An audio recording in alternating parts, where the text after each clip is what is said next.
A service of KIBMradio.com, the Internet's home for an all-old-time radio.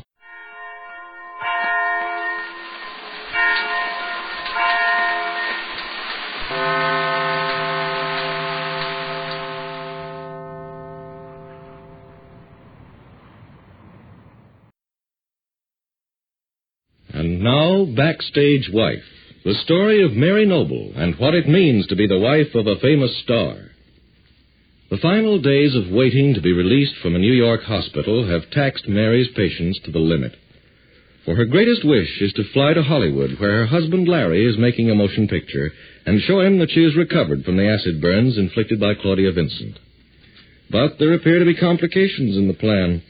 Mary doesn't know what wealthy Rupert Barlow is responsible for these complications, but Rupert is determined to go to any length to add her to his string of romantic conquests. Right now, in the hospital corridor, Rupert is talking to Mary's nurse, Miss Clark, and we hear... I guess you were surprised when you saw Mrs. Noble's face without any bandages at all today. It's wonderful the way she's recovered. Simply amazing. Dr. Allen's very proud of his patient, I can tell you, Mr. Barlow. I'm sure he is. And I think you deserve a great deal of credit, too, Miss Clark, since you've been the patient's mainstay during this bad time. Oh, no, I'd say you were the one who kept Mrs. Noble's spirits up.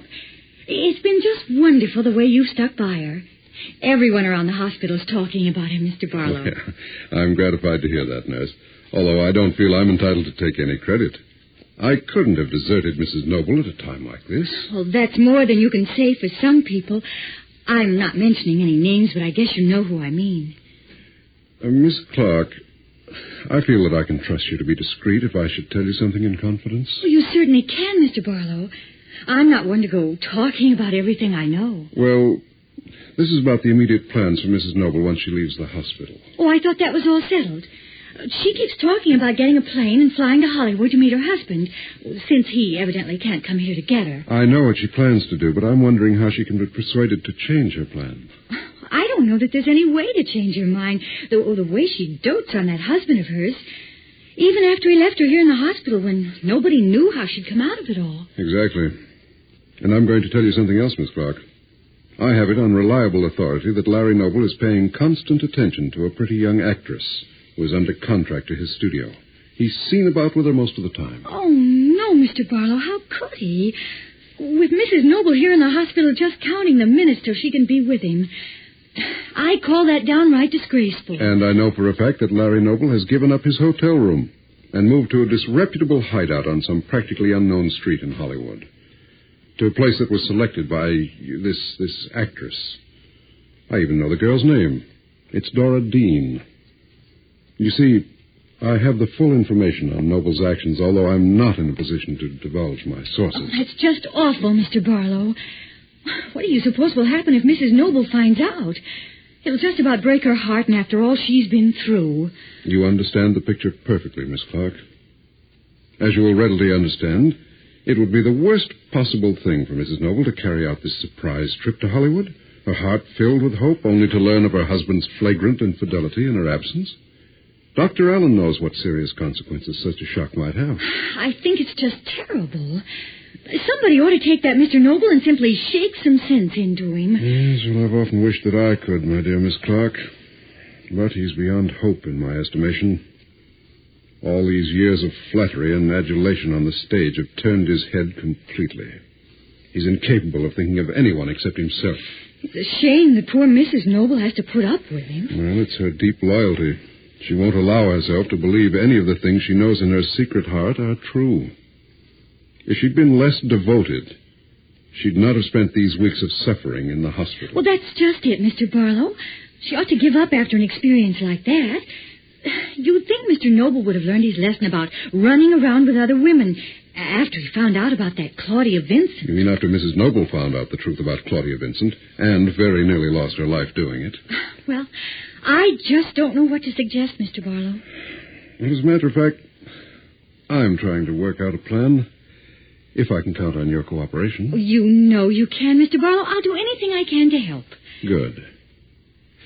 How would you like to go on a cruise on my yacht for a few weeks to the Bahamas, Nassau, possibly to Haiti? Oh, you're joking, Mr. Barlow. No, not at all. If we can persuade Mrs. Noble to come along, I'm offering her this restful cruise instead of a proposed trip to Hollywood and disaster. But when you ask me, I mean... I'd want you to accompany Mrs. Noble, nurse. Oh. Since you have attended her constantly through the past weeks. Of course, I realize that it wouldn't be necessary for you to spend too much of your time on duty, just as a means of making sure she has adequate attention. Wouldn't it be wonderful? Oh, what wouldn't I give for a trip like that? It's the most beautiful part of the year. You'd find my yacht very comfortable. I guess I would, but I don't think you'll ever get Mrs. Noble to say yes. Well, you leave that to me, Miss Clark. With Dr. Allen's help and yours, I have an idea it might be arranged. Well, I must leave now. And don't let Mrs. Noble know I mentioned this. I won't. Only it's just too good to be true. Oh, I think not, Miss Clark. I'm convinced that we'll be sailing within a very few days. Well, you'd better go back to your patient now. I'll be back later in the day. All right, Mr. Barlow. And I'll tell Mrs. Noble you'll be back. Oh, hello, Miss Clark. I've just finished a letter to my husband. Would you mind mailing it for me? I'll be glad to, Mrs. Noble. Did you tell him how you're sitting around here with your bandages off and how lovely your face looks now? Oh, I haven't told him everything. Just that I'm doing far better than I have any reason to believe. Just so he won't worry. Well, do you think he's had much time to worry out there in Hollywood? Well, I mean, busy as he must be. Oh, I don't think he's that busy, Miss Clark. Oh, poor Larry, I have an idea he's been quite miserable. Well, what makes you think that? Well, because his letters are so full of forced cheerfulness. I can read between the lines and tell that he must be very lonesome. I can't wait to get out there with him and set his mind at rest. Well, I don't really think you ought to be in too much of a hurry. After all, Mrs. Noble, you're not very strong yet. Oh, I feel wonderful. And I've been up and about for these last days. I'm quite sure it won't be too tiring to fly out to the coast. But I have an idea Dr. Allen won't want you to be without someone to look after you. There's still quite a lot to be done to make sure the tender new skin on your face and hands has a chance to strengthen properly. Oh, I expect Dr. Allen will give me all kinds of instructions, and I'll follow them to the letter. You can be sure of that. Of course. I met Mr. Barlow as he was leaving. What a wonderful person he is and how devoted to you. He's been very nice to me, Miss Clark. Much too nice, really. It makes me feel rather guilty. Oh, I don't think you ought to feel that way. He'd do just anything for you. I never saw a man who was so considerate. Oh, with all his money and his good looks, it's amazing that he isn't even a little conceited. Yes, he's a very nice man. Did you ever see his yacht? I hear it's simply beautiful, Mrs. Noble. Oh, yes, I've been aboard. Oh, honestly? Weren't you just thrilled? It was very nice, Miss Clark. Just imagine going away for a cruise to the romantic West Indies on a great big private yacht. Ooh, that would be my idea of heaven. I can see that Mr. Barlow has given you a very attractive picture of his yacht. Oh, he just happened to mention it. It seems he's thinking about going on a cruise when you leave the hospital. Yes, so he said. Don't you kind of wish you could go along? Oh, I mean, wouldn't it be the perfect way to rest and recuperate from all this time in the hospital? Oh, I'd love it if Larry could be along. But as it is, I'll do my resting and recuperating in Hollywood. If you only knew how anxious I am to get out there. Mary Noble's nurse turns her back and busies herself with tidying up the room to mask her irritation at this loyalty to a husband she believes to be unfaithful. And meantime, in Hollywood, Larry Noble is on the Marco and Franklin lot. He has just finished with the makeup department and is watching the crew set up lights and scenery for the next shot in his picture. And as he stands somewhat back, he's approached suddenly by a familiar figure. Ready to go on, Noble? What? Oh, yes, I'm all ready, Mr. Marco. Whenever you say the word. Interruptions. The interruptions in this business. They expect a man to be a half dozen places at once. Yes, it's a tough job, all right. No doubt of that. If they just get it through their heads that I don't want to be disturbed. I don't care who it is when I'm working on a sequence. I don't want to be disturbed. I thought everyone was pretty well coached on that. I know I wouldn't like to try sneaking through the gate with your 7-foot guard blocking the way. You'd think Shorty could keep strangers out, wouldn't you? When I tell him over and over that no one comes in without a pass. Well, doesn't he? What do you think just happened, Noel? I take 5 minutes off to get a cup of coffee and try to relax. And what happens? I have no idea. All of a sudden, there's a lot of noise, and you think the place was on fire. Right when I'm trying to think through the next day's shooting. I figure it's no use trying to think with all that noise, so I walk out to the gatehouse and ask what the devil's going on. What do you suppose? I wouldn't know, Mr. Marco. It's some guy trying to talk his way past Shorty. Trying to get inside without a pass. But did he make it? He did not.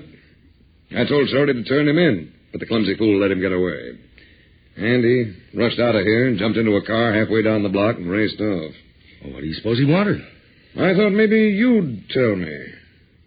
Shorty says he's been hanging around here for more than a week now. And when he stopped him, he said he was looking for you. For me? Yeah.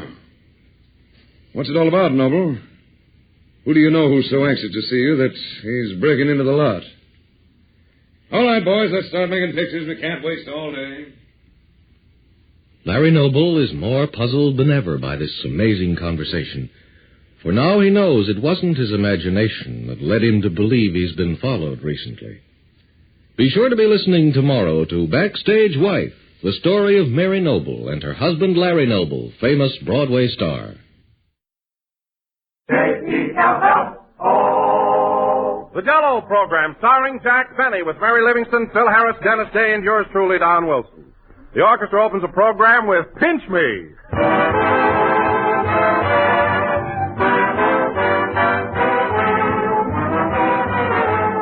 You know, one secret of planning a successful meal, ladies and gentlemen, is to finish with a flourish, with a really swell dessert.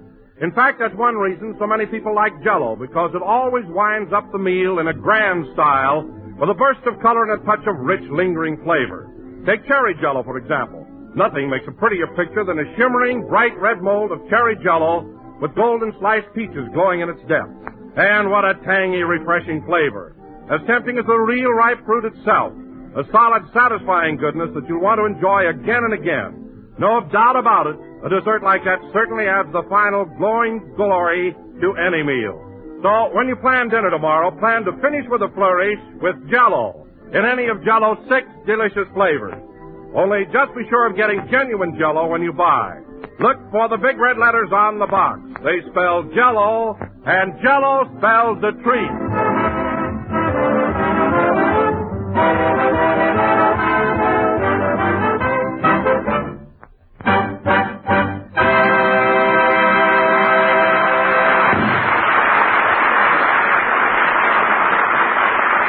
That was Pinch Me, played by the orchestra. And now, ladies and gentlemen... Oh, Don, did Phil get here yet? Not yet, Jack. Oh. And now, ladies and gentlemen, this being our first program of the new year, we bring you that holdover from 1939, Jack Benny.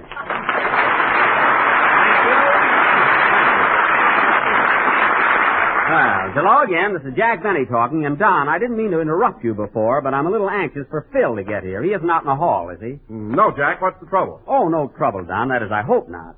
You see, I made a wager with Phil on the Rose Bowl game last Monday, and he lost. He'll be so mad he'll go nuts. Oh, so you bet a couple of bucks on Southern California, huh? Couple of bucks nothing. I bet $50 on SC. 50 smackers. Pardon me, I must be in the wrong studio. Mary, come back here. There's nothing wrong with my risking $50. Of course, I was pretty sure that I'd win. I'll bet you wrote a suicide note just in case. I did nothing of the kind. Anyway, Don, just wait till Phil gets here. I doubt if he even shows up. Oh, he'll show up, Jack. Well, don't start ribbing him or anything, because I'll have enough time collecting as it is. Oh, hello, Dennis. Hello, Mr. Benny. Did you enjoy the Rose Bowl game last Monday? I certainly did. I didn't see you, Dennis. Where were you sitting? Well, it was the darndest coincidence, Mr. Benny. You know, last Monday I was 20 years old. Yeah? I had seats right on the 20-yard line. Well, that is a coincidence. They weren't very good, though. I missed half the plays. Oh, that's a shame. Too bad you weren't Jack's age. You could have seen everything.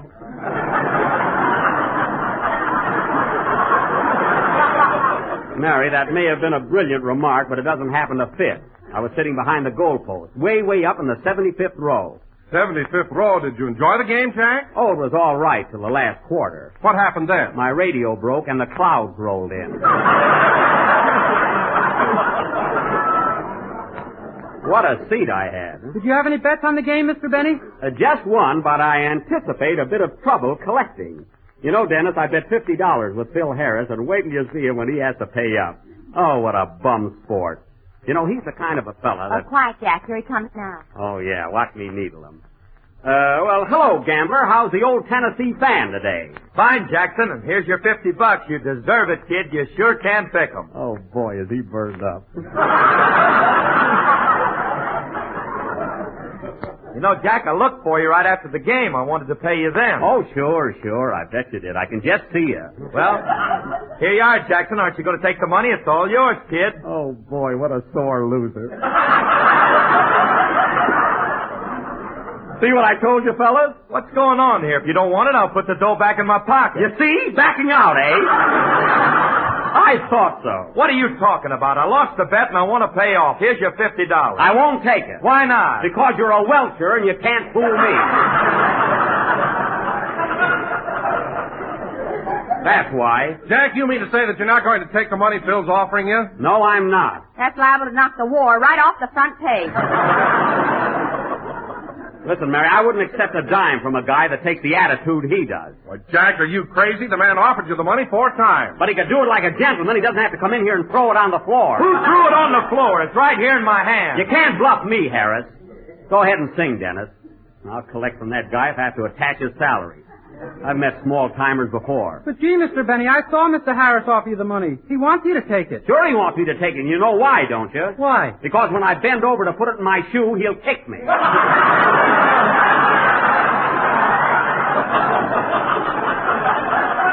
I'm wise. I know all the tricks. Sing, Dennis. It's about time somebody exposed that guy.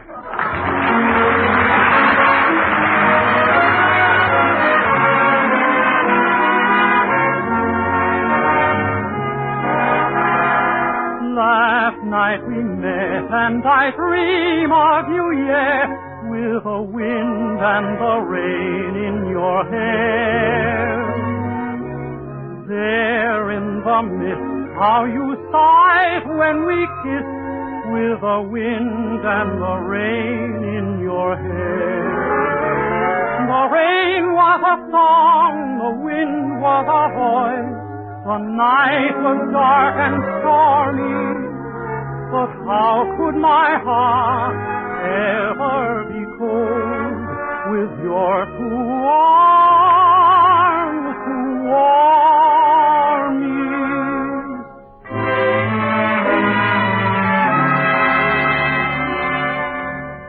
Last night we met and I dream of you, yeah, with the wind and the rain in your hair.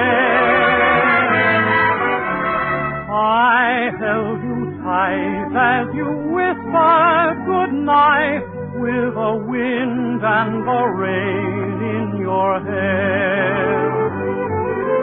Now it will be my favorite memory, that vision of you standing there, darling, there in the mist, how you sighed when we kissed, with the wind and the rain in your hair, with the wind and the rain in your hair.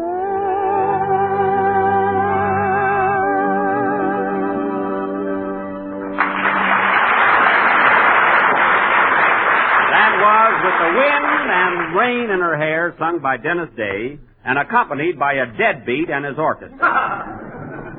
And now, ladies and gentlemen... What do you mean, deadbeat? Here's your $50. Take it. Don't rush me. I'll get it my own way. And now, folks, if we can get back to the spirit of our program, tonight, the Benny slot machine players will hit the jackpot with their version of Frank Lloyd's great production, that maritime epic, Rulers of the Sea. Now, I will play the part. But, Jack, last week you made a big announcement that we were going to do Golden Boy tonight. Well, we were going to do Golden Boy, Don, but I've decided to let it go for a while. And I know why. Mary, that's not the reason. Anyway, folks. Why the sudden switch? Don, please.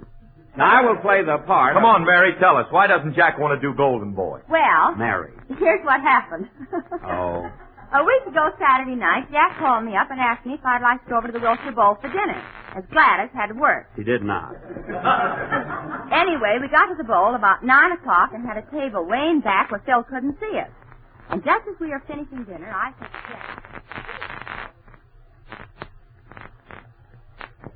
Well, do you like the food, Mary? Yeah. Gee, it's crowded in here, isn't it? It sure is. Hey, waiter, bring me another cup of coffee, please. I don't know about that, Mr. Benny. Go get it.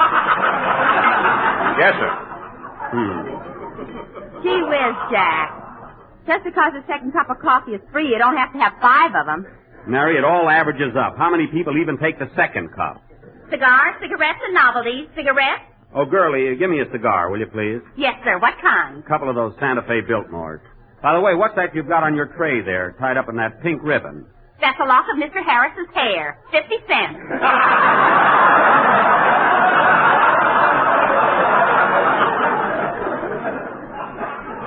Oh, well, I don't want it. You better take it. This is the last one left, and we don't cheer him again for a month.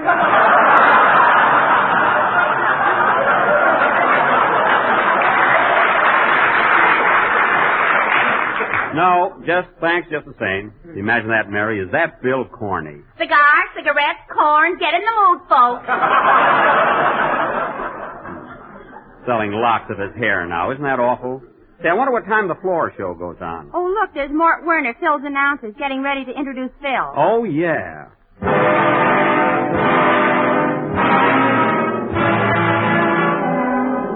Good evening, ladies and gentlemen. Welcome to the Wilshire Bowl.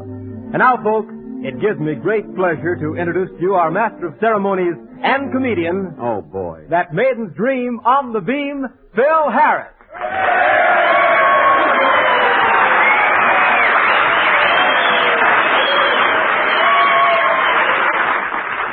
How does he rate a reception like that? Well, Phil's very popular here. Thank you. Jello again, this is smiling Phil Harris talking. Jello again. He got that from me. You remember me, folks, your favorite comedian and the star of that Paramount picture, Man About Town. He got that from Rochester.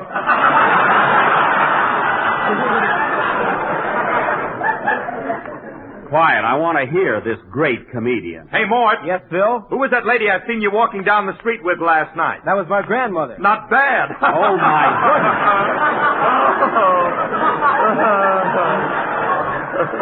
And they're laughing yet. Say, Phil, I heard you were in the hospital last week. Yes, I was, Mort. Pretty sick, eh? No, pretty nervous.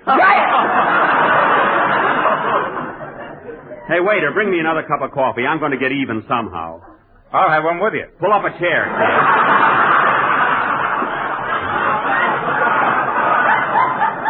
Mary, I can't understand why people laugh at Phil. His jokes aren't funny. They're happy because there's no cover charge. That must be it. And now, folks, we'll be back in a little while with some sizzling dance music. See you later. Yeah. Well, thank heaven. Say, Mary, let's pay the check and get out of here. Okay, I'll match you this time. No.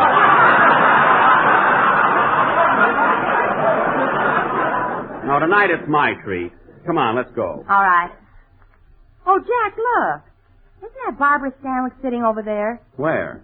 Right over there at the ringside table.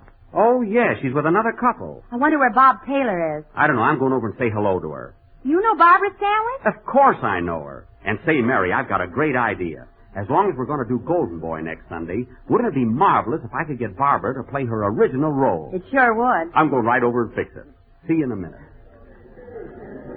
You know, Barbara, it's a shame Bob had to work at the studio tonight. It certainly is, Barbara. Well, he's finishing a picture, and they're working overtime.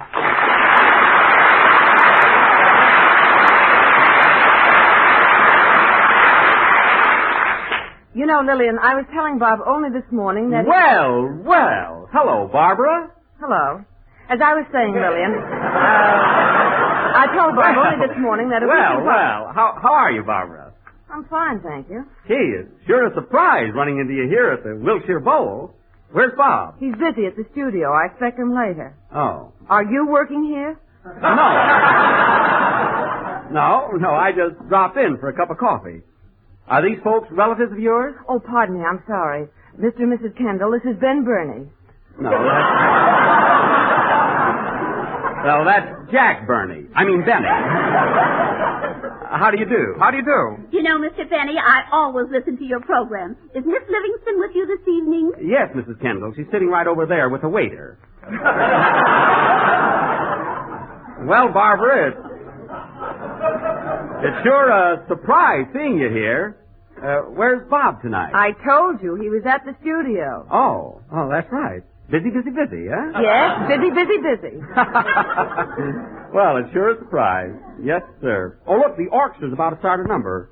Would you like to dance, Barbara? Not that I know of. Oh, come on. All right, folks, grab your partners. We're going to play a little number entitled The Sun Shines Bright in My Old Kentucky Home Because There's a Big Hole in the Roof. Oh, brother. Come on, Barbara, let's dance. Come on. All right. Wait till I get my shoe on. Oh, yes.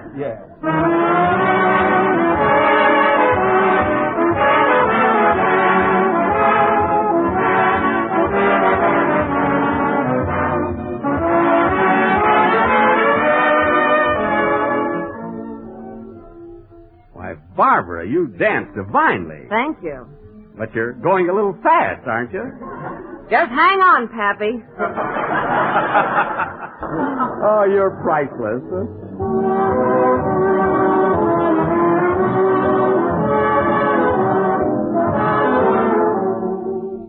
See, isn't this swell, Barbara? See, I just love dancing. Do you always puff like this? No, I'm just a little excited. You know, when I was a kid back in Waukegan, I used to... Oop, I tripped. Sorry, Barbara. Oh, that's all right. Somebody must have shoved me. Yes. So crowded. But you know, as I was saying, Barbara, when I was a kid in Waukegan, I used to... Oop! I tripped again. Yeah. I don't know what's the matter with me tonight. I'm generally very graceful. In fact, I got medals for dancing. Well, take them off. They're tearing my dress. Oh, you have a marvelous sense of humor. See, Barbara, look at the way that guy leads an orchestra. How he loves to show off. I like his style very much. Hello, Phil. Well, Barbara, how are you, Bab? I'm fine, thank you. Oh, by the way, Phil, this is Jack Benny. How do you do? You work for me.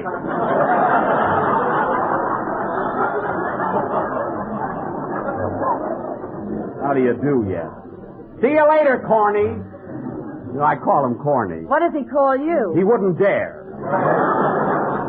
Come on, Barbara. I got something very important I want to ask you. Let's dance some more. 1, 2.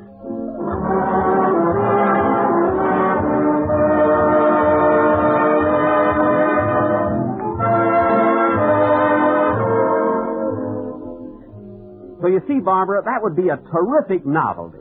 What do you say? Well, I'd love to help you out, Jack, but do you think it would go over? Why, of course it would go over. Just imagine you playing your original role in Golden Boy on my program, with me playing opposite you. Doesn't that intrigue you? Doesn't that do something to you? Doesn't that thrill you? Keep mentioning things. Good. Then it's a deal. Now, let's see. When can we rehearse? Now, wait a minute. Now, how about rehearsing Tuesday afternoon at my house? Oh, all right. Then it's a date. My house, 3 o'clock Tuesday. I must tell Mary. Oh, there she is dancing with the waiter. Oh, Mary! Mary!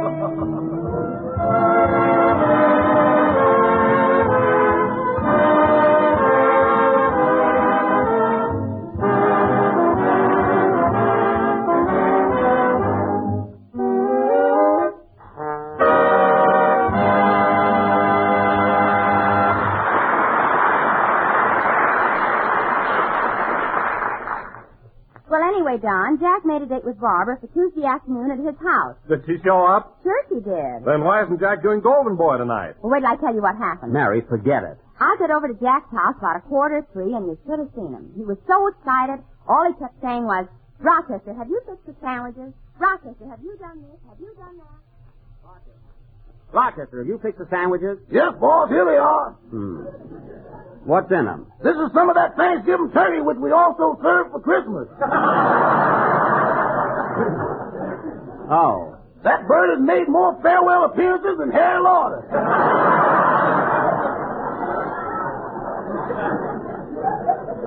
Well, I don't want to serve that to Miss Stanley. My goodness, haven't we got any peanut butter or something? Yes, sir. Well, make some of those. And Rochester, when Miss Stanley arrives, bring her right into the library here. Okay, boss. And oh, yes, take that copy of Shakespeare down from the shelf, dust it off, open it to Hamlet, and put it on the table. It'll make an impression. Uh-huh. Gee, I hope I look all right. What do you think of my new suit, Rochester? The coat's beautiful, boss, but don't you think you ought to put your pants on? Oh, yeah, get 'em quick. Are you in there, Jack? Yeah, but don't come in for a minute, Mary. I'm waiting for something. Here's your pants, boss. Thanks. Say, that's a mighty good-looking outfit. Yeah, I'm glad you like it. You ought to buy more brown suits, Mr. Benny. They flatter both of us.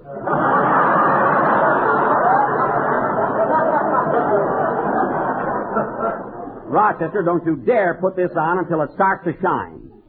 Mary, you can come in now. What was going on, Jack? My pants. Now, Mary, just for today, I want you to do me a favor. Please lay off the wisecracks, will you? Okay. But say, Jack, you ought to take that sign down from the front of your house. It looks awful. What sign? The one that says, "Today in person, Barbara Stanwyck." What? Rochester, did you put that sign up in front of the house? Yeah, I'll teach the neighbors to hi-hat us. Darn right. Leave it up. Now, Mary, when I'm rehearsing with Miss Stanwyck today, you can help me out by commenting on how good I am. What should I do? Well, when I finish a very dramatic line, you yell out, "Bravo." No, it'll impress Barbara. Bravo? What does that mean? Never mind what it means. Just say bravo. Why can't I say pew?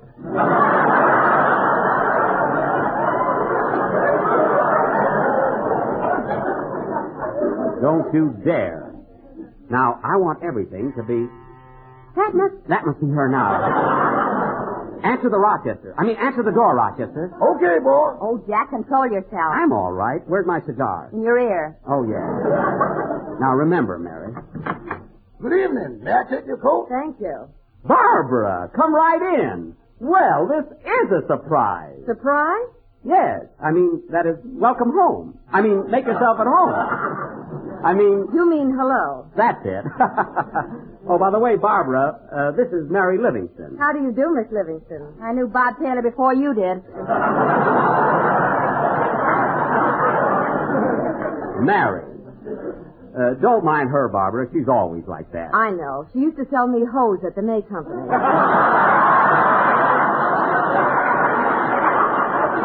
Well, that's a good one. Shut up. Serves you right. Well, let's go on with the rehearsal. Did you bring the script with you, Barbara? Yes, and as the play is very long, I've selected one scene which I think would be ideal for both of us. Oh, you mean it's equally important? Yes. It's that scene where Lorna pleads with Joe to give up fighting and go back to his violin. I see. And I'm Joe. Unless you'd rather be Lorna. Oh, no. No, Joe's all right.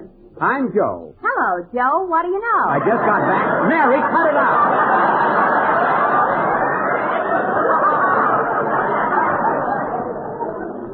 Well, Barbara, I think we'd better get going with our rehearsal. All right. Now, here's your part. It's on page 93. Oh, yes. Well, what a beautiful copy of Shakespeare you have here. Are you fond of his plays? Oh, yes. I often while away an hour or so perusing Hamlet, Macbeth, As You Like It, The Tempest. Bravo! Not yet.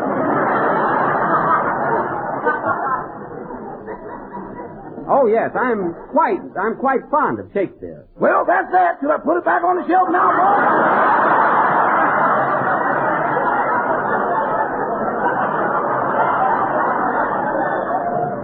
Never mind, Rochester. Bring in some tea and sandwiches. Yes, sir. Now, all right, Barbara. I'm ready to rehearse. Let's take it from the top of the page here. The scene where I'm trying to get you out of the fight racket. You have the first line. Oh, yes. Joe, I'm going, Lorna. Don't read Joe. Just read the line.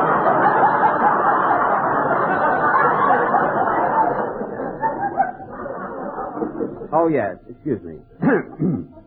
I'm going, Lorna. Don't go, Joe. You must listen to me. When I first saw you, I didn't care what you did. I thought you were just a fighter. I didn't love you then. I didn't care whether you lived or died or what happened to you. I didn't care if I ever saw you again. I'm going, Lorna. No, Joe, you must listen to me. I love you now. You're part of me. Watching you become a fighter taught me something. I've seen you get hard-shelled and tough. Oh, you shouldn't be in the ring, Joe. It's not for you. You belong in your home. In your home with your violin. I'm going, Lorna. Oh, please, Joe. Please, Joe, if you love me, you'll listen to me. I know why you're doing this. You're bitter and callous and hard-boiled. But, Joe, don't you remember that night? You spoke of music and what it meant to you. How you loved your violin. You knew what was right then, how people should live. Oh, don't give up fighting, please, please. I'm going, Lorna?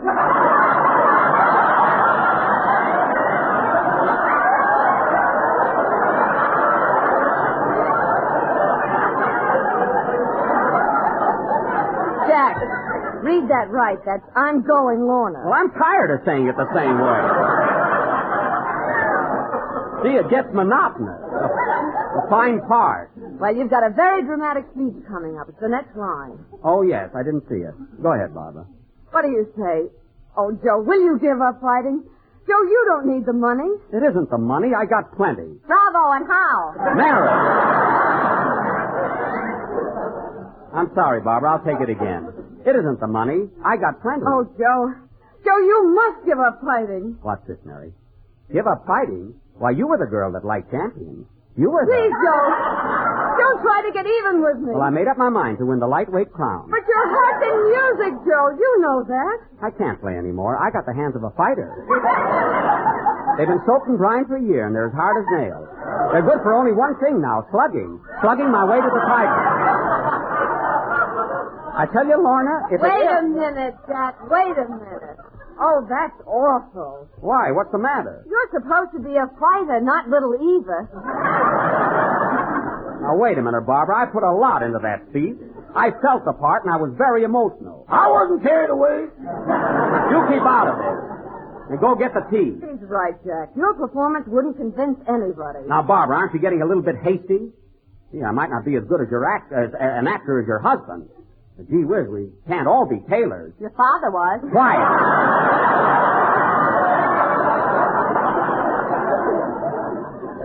Now, give me a chance, Barbara. I've never read this before. Let's go back to my last line. Oh, all right. I'll try it once more. My hands are good for only one thing now, slugging. Slugging my way to the title. No, Joe, you must give up fighting. You can't talk me out of it, Lorna. I'm going. Don't go. Oh, don't go. Joe, please don't go. Take me in your arms. Kiss me. My darling.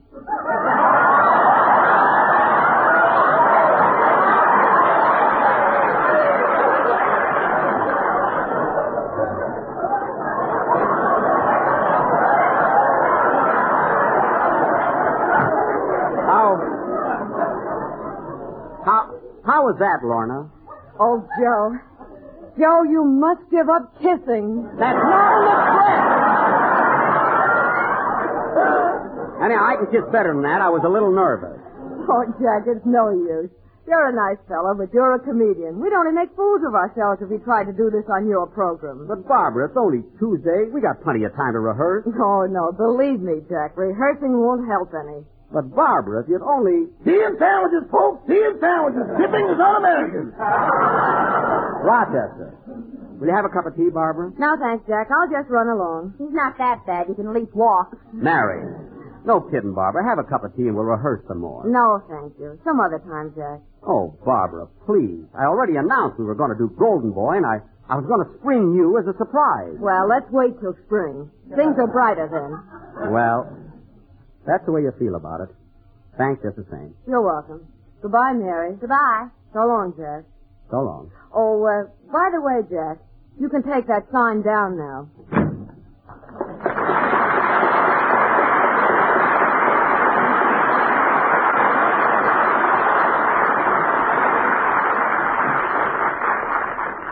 Well, there she goes. And I'm going too. Goodbye, Slugger. I can't understand why I didn't play that scene right. Yeah, I know I can do it. Rochester, read Miss Sandwich part, will you? Start right here. Okay. No, Joe, you must listen to me. I made a mistake. I love you, Joe. You're a part of me. I can't play my violin anymore, Lorna. I got the hands of a fighter. They've been soaked and drying for a year and they're hard as nails. They're good for only one thing now, slugging. Slugging my way to the... So there you are, Don. That's the reason we're not going to do Golden Boy tonight. Well, that's a shame. It would have been a great show. Don't worry, Don. I've been soaking my hands in brine all week. I'll get her yet. Play, Phil. One thing Jell-O has always been famous for, ladies and gentlemen, is the wide variety of ways it can be served in desserts, salads, and many other grand gelatin treats. But did you know that you can also use Jell-O to make the finest fruit or vegetable relishes you ever tasted? For example, Jell-O cranberry relish. Bright crimson cranberries, gleaming in a golden mold of clear lemon Jell-O, and marvelously easy to make. All you do is first dissolve 1 package of lemon Jell-O in 1/3 cup of sugar and 1 pint of hot water. Chill until slightly thickened, and fold in 2 teaspoons of horseradish and 2 cups of raw cranberries, which have been put through the food chopper. Then mold, and you have a delicious relish, the sprightly combination of delicate lemon Jell-O and the spicy tartness of juicy, ripe red cranberries. Serve with roast or cold meat. It lends a tasty tingle to their enjoyment. So tomorrow, order some lemon Jell-O from your grocer and add an appetizing accent to dinner with Jell-O cranberry relish. Thank you, Barbara, and good night, everybody. This is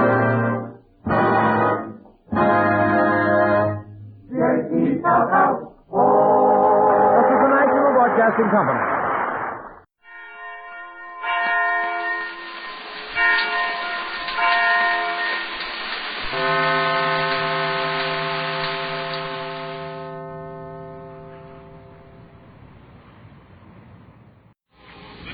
Program starring Jack Benny with Mary Livingston, Phil Harris, Dennis Day, and yours truly, Don Wilson. The orchestra opened the program with Ma, He's Making Eyes at Me.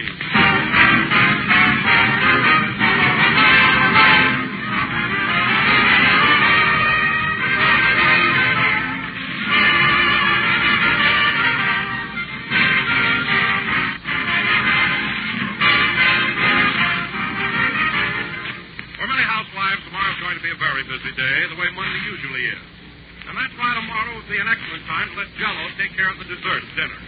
For one of the great things about Jell-O, it's so quick and easy to get ready. Takes so little of your time. And it's pretty swell to know that any Jell-O dessert you make will meet with your family's enthusiastic approval. Jell-O, you know, is extra good because it has an exciting, extra-rich flavor. And this extra-rich flavor, this smooth, tangy goodness, is really something swell. As grand and refreshing as the real juicy ripe fruit itself. Yes, a clear, shining mold of tempting Jell-O, easily and quickly prepared, would make a mighty welcome addition to your evening menu tomorrow.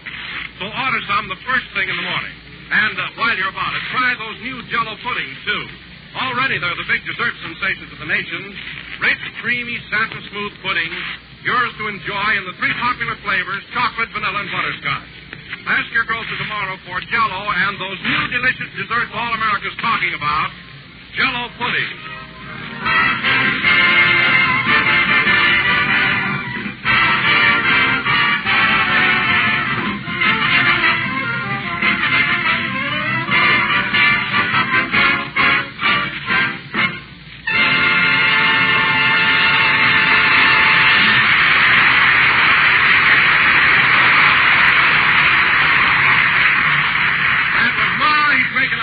Played by the orchestra. Now, ladies and gentlemen, this being the second week of leap year, we bring you a man who hasn't leaped in years, Jack Benny.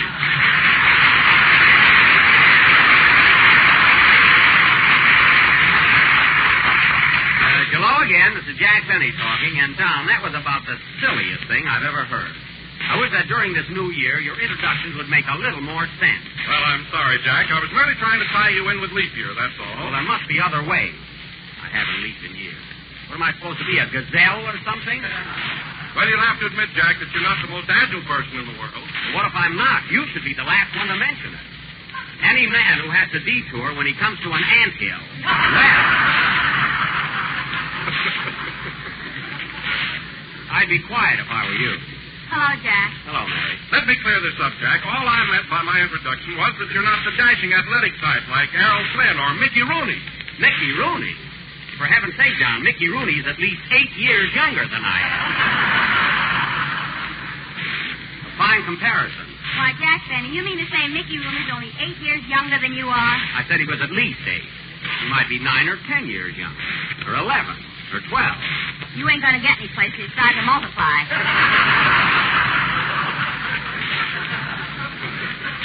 All right, Mary, I'm 185 years old. I'm deaf as a post. I got hardening of the arteries, and I walk with a cane. Have I overlooked anything? I can't understand you. Put your teeth in.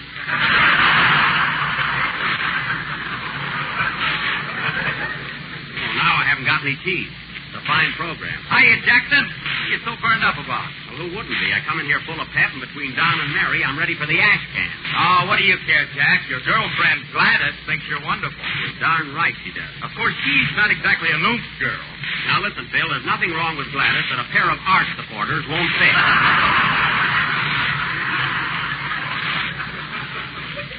I'm getting her some for her birthday. Next April. Meanwhile, plop, plop, plop. Mary, why is it every time I get a girl, you have to run her down? I'll admit that Gladys is no Hetty Lamar when it comes to looks, but she's got a lot of personality. She makes more tips than any other girl in Ginsburg's seafood grotto. Why not? She dives for him in the fish tank. She does not. And if you're so smart, Miss Livingston, let me tell you something about Gladys that you don't know. If the votes keep coming in like they have been, she's going to be Miss Vine Street this year. Do you think Gladys has got a chance of being elected, Jack? Certainly, and that reminds me, fellas, here, fill out these stubs, all of you. And you know what name to put down, Gladys. Not me. I'm voting for Mamie, the new waitress at Ginsburg. Bill Harris, you'll vote for the one I'll tell you to. I'm voting for Mamie. This is a free country. Well, you're going to see a lot of it if you don't vote for Gladys.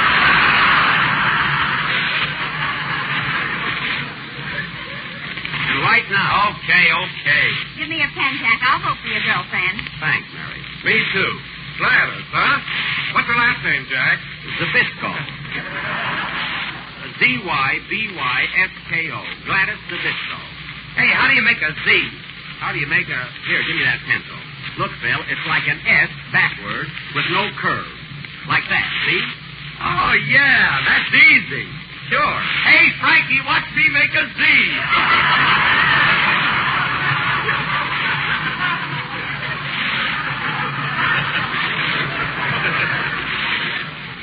Show off later, Phil. We haven't got time.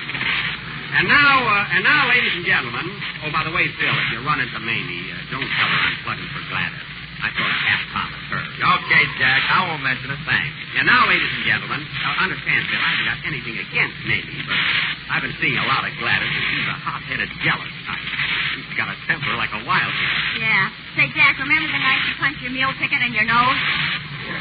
That's a lie, Mary, because Gladys never punches my meal ticket. She just makes believe. And now, ladies and gentlemen, as I started to announce, Dennis Day, our young tenor, is going to sing an old favorite, which is still very popular, called Down by the River. Dennis? Hey, where's Dennis? Here I am, Mr. Benny, under the piano. Under the piano? What are you doing there? I'm counting the drums. Oh. Oh, well, that's a nice way to pass the time, but you've got to sing now. Go ahead, sir. Okay. Give me those stubs, fellas. I'll mail them in.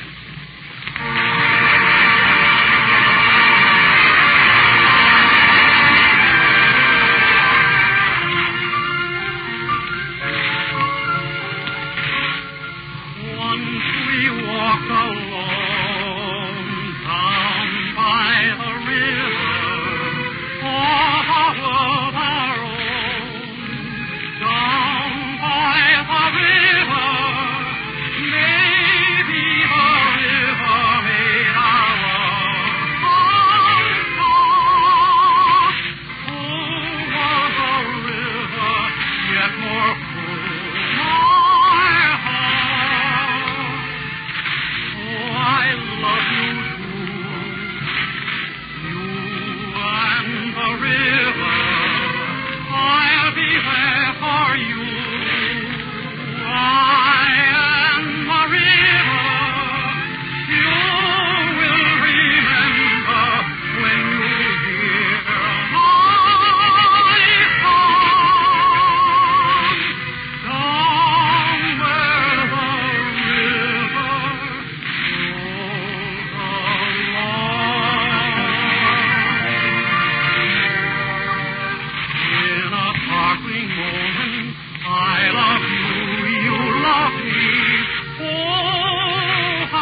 Dennis, you haven't voted for Miss Feinstein yet, have you? No, but I was planning to vote for Goldie, the cashier at the bowling alley. Oh. Well, now, Dennis, I'm not trying to influence you one way or the other, but Goldie won it last year.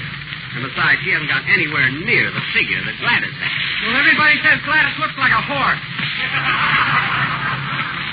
That's only because she's got a very long face. And those holes she cuts in her hat for ears don't help any. Mary, you're just jealous because you're not in the contest. Now, here, Dennis, take this stub and put down Gladys Zabisco. Z-Y-B-Y-S-K-O. Okay. Ladies and gentlemen, while Dennis is writing down Zabisco, Z-Y-B-Y-S-K-O, why don't you write down Jell-O, J-E-L-L-O? It is economical, easy to make, and comes in F-I-X delicious flavor. Well, so always insist on genuine Jell-O and look for the big red letters on the B-O-X. Very good, Don. Bill Harris will now spell cat. K-A-T. Excellent.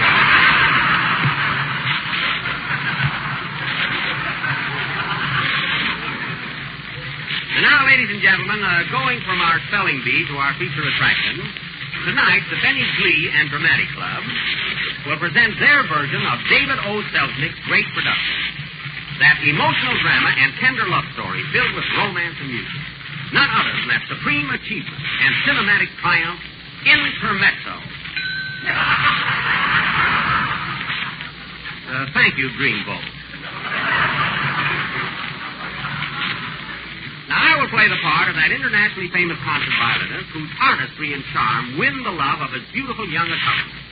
This role was portrayed on the screen by that distinguished actor, Mr. Leslie Howard.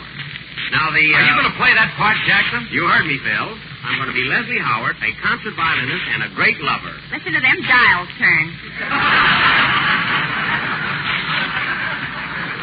Don't worry, I'll handle it all right. Now, Mary, you're going to be my wife. You remember the part Edna Best had in the picture. Your wife, eh? Yes, and when this other woman comes into my life, you fight to hold me. You fight like a tigress to keep that spark of love burning between us. You're not going to sacrifice the most precious of woman's possessions, her husband. What are you laughing at? Pardon me, I thought I was garbled. We should pay a little attention here. Anyway, Mary, you're my wife. And Dennis... Yes, please? You're going to be our child. You have beautiful golden curls, soft blue eyes, and a complexion like rose-tinted ivory. Gee, I like him better than I do me. I don't blame you. Now, let's see. Hey, Jackson, what am I going to be in this tender and gripping love story? You, Phil, you're going to be the manager of Leslie Benny, this great concert violinist. Are my eyes going to be blue, too? No, Phil, just under your eyes, as usual.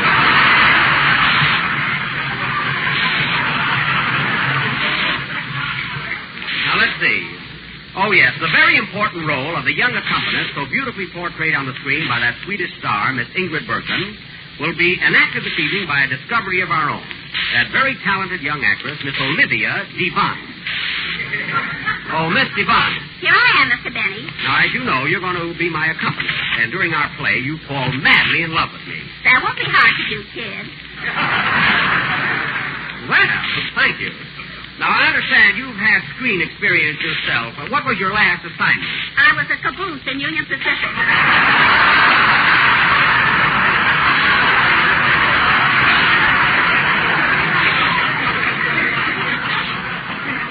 Oh, yes. I remember you with that red and green light in your hair. Now, here's your part. Go over in the corner and brush up on it. Thank you. And when do I get paid? I'll meet you downstairs right after the broadcast. I've got a date. So have I. I just want to pay you off. That's all. Say. Now, our play Intermezzo will go on immediately after a number by the orchestra. Go ahead, Phil. Play something. Hold it a minute. Answer the phone, Mary. Okay. Hello? Who? Yes, he's here. It's for you, Jack. It's Ginsberg's restaurant. It must be Gladys. Hello? Hello, Gladys. How are you? Oh, they do? Well, why don't you soak them when you get home?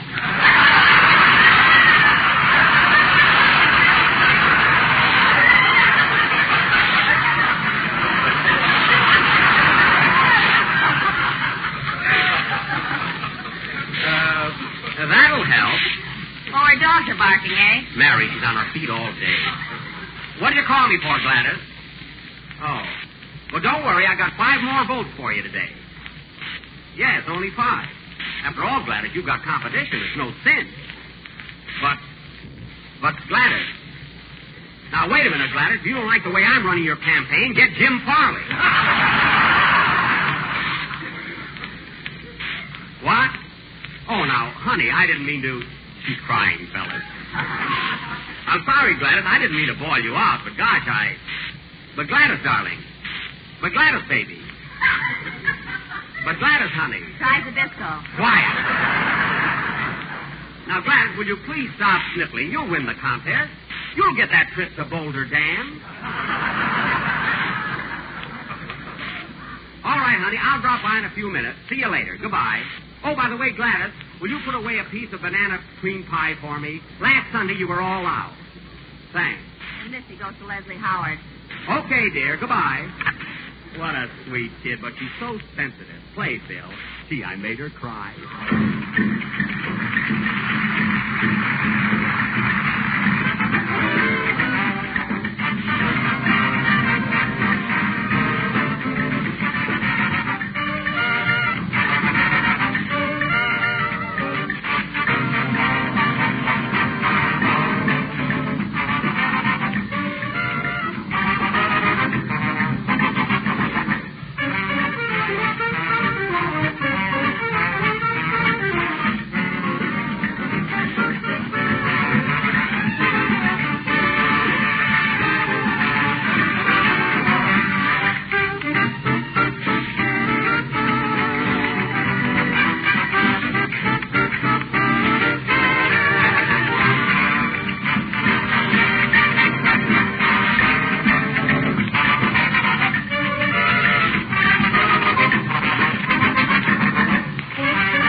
Intermezzo?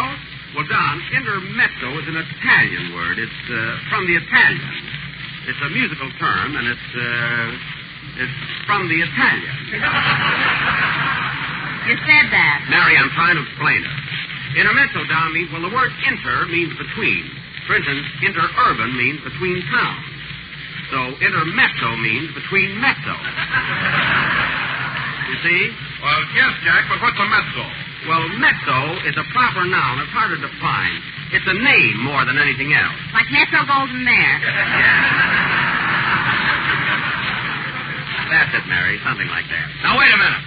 An intermezzo is a musical term meaning an interlude or a chorus, joining two parts of a major composition. Well, come to think of it, Bill, that's it exactly. Where'd you get that definition? I found it in the Chinese cookie.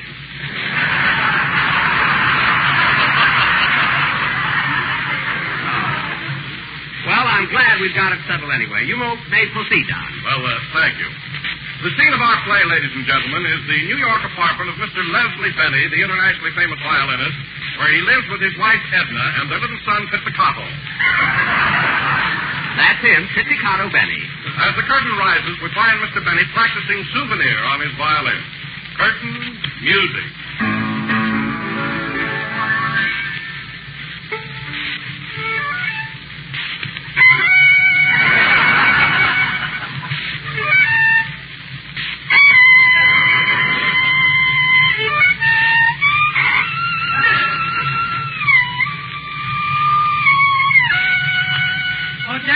Daddy! Quiet, Pitsy. What is it? Can I have a piece of rosin? Yes. Yes.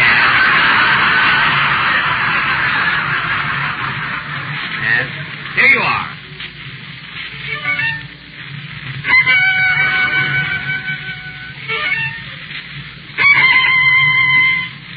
Pitsy, what are you chewing that rosin for? I'm going to eat a banana in a minute, and I don't want it to slip. Run along now, Pitsy, and let Daddy practice. I'm preparing to leave for my concert tour. Okay. What a child.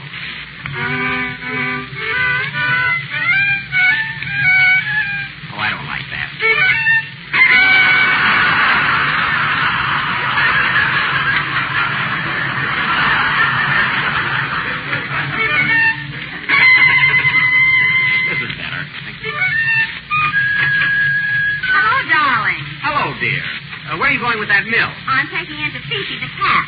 Well, don't bother. I just played souvenir on her. Oh, Leslie, we can never keep a cat around here. Why don't you buy strings? Please don't annoy me, dear. I'm practicing for my concert tour. Oh, yes. Leslie, take me with you on this trip. Why can't I go along? Why? Little does she know that I'm in love with my beautiful blonde accompanist, Anita. Because, darling, it's a hard life. Trains, hotels, a constant rush and turmoil. You couldn't stand it. Oh, little does he know that he don't know that I know about you know.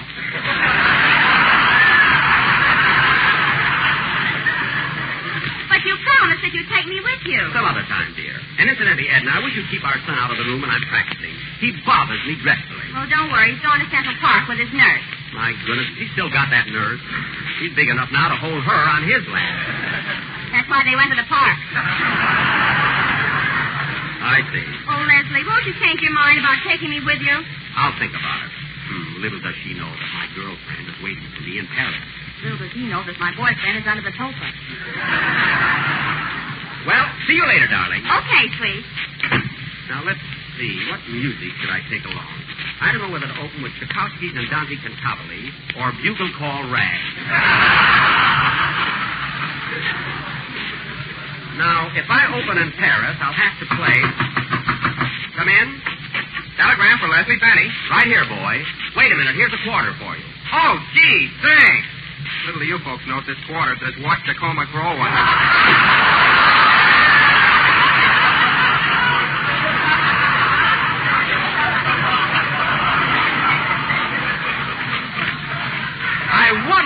I wonder who could have sent me this telegram. Why, it's from Anita. Anita, she's waiting for me in Paris, Kentucky. I knew I should have told her France. I must wire immediately to meet me at the boat.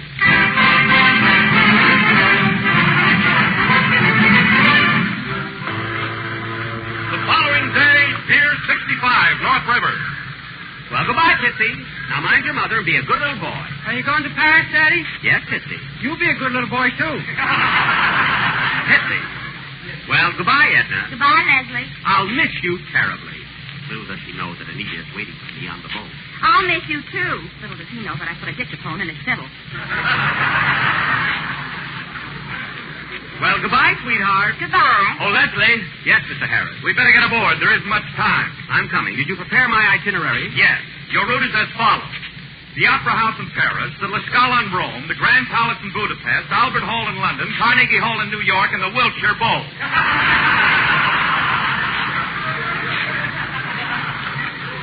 The Wilshire Bowl? What's that? That's the cultural center of Southern California, no cover charge. Oh. Come, Mr. Harris, we must hurry. Goodbye, Edna. Goodbye, Pizzicato. Goodbye. Bye.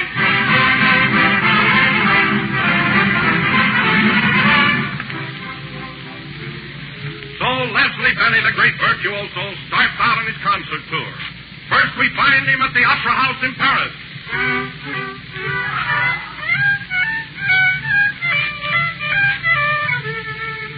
Ouch! What's the tomato yet? Oh, well. Rome, Italy.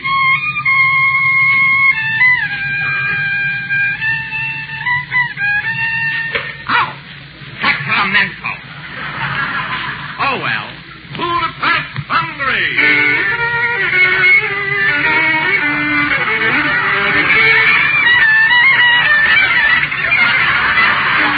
I gotta catch a train, folks. London, England. My fair lady. Ouch! Well, I nearly made it. Waukegan, Illinois.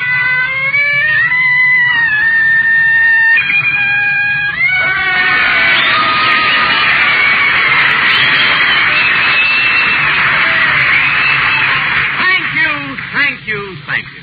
And now, ladies and gentlemen, Leslie Benny finishes his concert tour at Carnegie Hall in New York City. And we find him in the dressing room of his accompanist, getting ready for his final appearance of the season. Anita, just think this is my last concert. And these have been the happiest months of my life. Have they, kid?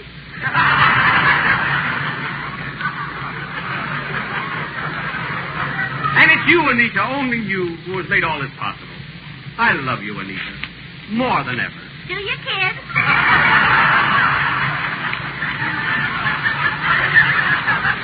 Oh, Anita, tell me that you love me, too. I wish I could, but things have changed in the last few weeks, and my heart belongs to another. Another? Who is it? Mr. Harris, your manager.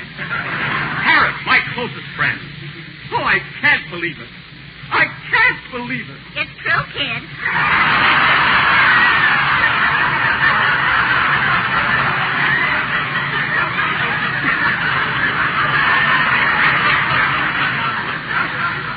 Then this is the end.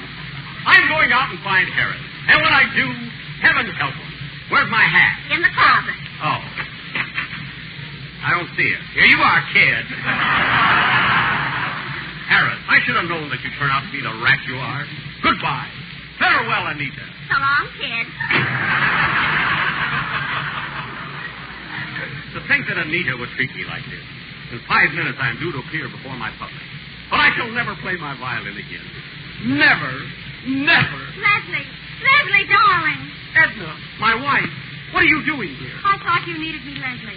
I could sense that something was wrong. Oh, I love you, Leslie. Come back to me. My little wife, I love you too, and I shall never leave you again. Where's Pizzicato, our son? In the hospital, he ate too much rosin. Oh, I knew it would get him. Well, Edna, I'm so glad you came. You've given me new life, new spirit. And I'm going out on that stage and play my violin as I've never played before. I know you will. Good luck, kid. Thanks, kid. So Leslie Benny walked out on the stage of the vast Carnegie Hall. A hush fell over the audience. The lights dimmed. Leslie raised his violin to his chin, and the orchestra played the introduction to the Meditation from Thais by Massenet.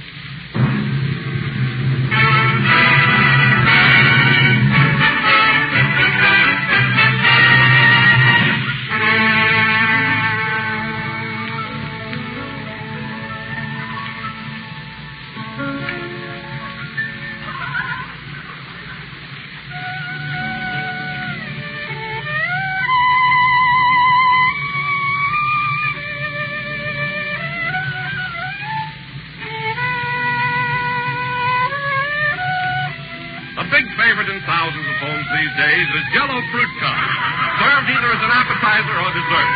Just imagine a shining sherbet glass, heaped high with bright, sunny orange Jell-O, tenderly molded around colorful cubes of juicy, ripe fruit. Now there's something your family will surely enjoy, and something you'll enjoy making. For here's how easy it is. First, dissolve 1 package of orange Jell-O in 1 pint of hot water.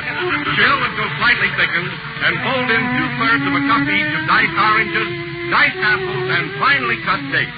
Then mold, and there you have it. An enticing combination of brilliant orange Jell-O and delicious fresh fruit. So tomorrow night at dinner, delight the whole family with this tempting Jell-O creation, with its gay colors and rich, tangy fruit flavor. Jell-O Fruit Cup.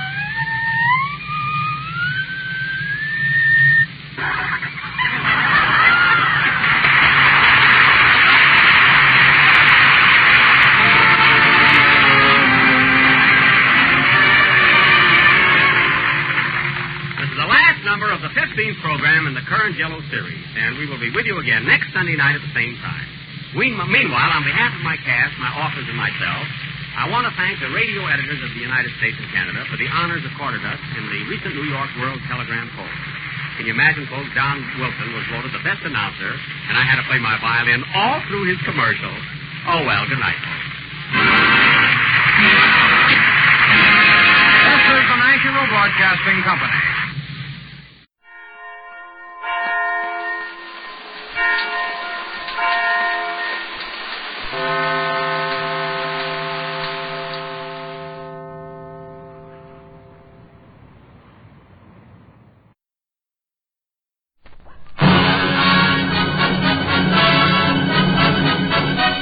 Transcribed from Hollywood, the Phil Harris Alice Faye Show.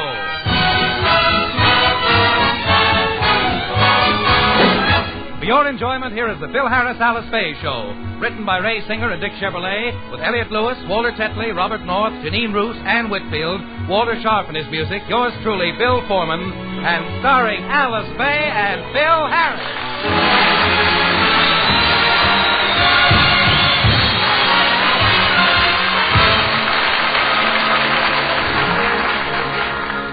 For quite some time, the Harris children have been questioning Alice about her movie career. They want to know all about their famous mother, and they're quite insistent that she tell them. But, Mommy, if you were a big star, you must have a lot of newspaper clippings about yourself. Show them to us. Oh, honey, I never kept those. If I had saved all the clippings, I'd have 20 scrapbooks full of that stuff. But not being a ham, I never... Hey, Alice! What? Where do you want me to put these 20 scrapbooks you asked me to bring down? My scrapbooks? Well, I never even remembered having any. Where on earth did you find them, Phil? Right under your pillow where you always keep them. I just put them under my pillow because I like to have my head elevated a little when I sleep. A little? You're sleeping so high now you get nosebleeds every night. Last night you fell out of bed and kept hollering, my chute won't open, my chute. Geronimo! 20 scrapbooks. Now, Phil, they're not all mine. Only 2 of the books are about all the pictures I made. Well, what are the other 18? About the one picture you made. Mommy, what's in this book? These aren't press clippings. Well, let me see. Oh, Phil. This is filled with little souvenirs of our courtship. All the things you sent me. A lock of your hair. Your first flower. Your first letter. Your first IOU.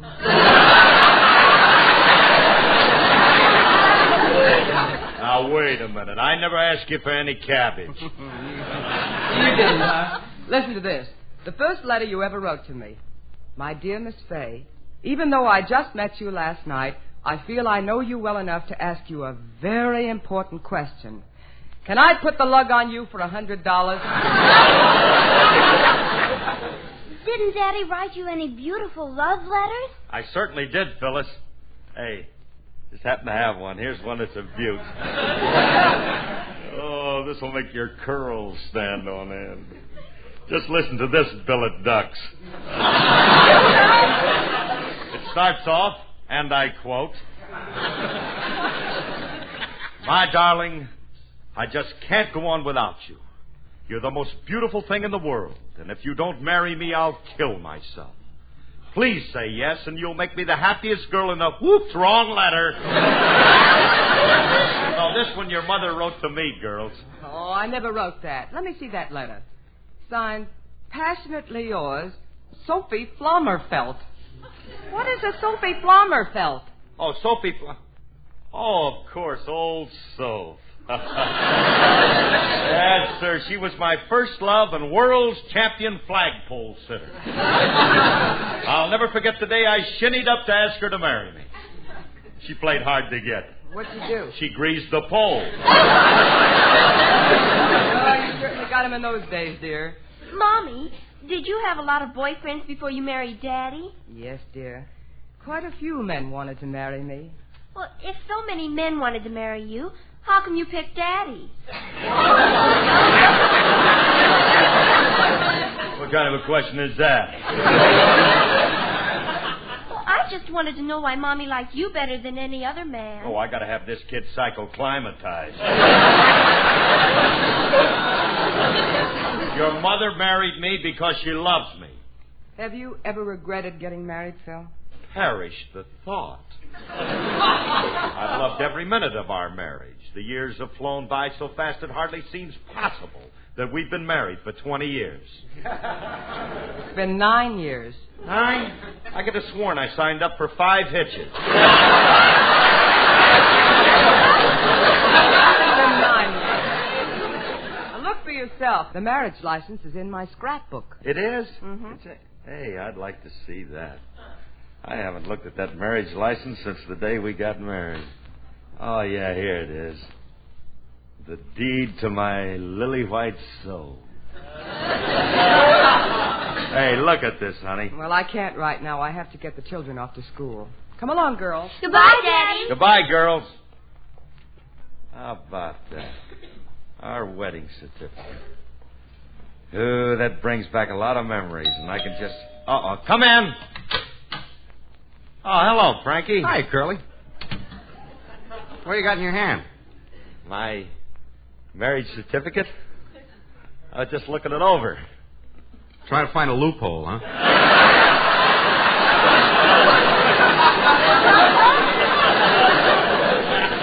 Frankie, please. It's amazing how a little piece of paper like this can louse up a man's life. Frankie, my life isn't loused. My life isn't loused.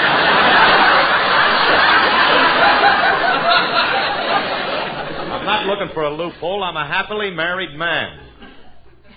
You're just saying that.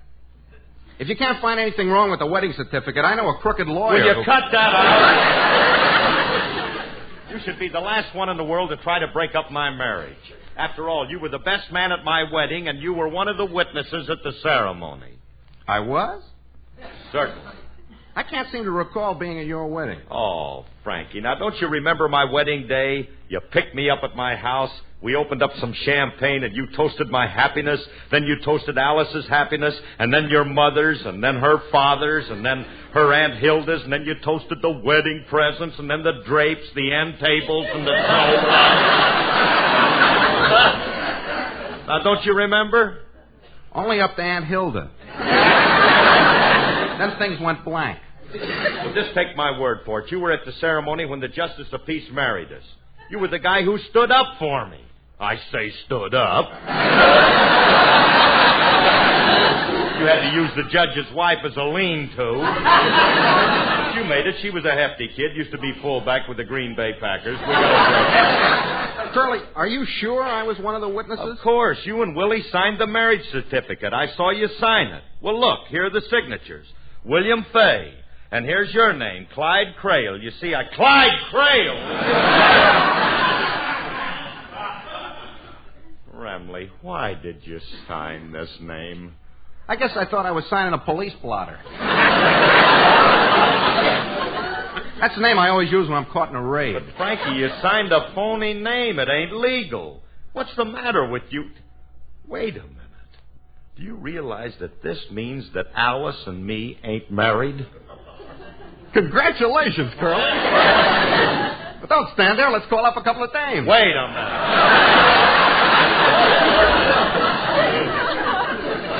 You must be crazy or something. This is serious. And on account of your phony signature, my marriage to Alice is dull and void.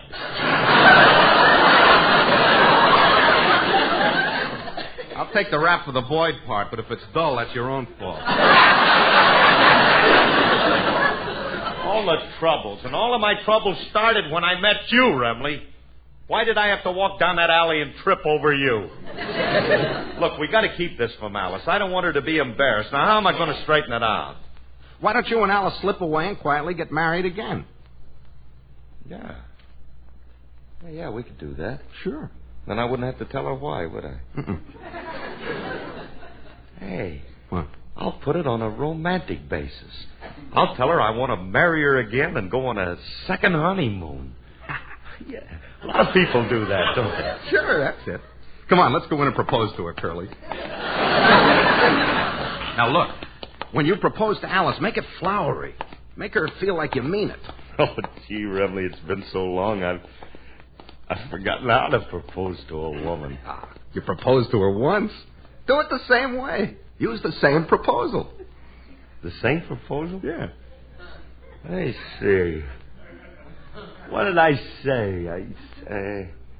Oh, yeah, I remember. Okay. Oh, Alice! What do you want, Phil? Darling, I know I'm not working, but will you marry me? I know you're loaded and I haven't got a biscuit to my name, but I ain't going to let your money stand in my way. Phil, when you took the children to the playground yesterday, you didn't fall off the Ferris wheel, did you? Oh, honey, I'm trying to ask you something. Alice, how would you like to get married again? Oh, I'd love to. You got anybody in mind for me? I mean, how would you like to marry me again? Don't you think once was enough?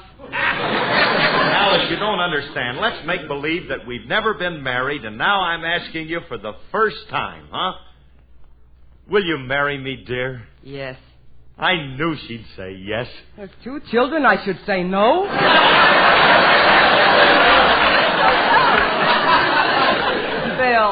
Phil, what is this all about? I want you to marry me. But we've been married for 9 years. I know, but it's renewal time, and I'd like to pick up your offer. That's my option. Yes, miss, you've been with us a long time, and we like your work. Of course, times are a little tough, and if we do keep you, you'll have to take a little cut. However... Wait a minute, Remley. Quiet a minute. Now, what do you say, Alice? Will you marry me again? Don't be silly. Of course not. But, darling, don't you realize we're growing away from each other, and this is our chance to recapture the dawn of our love? Don't you miss the whispered sweet nothings, the exchange of coy glances, the arch look of two lovers? Let us fly away together, and once again we shall regain the soul-searing ecstasy that bodes paradise. What do you say? Take me, I'm all yours.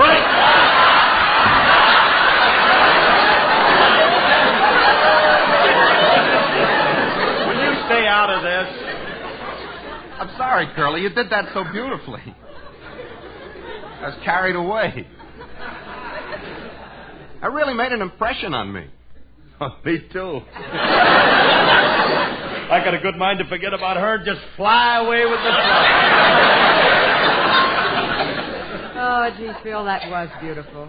You know, you haven't spoken to me like that since we were first married. Well, that's what I mean, honey. Now, if we were to get married again, well, we'd sort of start all over. Will you do it? Well, I feel kind of silly, but okay, I'll do it. Good. Now, you go upstairs and get your coat, and we'll go right down and get married. All right, honey lamb. I'll be right down. Goodbye.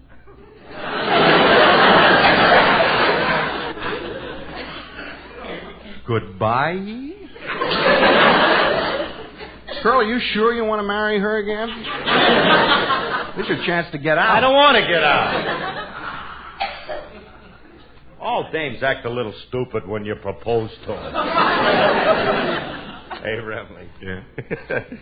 You were so right. Oh, that proposal worked like a charm. Sure. And Alice will never know. You'll get down to City Hall, get your license. Inside of an hour, you'll be married, and nobody will be the wiser. Yeah, and I'm lucky to get out of it because you'll... Hey, wait a minute. Wait a minute. What? Well, if we get married at City Hall, there's going to be a lot of publicity. Not if you know the right people. And you know the right people? Do I ever know the wrong people? No. I wouldn't call them wrong. Mm-hmm. I wouldn't even call them people. But as long as it's at City Hall, I guess it's got to be on the level. You wouldn't fool around with nobody. Of course. This guy I know will marry and keep it undercover. Okay, we're going to be on our way just as soon as Alice Well, I'm all ready. Oh, by the way, Phil, where are we going to be married? City Hall? But we were married there last time. Yeah, but this time it's going to be a legal ceremony. What does he mean by that, Phil? Oh, it's nothing, honey. It's a legal ceremony. See, it's a song cue. A song cue for what? For whatever you're going to sing. The breeze is chasing the zephyr. The moon is chasing the sea. The bull is chasing the heifer. But nobody's chasing me. The rooster's chasing the chicken. The pee-wee, some wee pee-wee. The cat is taking a licking, but nobody's taking me. Nobody wants to own me, and I object. Nobody wants to phone me, even collect. The leopard chasing the leopard. The chimp, some champ chimpanzee. The sheep is chasing the shepherd, but nobody's chasing me. Nobody's chasing me. The flood is chasing the levee. The wolf is out on the spree. The Ford is chasing the Chevy. But nobody's chasing me. Each night I get the mirror come off the shelf. Each night I'm getting nearer, chasing myself. The clams are almost a mixin'. The hams are chasing TV. The fox is chasing the vixen. But nobody's chasing me. Nobody's chasing me.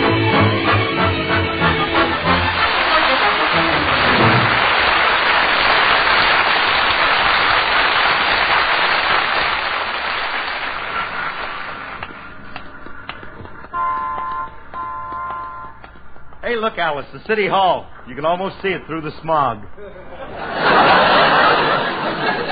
Brings back memories, doesn't it, honey? Oh, it certainly does, darling. We were married here. Do you love me as much now as you did then? Of course I do, Pesh. How about you, doll? Oh, you know I do, Poopsie. Oh, stop slobbering over each other. Okay. Hey, here's the main lobby. How do we get to your friend's office, Oh, we Frankie? have to take the elevator. He has the penthouse suite. Well, here's an elevator. Let's get in, huh? Hey, penthouse suite, huh, Ralph? Oh, I didn't know that you knew such important people. You must be a big shot. Penthouse. Well, naturally. You can't be small potatoes and have your office in a penthouse. You see, I... Four, sir?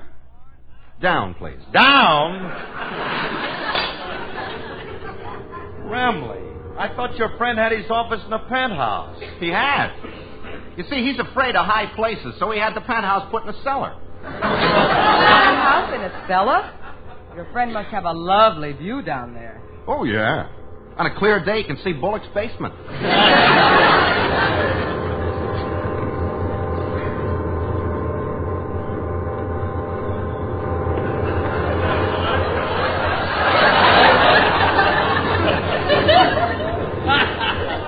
Remley. What? We've been going down for 10 minutes. Where does your friend Lucifer hang out? His name ain't Lucifer. Bottom level, all out. Thanks, son. How do we get to Mr. Dante's office? That's straight ahead and take the stairs down.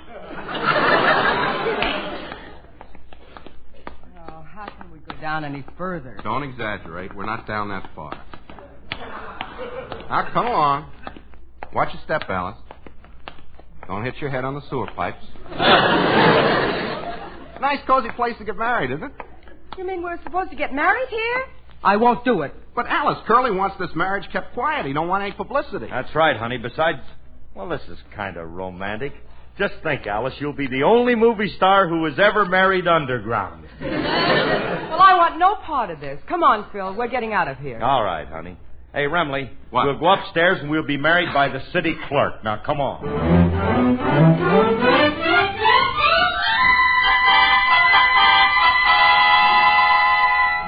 Boy, feels good to be up in the daylight again.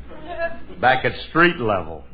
Phil, if we have to get married, let's get it over with. Let's go find the city clerk. Okay, but, well, you better wait here, Alice. Frankie and me'll take care of everything. You stay here. Oh, fine. Frankie gets in on my wedding and I don't. Oh, we'll let you be there for the wedding. Yeah, we'll try to make a spot for you. You'll be all right. We're just going to make arrangements for the license and somebody to marry us. Look, Alice, you meet us upstairs in about an hour. All right, fellas, and do your best to find a spot for me in this one, will you? Yeah, we'll work you in. Come on, Remley, let's find out where you go to get married. I know where it is, Curly. Let's get in the elevator. Okay, but wait a minute.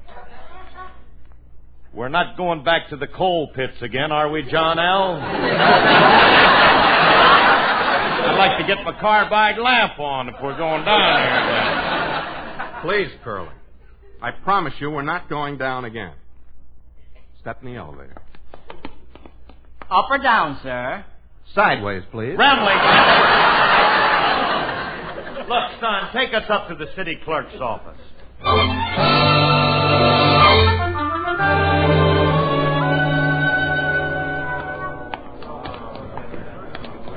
Here we are, Curly. Licenses. Let's go up to the window and get your application. Okay. Pardon me, sir. I'd like to get a license. Hunting, fishing, dog, or auto? No, I want a marriage license. Aren't you a little old for that sort of thing? What do you mean, old? Well, for men your age, I always recommend the hunting license. Not as much fun, but more relaxed. Look, I don't want a hunting license. Well, then how about a dog license? With that, we give you a collar, 2 pounds of horse meat, and a free rabies shot. Look, Bud, I want a marriage license. What have you got against marriage, anyway? I am a married man. So? Oh, I gotta draw pictures for this guy. Now, look, Buster. Getting a wife is like buying a used car. It looks good on the lot, but let it stand out in the rain for one night and the paint starts to peel off, the upholstery gets soggy, and the next morning, what have you got? An old heap the smiling Irishman wouldn't be found dead with. Someday I'd like to meet that old Essex you married. Does she crank on the side, or... Look, I got a wonderful girl I want to marry. Okay. Have it your own way. Now then, who do you want me to make this fishing license out to? I don't want a fishing license. I'm not interested in anything but getting married, and I want... The bluegill are running great at Lake Henshaw. Well, I don't care if they're... What are they biting on? I use worms. Worms? That ain't no way to get bluegill. You got to use dry flies. Now, when we get up to Lake Henshaw this afternoon, I'll show you how... Hurley! Oh, yes, the marriage license. Look, Bud, I got to get married this afternoon. We'll go fishing some other time. Maybe tonight. Now, give me the marriage license. Okay, it's your funeral. Here's an application blank. Just fill it out, take it to window 14, and they'll give you the license. Come on, Remley, let's get out. Yeah. Hey, look, all I got to do now is to fill out this application, and I take it up. Hey, Remley. Something just occurred to me. What? Well, can't you see if I fill out this form and take it up to the license window, they'll recognize me. Then they'll look up the old record, and the whole sordid story will come out. Oh, yeah. I'll tell you what, Curly, I'll fill out the application for you and Alice and get the license for you. Nobody knows me. Would you do that for me, please? I'd love to. Oh, thank you. Now, go ahead, but will you keep this quiet, please? Okay. I'll be right back. All right. Come to think of it, I'd better not let anybody even see me here. Because if I'm recognized by anybody, it's going to get in the papers and... Mr. Harris! Oh, no, Julius.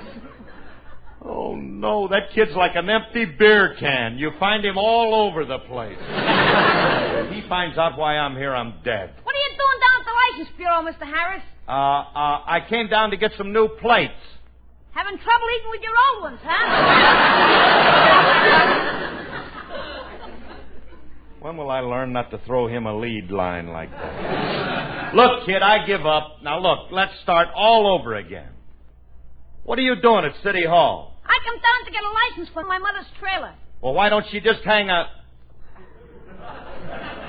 No, I better not toy with that.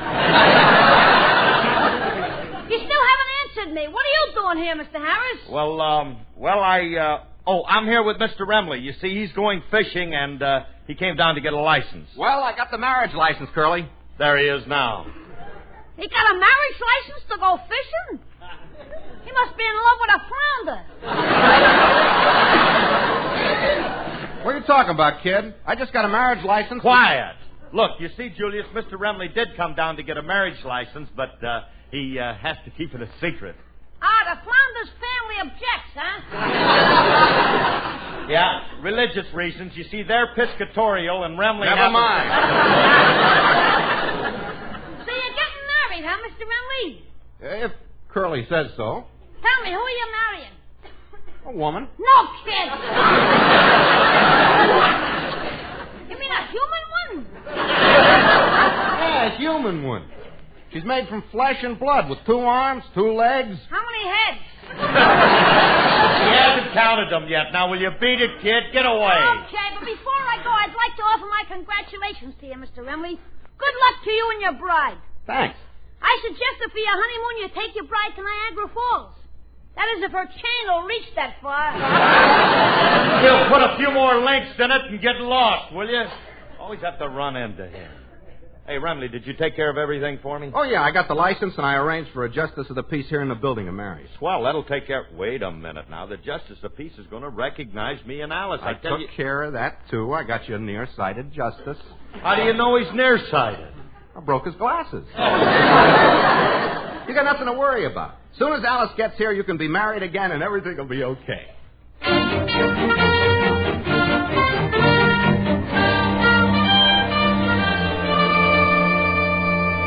Sure was a beautiful ceremony, wasn't it, Curly? Yeah. And thanks for taking care of the marriage license and all the details for me. Remley was swell. Oh, gee, Phil. Isn't this romantic? Just think. I'm married to you again. Yeah. And it couldn't have happened to a more deserving girl. It's kind of thrilling, isn't it? Yeah. Well, now that the ceremony is over, what do we do now, dear? I don't know about you, but I'm going fishing with the marriage clerk.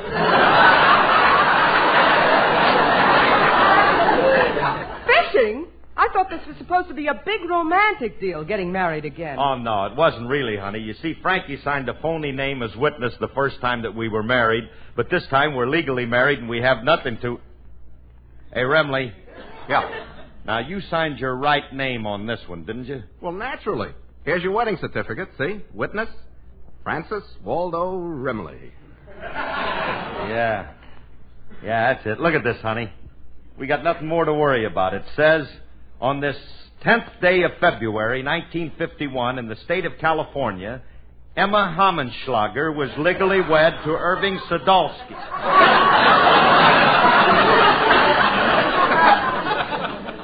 Remley, who are these people? They're you and Alice. You didn't want anybody to know who you were, so those were the two names I put on the application.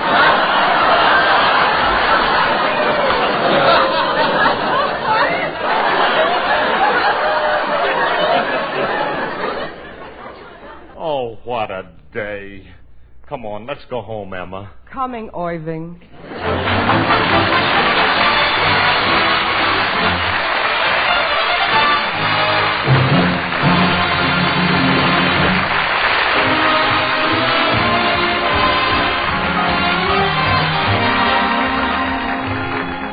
This is Phil again. A couple of weeks ago, we did a show about Red Cross blood donations. And we received a lot of wonderful letters from Red Cross blood banks throughout the country telling us of your fine response. We'd like to thank you now for your blood donations and ask you people who haven't donated yet to remember that the need is urgent. Go down and donate for the boys. Thanks again, and good night. Good night, everybody. Good night. This program was produced and transcribed by Paul Phillips. Included in today's cast were Jerry Hausner and Jim Babbitt. The part of Frankie Remley was played by Elliot Lewis, and Julius was played by Walter Tetley.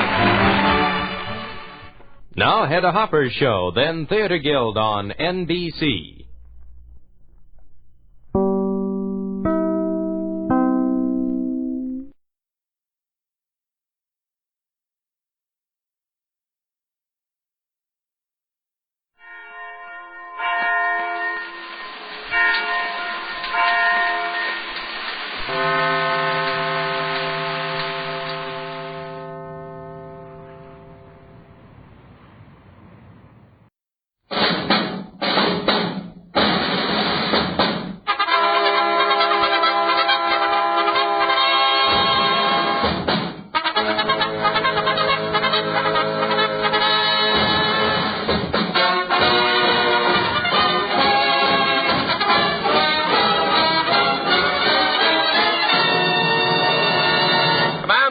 USA, the greatest entertainers in America, as requested by you, the men and women in the United States Armed Forces throughout the world.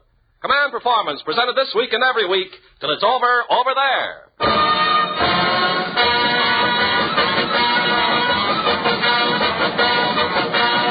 Hi there, gang. This is Ken Carpenter, taking Command Performance out on the leash again, as per your request to Armed Forces Radio Service, Los Angeles, USA. And this week, a note from Sergeant Jim Blaine and his buddies at APO 149 discloses that they have a very special girlfriend in Hollywood named Paulette Goddard. And it's not a bad girl for any outfit. The letter follows. Dear Command Performance, we're all crazy about Paulette Goddard and would like to take her out for an evening of dining and dancing. But unfortunately, we're a long way from the States, so here's the deal. How about getting Jack Benny, who we understand is a big spender, to take her out for us?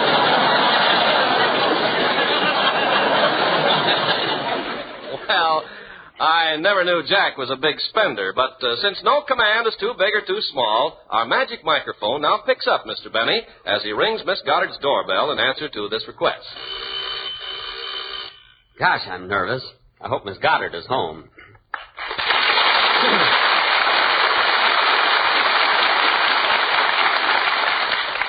Why doesn't somebody answer the door?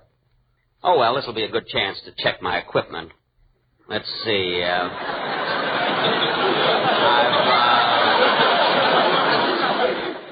I've got some flowers, my sensen, my kiss me in the dark necktie that lights up, and a pint of lipstick remover. Wow, what a night this is going to be. Yes? Good evening. Is Miss Goddard at home? Oh, Jack, I'm so glad to see you. Come on in, sugar. No, none of that, baby. You know, you're cute, but I came to see Miss Goddard. But I am Miss Goddard. Oh, Paulette.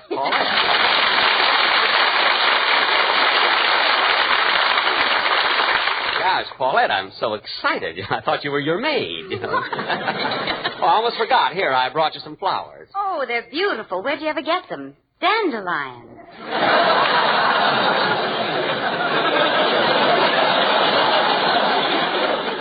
Oh, my yard is full of them. And when they wither, Paulette, don't throw them away. They make wonderful wine. Well, if you think I'm going to jump around barefoot in a bunch of dandelions, you're crazy. I know what you mean. I got the yellowest feet in my neighborhood. Well, are you all set to go out on a date, Paulette? Oh, yes, Jack, I'm all ready, but, well, should I take some money along? Oh, no, I should say not. I mean, perish the thought. Well, I was only asking. Of course, it might be advisable to bring along a few dollars in case the zipper on my wallet sticks. You know? And then, too, you better bring along a little mad money. Well, how about if I take $50? Will 50 tide us over? Tide us over? Paulette, will you marry me? Jack, get up off your knees. Okay. Give me a hand. Come on, up you go.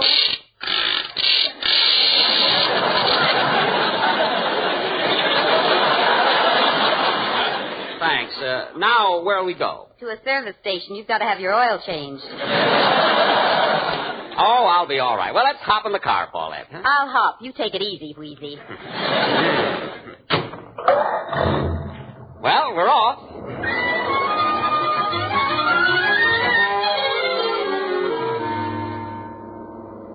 Well, we're almost there, Paulette. And this place we're going to really has wonderful music and food. Oh, swell. Here, have another. Jack, you're taking me out to dinner. I don't want another peanut butter sandwich.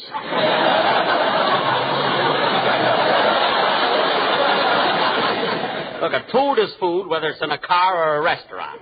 But don't you understand? I'd like to have some hot food. Well, why didn't you say so? I've got frankfurters in the radiator. I don't care if you've got cornbread in the carburetor. I want to go to a restaurant. Okay. Gosh, all this trouble. Here's a place right up here, and believe me, it's a classy place, Paul. Look at that electric sign there. Yes, I see it. B.S. Pulley's Blotto Grotto. Off limits. Jack, what does off limits mean? No cover charge, I guess. Come on, let's go in. Hey, this is a real exclusive place, isn't it, Paulette? What'd you say, Jack? I said this is a real exclusive place. Speak louder, I can't hear you. I said this is a real exclusive place. Hey, you, pipe down. This is an exclusive joint. Why, it's our host, B.S. Pulley.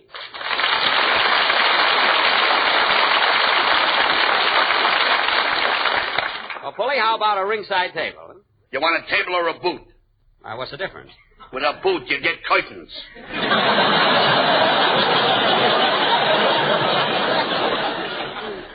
Oh, curtains. That'll be lovely. So continental and everything. Hey, Paulette? Listen, lover boy, you better stay out in the open where you're safe. Oh, well. All we want is a table for two, but it's so crowded here. Don't worry, I'll make room for you. There you are, table for two.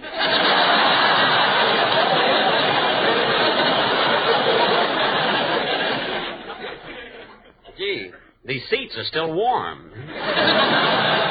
Come on, I feel like dancing. No, thanks. My feet are killing me. Not you. I mean Paulette. Oh, Jack, I'd love to dance, but I think Miguelito Valdez is going to sing. He's out there on the floor now. Well, that's all right. We can dance around him. Come on. Sit down, you barracuda, or I'll bite your throat. The floor show's about to start. Ladies and gentlemen, the Latin American sensation, Miguelito Valdez.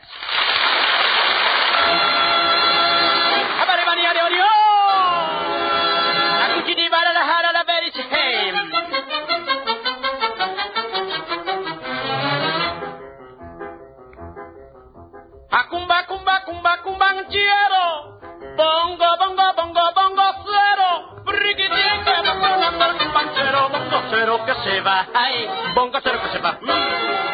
Acumba la bongo, la cumba la bongo, la cumba la bongo, la cumba la bongo, la cumba la bongo, la bongo, la bongo, cero.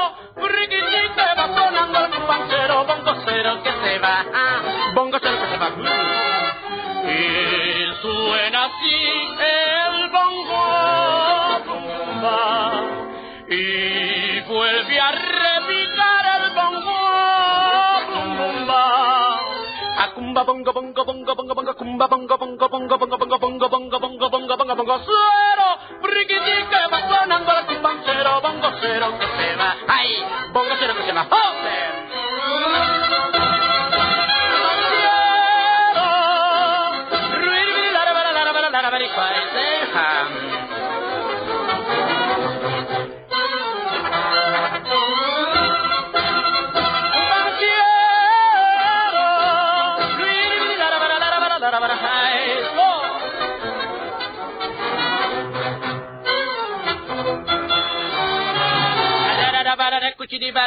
I know what I say. De la piquiti cumba mala mafacata capriquiti castavalo mamá Miguelito de mi vida mira papi que me muero yo bailando la rumbita caliente sabrosita de la piquiti cumba mala mafacata capriquiti castavalo mamá cumbanchero.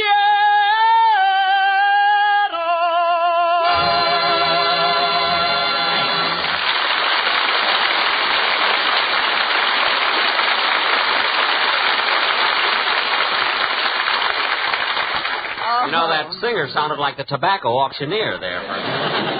Oh, but that was beautiful. You know, Jack, Miguelito Valdez sings with such feeling and passion. I like all music. It does something to me. It seems to waft me into another world, a blue, hazy, romantic dream world. Ah, music. Well, I must bring my violin over.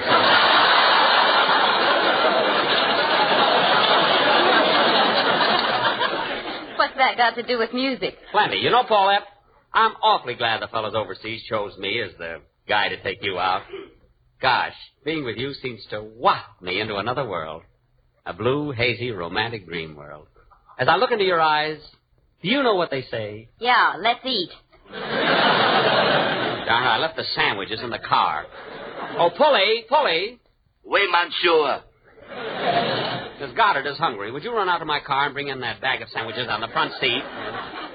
What do you think this is, Griffith Park? No, but I'm just not too sure about the food here. What do you mean? Our food is filled with sanitation. It's untouched by human hands. Untouched by human hands, eh? Yeah, we got an ape for a cook. An ape? He's a cousin of mine, once removed and enticed by the sheriff. Jack, I think we'd better go someplace else. Say, I know a cute little place down the street. You know, on the night they have Spanish food, the waitresses wear Spanish costumes. Oh. And on the night they have French food, the girls wear French costumes. Well, don't expect that around here. We got raw oysters.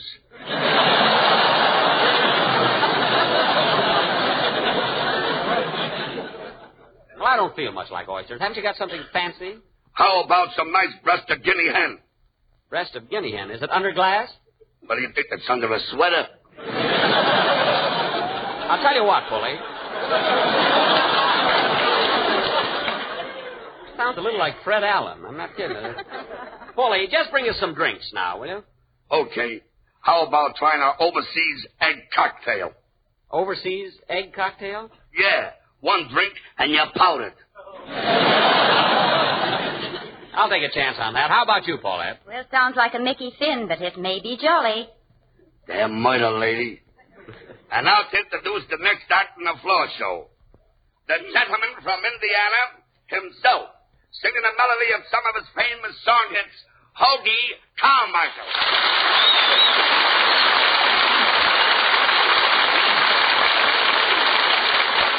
Every songwriter's written a song about the South, and I'm no exception. The song I wrote about the South is...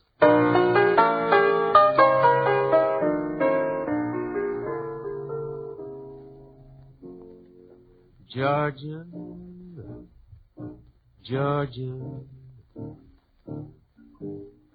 the whole day through, just an old sweet song keeps Georgia on my mind,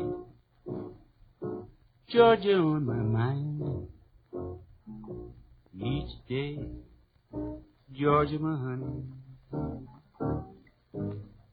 A song of you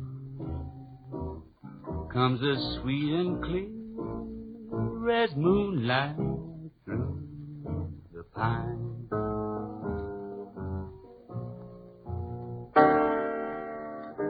Other arms reach out to me, other eyes smile tenderly. Still in peaceful dreams I see the road leads back to you, my pretty Georgia, pretty Georgia. No peace I find, just an old sweet song keeps Georgia on my mind.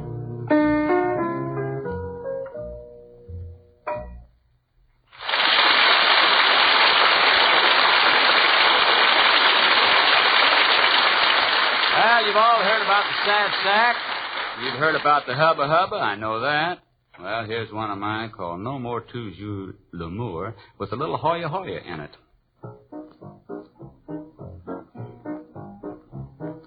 Hoya, Hoya, Hoya, Hoya. Eager Beaver got him a 12-hour leave. Hoya, Hoya, looking like Christmas, happy as New Year's Eve. Hoya, Hoya. Eager Beaver found him a clinging vine, pretty as a picture gave her that Sunday shoving off Monday line. Hubba, hubba, hubba, Eager Beaver taking her home at last.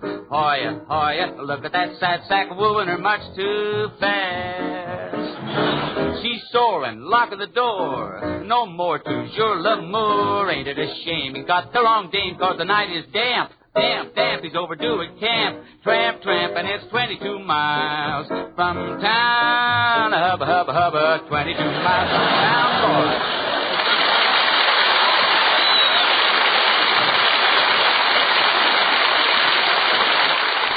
To those of you who saw the picture, the have and have not, and weren't looking at Lauren Bacall, that was me at the piano behind the match.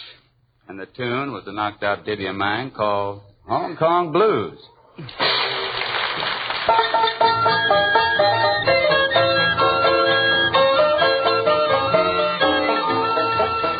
It's the story of a very unfortunate music man who got arrested down in old Hong Kong. He got 20 years privilege taken away from him when he kicked an old Chinese gong. And now he's bobbing the piano just to raise the price of a ticket to the land of the free. Well, he say his home's in Frisco where they send the rice, but it's really in Tennessee. That's why he said, I need someone to love me, need somebody to carry me home to San Francisco.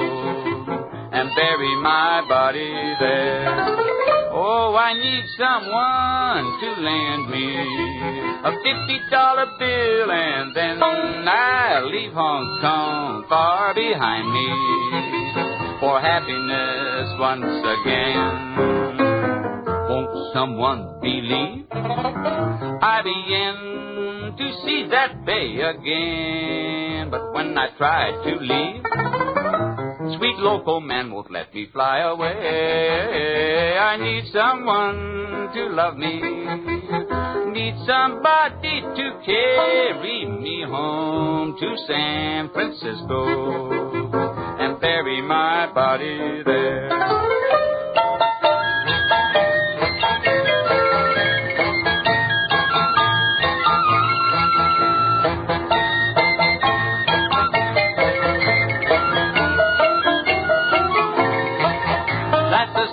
Of a very unfortunate music man who got arrested down in old Hong Kong. He got 20 years privilege taken away from him when he kicked an old Chinese gong.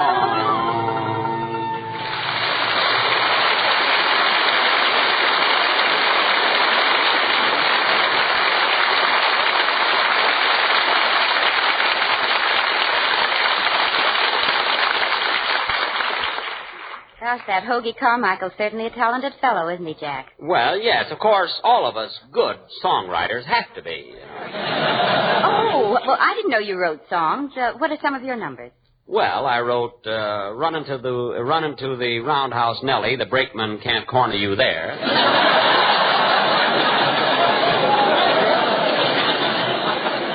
I nearly killed that one. Is it all right? Then I wrote She Works Down in the Laundry, but She Never Holds the Bag. Have you heard that one? I've got a new novelty tune coming out. Oh, well, what's that one called? Be a good sardine, Junior, and help your mother out of the can.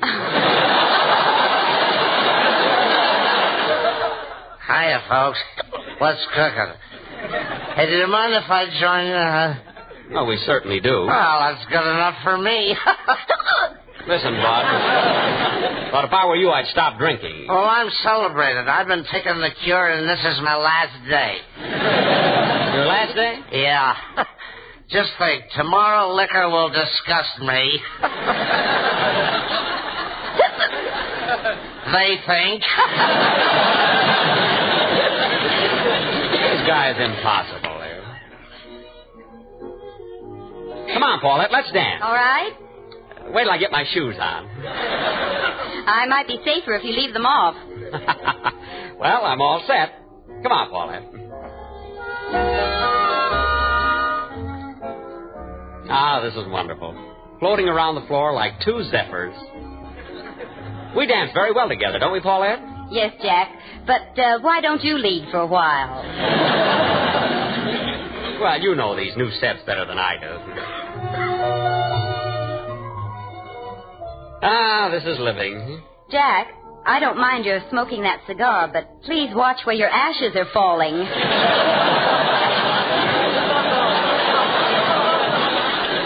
Oh, pardon me. Now, all you dancers will get back to your tables and start spending some money. Our chanteuse, Miss Jerry Sullivan, will sing.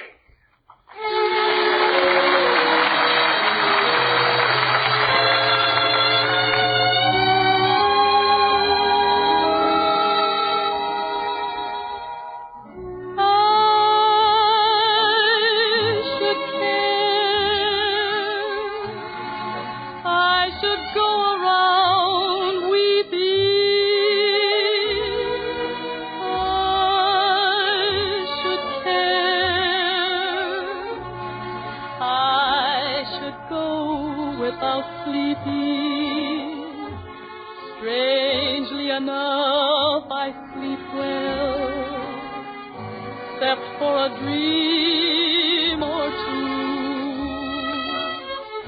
But then I count my sheep well. Funny how she can lull you to sleep. So I should care.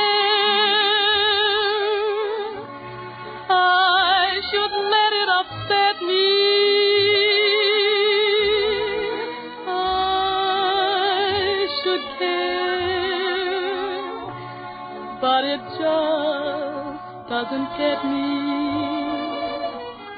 Maybe I won't find someone as lovely as you,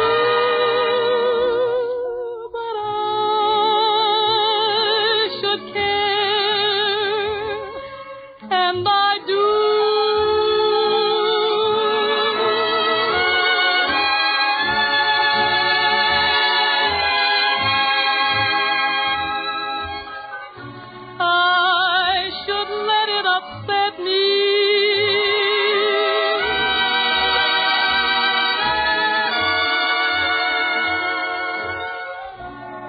But it just doesn't get me.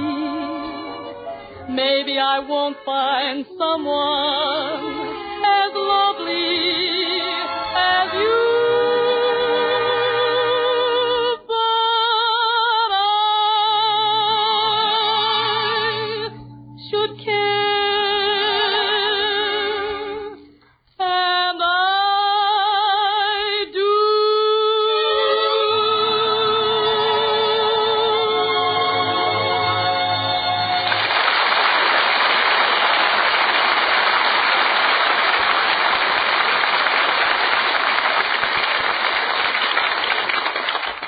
Paulette, you get a lot of entertainment here, and the price is right, too. Yes, up to now it's practically a USO for you.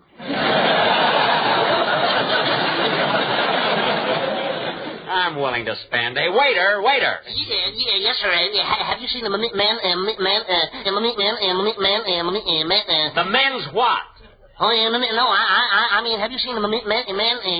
For goodness sake, sing it. Yeah, have you seen our menu, our own special menu? Oh, I'm so hungry I could eat a cow. Are you really? Waiter, have you got any cows? Sing it. One meatball.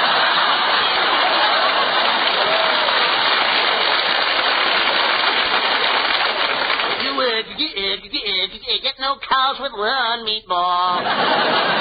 Oh, give me that menu. I'll order myself. Now, let's see. I'll have some patty de foie gras, some vichyssoise en tasse, avec croûton ragout au bouillabaisse. Have you got that, waiter? Oh, yes, some I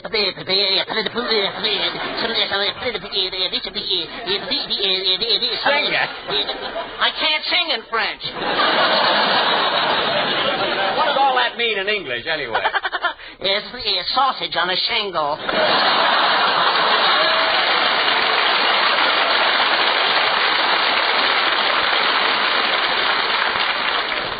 This place is awful. Let's go, Paulette. Well, I got awful close to having dinner.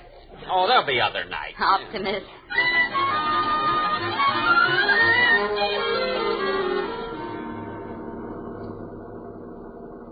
Well, Paulette, we're on our way home. Yep. Boy, am I going to raid the icebox. Are you still hungry? I never saw such a stubborn girl. Oh, well, it's been a nice evening anyway, Jack. Yes, sir. Gosh, what a beautiful night. Look at that big yellow moon. What does it make you think of, Paulette? Cheese. I'm starving. Well, there's some sandwiches left in the bag. Why don't you take one? You're sitting on them. Oh. Yep. Sure has been a wonderful evening, isn't it? Yep.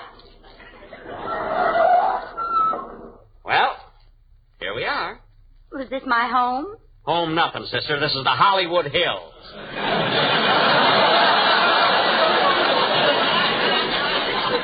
Why, Jack Benny, what are you parking here for? Now, listen, Paulette, don't try and act like Margaret O'Brien. Oh, you silly, silly boy. That's what you think, Paulette. You don't know a wolf when you see one. Where? Where's the wolf? Right here beside you. Don't look out of the car. Oh, Jack, you a wolf. Yes, my lamb. Well, and what's going on in this car? Whoops, a cop. Let me do the talking, Paulette. All right, you devil. Come on now, speak up, you. What's the idea of parking up here at this hour of the night? Well... Oh, pardon me, mister. I didn't see you had your daughter with you.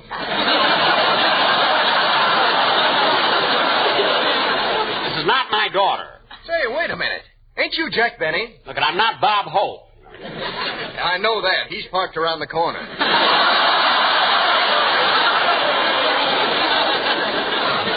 a hopper. What does he think he is, a high school boy?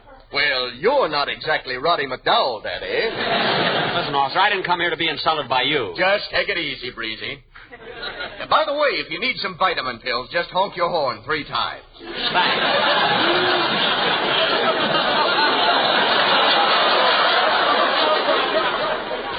Well, good night, miss. Good night. And if you need me, just yell. Oh, and Benny, if you need me, you can yell, too. Now, there's a wise guy if I ever saw one. All right, Paulette, you've been stalling long enough. Are you going to kiss me or not? No, I'm not. Well, Jack, don't give up so easily. Stop the motor. I thought you'd come around. Come on, pucker up. Okay. Well, we can go now. Good night, fellas.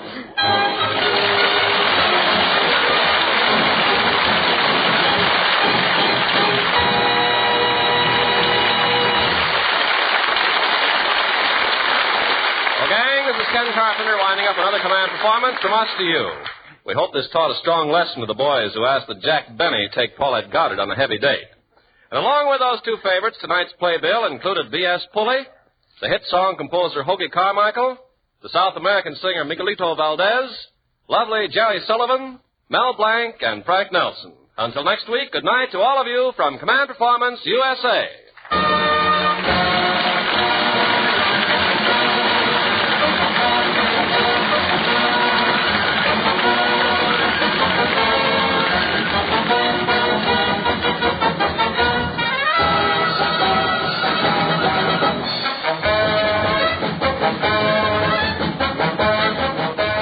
This is the Armed Forces Radio Service.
The GI Journal goes to press.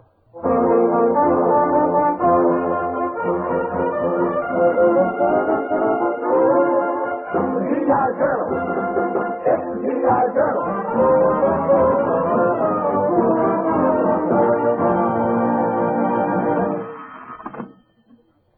Hello? Editor-in-Chief Jack Benny talking.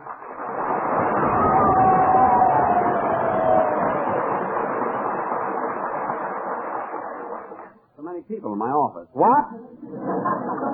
You want to place an ad in GI Journal? Wait till I get a pencil. Go ahead, miss.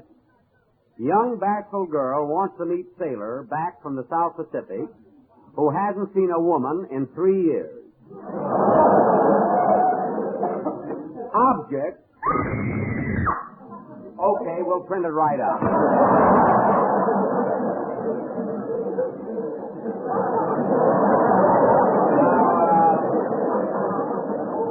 Where's my office boy? Right here, Chief. Radcliffe, how'd you like to have lunch with me? Oh, that would be swell, Mr. Benny. Where'll we go? Go? Why should we go anywhere? You have a lunchbox, haven't you? Oh, yeah. Well, get it open. You know, it isn't every day you get a chance to eat with the boss. Well, I don't know what's in my lunch pail today. Let's see now. Oh, boy. Spam sandwiches, Vienna sausage, and powdered eggs. A Yum, yum. Yeah, leave it to my mom. She knows what's good. What is your mom, a mess sergeant with a wax? Oh, well, it beats going out to eat. Say, I wonder what's keeping Rochester. He's supposed to be here with that sketch I'm doing with Paulette Goddard. Paulette Goddard? Which Paulette Goddard? Which Paulette Goddard? What, do you think there's two of them? There must be if one of them's working for you. Look, I'm referring to the real Paulette Goddard, and she's going to do a very passionate love scene with me on my next overseas tour. There's a girl that really knows there's a war going on. Now listen, Ratcliffe, just because you don't think I'm attractive is no sign girls don't. And lay off the Vienna sausage. You've had your half. That must be Rochester now. Come in. How do you do, Mr. Benny? My name is Arthur Treacher.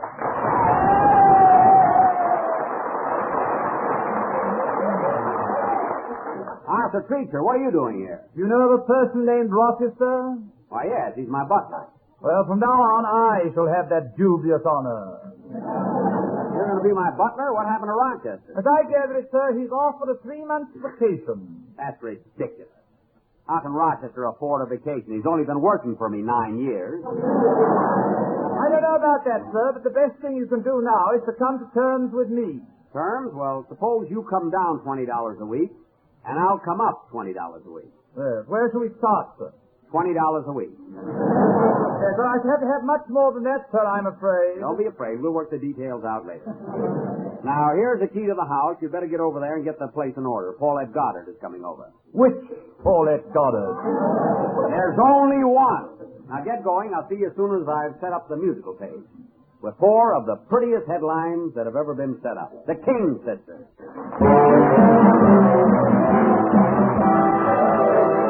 Yes, sir, gang. It's the King Sisters with GI Journal's travel news. So all aboard on the Atchison, Topeka, and Santa Fe.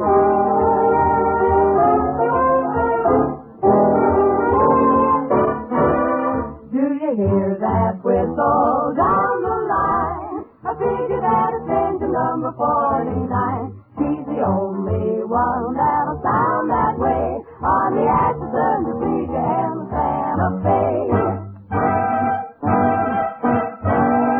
See the old smoke rising round the bend. I reckon that you know she's gonna meet a friend. Folks around these parts get the time of day from the Atchison, Topeka, and Santa Fe. Here she comes.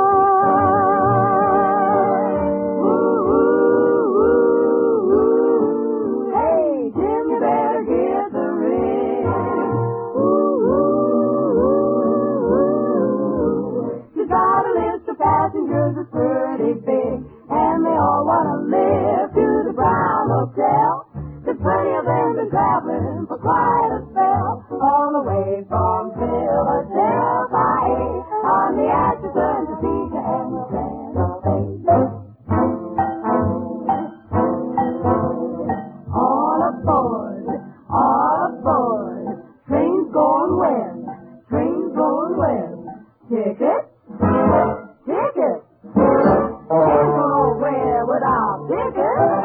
Do you hear that whistle down the line? The hooey, hooey, it sounds fine. She's the only one that's going to sound that away on the Atchison, Topeka, and Santa Fe. Here she comes, she's coming. Hey, Jim, you better give the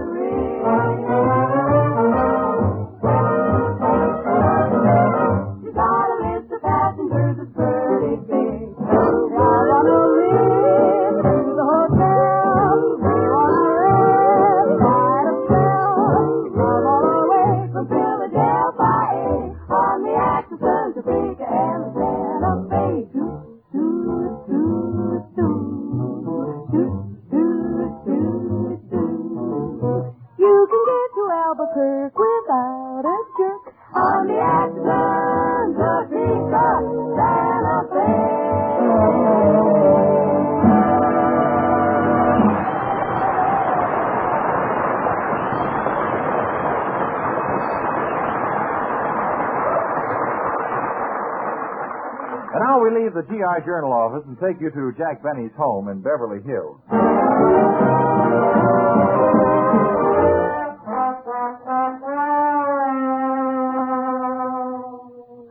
Give me land, lots of land, under solid skies above.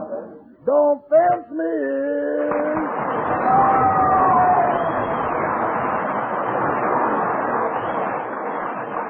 Da-da-dee, da-da-dee, da-da-dee, da-da-dee. I say, is that you, Rochester? It ain't Paulette, Goddard. Make yourself at home, Mr. Treacher. I'm just doing some last-minute packing. Let's see now. Where's that bottle of hair tonic? Is this it on the dresser here? Yeah, that's it. 90 proof. Is this a good hair tonic? Good. Used judiciously, it's sheer bliss. I wonder if I ought to take this sport jacket along. It fits me fine. But Rochester, isn't that Mr. Benny's jacket? Yeah, but we never wear it at the same time. Well, I guess that about finishes tidying up his wardrobe closet. Tidying his wardrobe closet? You haven't left enough in there to clothe a mop. With my trouble, who can worry about naked moth? Well, if I'd better take your place with Mr. Benny, Rochester, there are a few things I feel I should know. For example, just what is his opinion of himself? Well, that he's a kind man with baby blue eyes, about 36 years old, plays the violin beautifully, and is extremely generous. And what is your opinion? Accentuate the negative. Now, Rochester, you know, there's another thing. Does Mr. Benny keep a well-stocked larder, or to put it simply, what is the nature of the provender hereabouts? Repeat it, fool, s'il vous plaît? I mean, say, how is the food? Well, you've heard the song, you don't get bread with one meatball. Yes. Here you don't even get the meatball. Well, of course, that won't bother me. I'm not much of a meatball fan. But I do hope I can have some fish and chips occasionally. Oh, he'll throw you a fish occasionally, but you'll never be in the chips. Oh, by the way, you better take this. What's that? The key to the icebox. You better watch him, though. He keeps changing the lock. Oh, yes. You know, and Mr. Bennett's got some fine scotch I think you should know about. Well, where does he keep it? In the medicine chest. It's in 10 little bottles marked poison.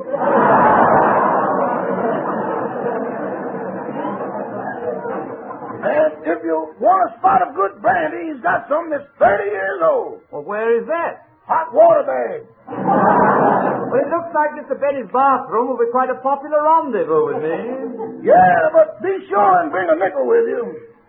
The roller cow won't work.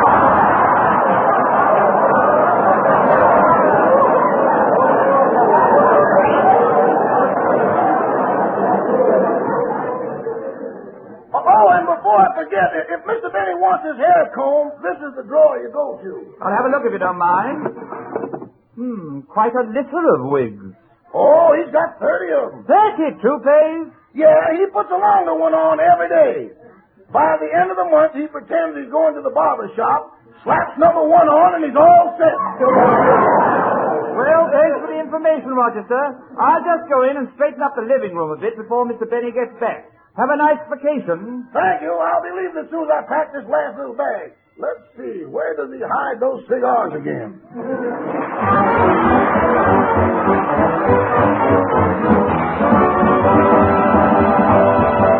This is Harry Mitchell cutting in from the GI Journal office with the latest musical news from our coffee gal of song, Miss Connie Haynes.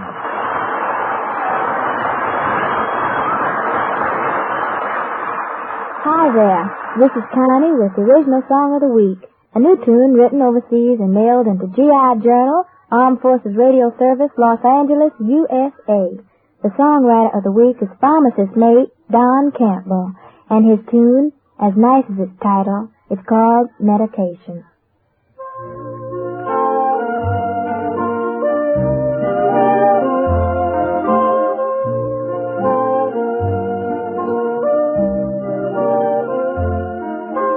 Evening falls, and all around me bluebirds call. You whisper to me, I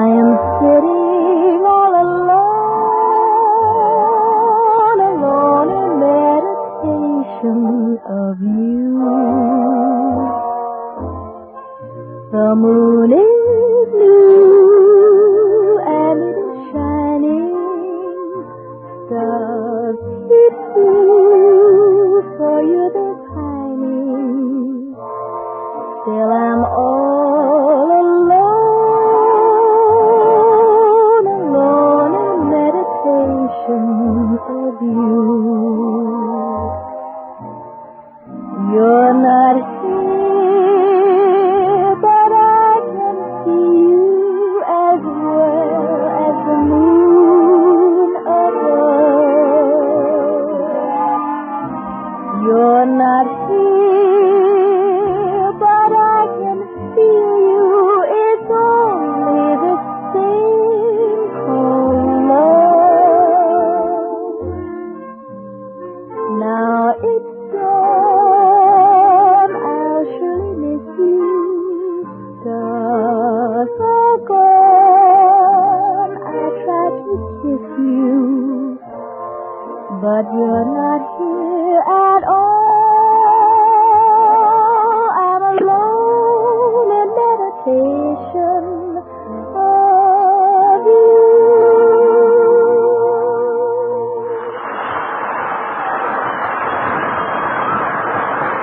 Oh, thank you, Connie. Thank you, Connie Haynes. And congratulations to songwriter first class Don Campbell.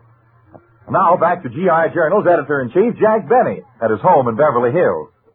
Oh, Preacher, now where is that valet? He's as bad as Rochester. Did you call me, Mr. Benny? Yes, Preacher. Have you my clothes ready for tonight? Yes, sir. I've laid out your suit, shirt, and hair.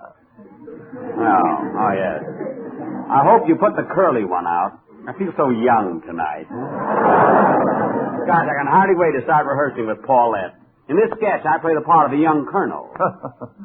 What are you laughing about? Well, I can't see you as a young colonel, sir. Why not? Well, you've been on the cob too long.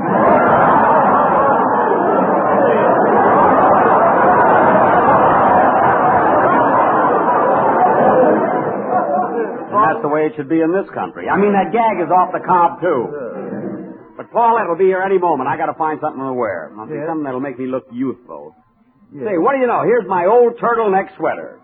I think I'll put that on. Yes? Boola, boola, boola, boola. Shall I get your beanie, sir? Preacher, I'll let you in on a little secret. I'm just itching to get rid of you.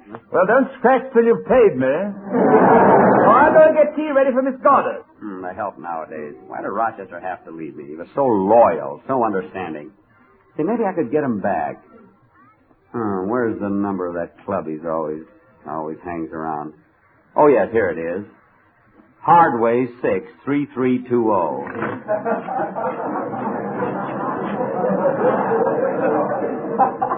Hello, this is the Curfew Shall Not Ring Tonight Social Club. Oh, is there a fellow there by the name of Rochester Van Jones? Yes. I'd like to speak to him. This is Jack Benny. Just a minute. Hello, Mr. Benny. Hello, Rochester. Now listen, Rochi. This preacher is driving me crazy. Mr. Benny, shall we have crumpets with the tea? Uh-oh. Yes, of course. Now, Rochester, I'm willing to let bygones be bygones. I'd like very much for you to come back to me. Speak up, Mr. Benny. I can't hear you. I can't talk very loud, Rochester. Preacher's still snooping around. Gee, I wish you'd come back. Well, frankly, Mr. Benny, the financial aspect of my association with you was getting gloomier and gloomier. But, Rochester, money isn't everything. No, but it's a great buffer against poverty. But, Roch, even Shakespeare said, he who steals my purse steals trash. Yeah, and he who finds your purse is a bird dog. And by the way, you still owe me 3 months back trash. Oh, we'll iron that all out. Won't you come back? I don't know. Labor depresses me. I'm surprised you, Rochester. After all, hard work never killed anybody. True enough. But resting is responsible for even fewer casualties. Well, I'm not going to beg you. Uh-oh. Here he comes again. Pardon me, but who are you talking to, Mr. Benny? Oh, nobody. I mean, it's just an old girlfriend of mine, Agnes Grotch. Well, goodbye, Agnes. Goodbye, Mabel. After all I've done for that guy. Oh, there's the doorbell. It must be Paulette. Shall I let her in, Mabel? No, Fraser, I'll do it. I'm so anxious to see Paulette.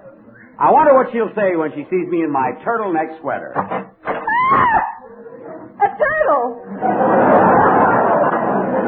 Well, Paulette Goddard.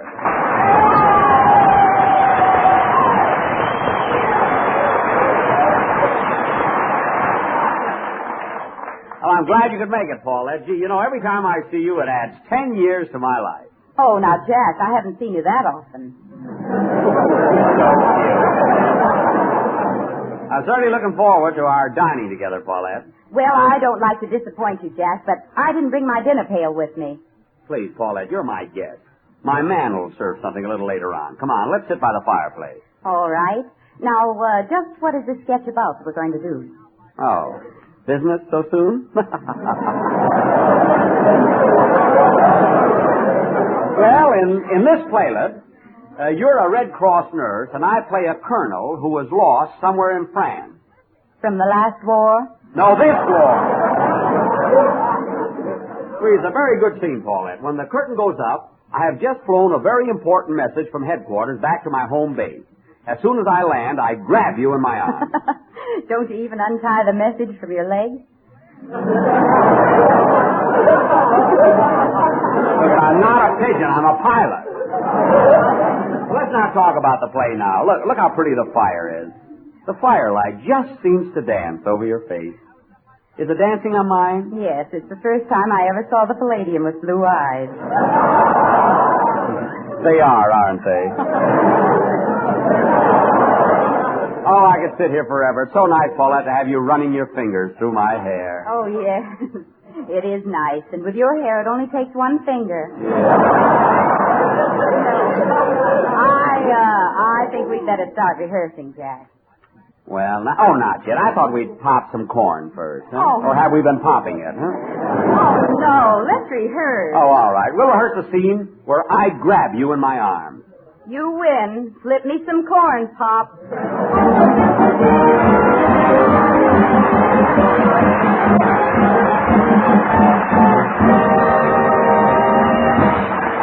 And here are GI Journal's four-star vocal reporters for this week's request page. The King sisters, Alice, Donna, Yvonne, and Louise, with a song for the 11th Airborne.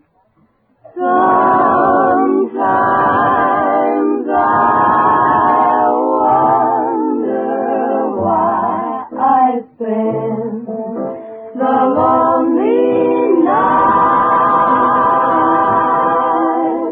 dreaming of a song, a melody that always haunts my reverie, and I am there alone with you. When our love was new, and each kiss an inspiration,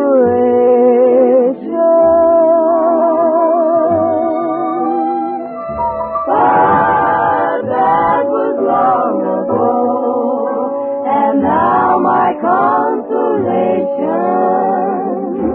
is in the stardust of a song, and there beside a garden wall, where stars are born, you are in my arms, my arms. The nightingale tells a fairy tale of paradise where roses bloom. Though I dream in vain, within my heart it will remain a stardust melody, the memory of love's refrain, a melody that haunts me night and day,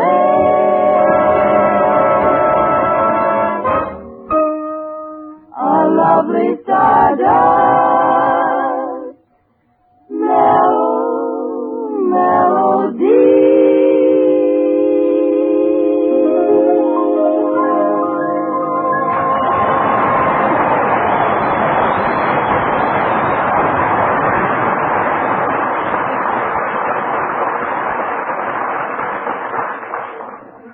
the popcorn's all gone, Paulette. Let's get started with our little love scene, shall we? All right.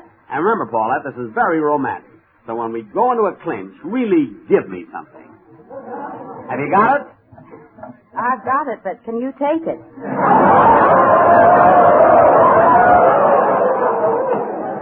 Oh, sure. Hand me my vitamin pills, please. Here you are, sir. And happy landing, Colonel. What a louse. Oh, now, Jack, don't take too many vitamins. After all, I'm just a helpless little girl. You are? These are the noisiest pills. Well, let's go. Jack, let go of me. Why, you mad, impulsive boy. Gosh, I'm a mad and impulsive boy, and you're a helpless little girl. Wow, aren't you excited, Paulette? Well, no. I'm not getting much of a buzz myself, sir.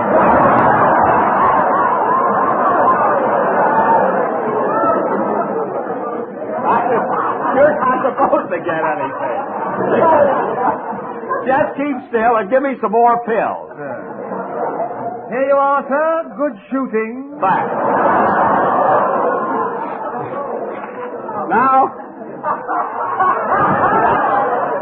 Now remember, Paulette, I'm a young Army colonel separated from my outfit. You're the beautiful nurse I find in a deserted farmhouse.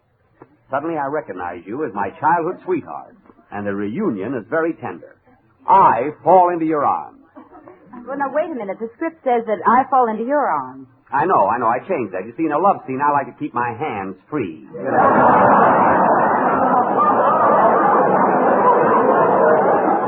You know, to make gestures. Just watch him, that's all. Oh, I will. Now, as the scene opens, the young colonel, that's me, enters the farmhouse. I open the door.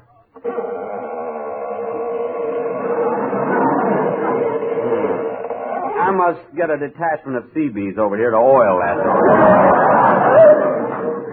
Thank goodness I found this deserted farmhouse. I shall rest my weary bones. So this farmhouse isn't exactly deserted, Colonel, sir. Oh, then the heck with my weary bones. Why, it's a nurse. Yes, sit down and we'll rip open a Band-Aid. Say, isn't your name Minnie Gloggenhager? Yes. Well, isn't your name Herman Huckledinker? Yeah. Gosh, imagine finding a Gloggenhager way over here. And who would have ever thought that I would bump into a Huckledinker? It's a small world, Minnie. Gee, I'm thirsty. Well, I saw a cow when I came in. Creature, you be the cow. Very well. Moo, sir.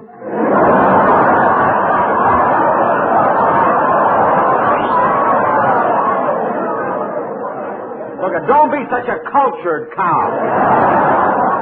Just move. That's it. Oh, that's the door. What can that be? Oh, that must be the technical expert the Army is sending over to teach you how to act like an officer. Oh, good. Let him in. Excuse me, pardon me, is this the home of Jack B? Mr. B, the Jack B, the Jack B, are you the gray goose of Waukegan? I'm Jack Benny, if that's what you mean. Who are you? Well, I'm current mate, private sad sack.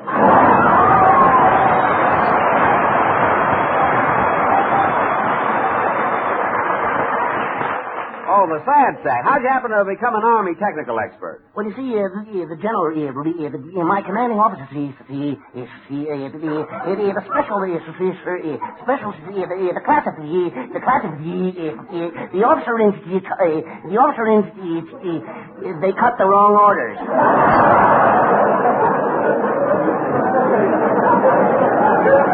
Well, Sack, now that you're here, I'd like to ask you a question. What sort of entertainment do you think the enlisted men overseas like best? Oh, well, they like moving the radio. They like radio They like backgammon. They like to play check. They like dames.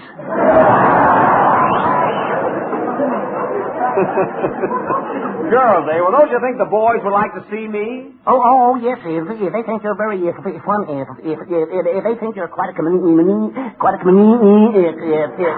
comic, they think you're very amusing.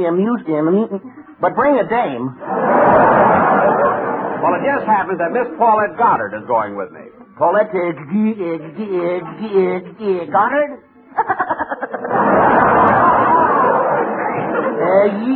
You can stay home. You look a little tired, Sassy. Now, you come over here and sit next to me.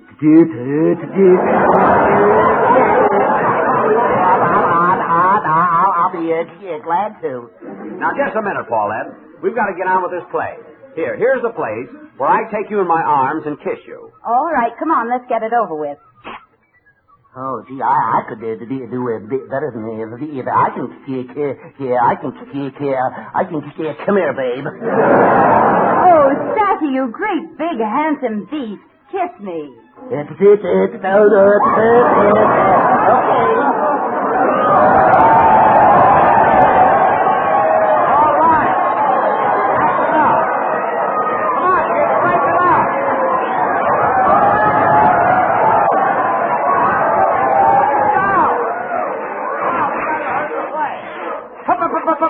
Paulette! Zach, listen, Zach. I'm a colonel of this place. This is an order. About Faye! To the rear bar! Hey, Paulette! Zach! The preacher! Do something! Move. Stop! Oh, well, we're a little late. Good night, folks.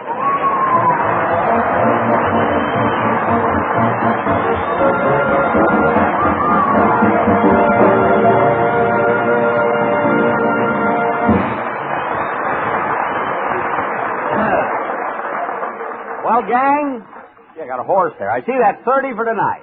But before we close this edition of GI Journal, I want to thank our star reporters, Paulette Goddard, Arthur Treacher, Rochester, the King Sisters, Connie Haynes, Dick Oren, and Private Sad Sack Mel Blanc. This is Jack Benny saying, so long, then.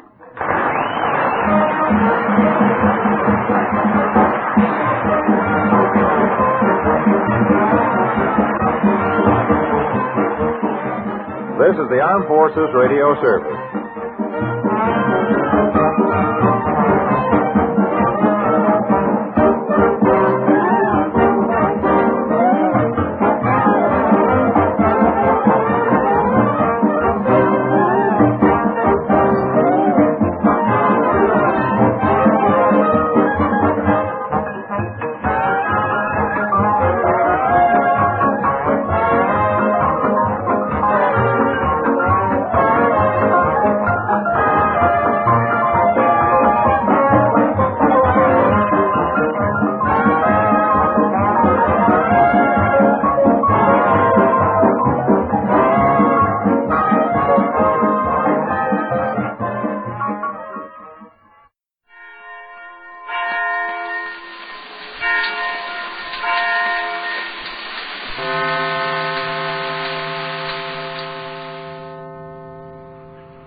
Ladies and gentlemen, Dennis Day. Every song that I sing, I'll sing to you, and I hope I can bring you a smile or two. Dennis Day is brought to you by Palmolive Soap and Palmolive Shave Creams. Palmolive Soap, your beauty hope, and Palmolive Shave Creams for a smoother, more comfortable way to shave.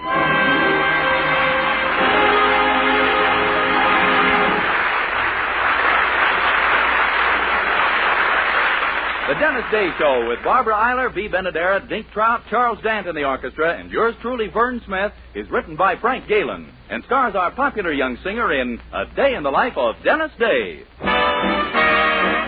Here's Dennis to sing, I've Got My Love to Keep Me Warm. The snow is snowing, the wind is blowing, but I can weather the storm.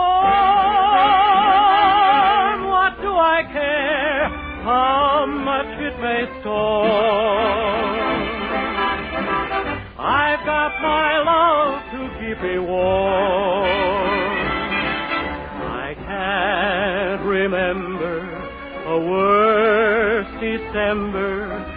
Just watch those icicles form. What do I care if icicles fall? I've got my love to keep me warm. Off with my overcoat, off with my gloves. I need no overcoat. I'm burning with love. My heart's on fire. The flame grows higher. So I will weather the storm. What do I care how much it may storm?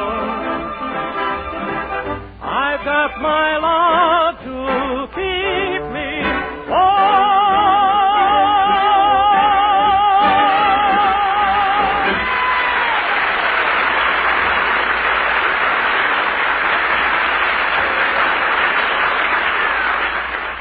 Three men out of every four get more comfortable, actually smoother shaves the Palmolive Brushless Shave Cream way. Yes, 3 men out of every 4 get more comfortable, actually smoother shaves the Palmolive Brushless Shave Cream way.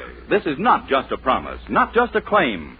1,297 men tried the new, different Palmolive Brushless way to shave. And no matter how they shaved before, 79%, 75% got less razor pull, 69% closer shaves, 82% smoother feeling skin. And 3 men out of every 4 got more comfortable, actually smoother shaves. But you be the judge. Try the new Palmolive Brushless way to shave. Just do this. Wash your face with soap and water. Rinse. Soap your face thoroughly again and apply Palmolive Brushless Shave Cream, smoothing it upward into your beard to get the full benefit of Palmolive Brushless Shave Cream's beard conditioning effect. Then shave. That's all. But remember, Palmolive Brushless Shave Cream offers you proof that 3 men out of every 4 get more comfortable, actually smoother shaves the Palmolive Brushless Shave Cream way.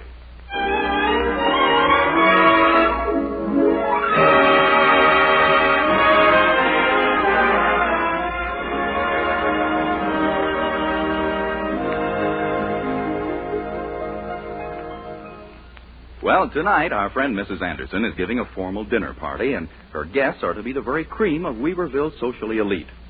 And now get ready for a shock. Among those in attendance will be our young hero, Dennis Day. It seems that with several husbands out of town, the party lacked men, so Mrs. Anderson invited Dennis, hoping her guests wouldn't notice the difference. We find him now being suitably garbed for the occasion as he tries on Mr. Anderson's old tuxedo. Gee, I don't know, Mr. Anderson. Does it really fit all right? Oh, it's a dream, my boy. Oh, does it... just look at those beautiful square shoulders. Hang her out. Oh. I'm sorry, I didn't see that. Gosh, I don't think I can wear it, Mr. Anderson. It's awfully tight, and besides, it's all green. Well, what of it? Well, I feel like a pimento in an olive. Nonsense. It isn't tight at all. Maybe a trifle snug here and there, but there's certainly no reason... Dennis, didn't I warn you? There you go breathing again. I can't help it. I feel I ought to every once in a while. Well, can't you just breathe in? Yes, sir. Now, here, try on the trousers. Gosh, aren't they a little short for me? Oh, don't worry about that. We'll tell him it's the latest thing. Formal pedal pushers. Yeah, maybe so. Of course, we'll have to get those pink spots off somehow. I doubt if we can. Those are me showing through the moth holes.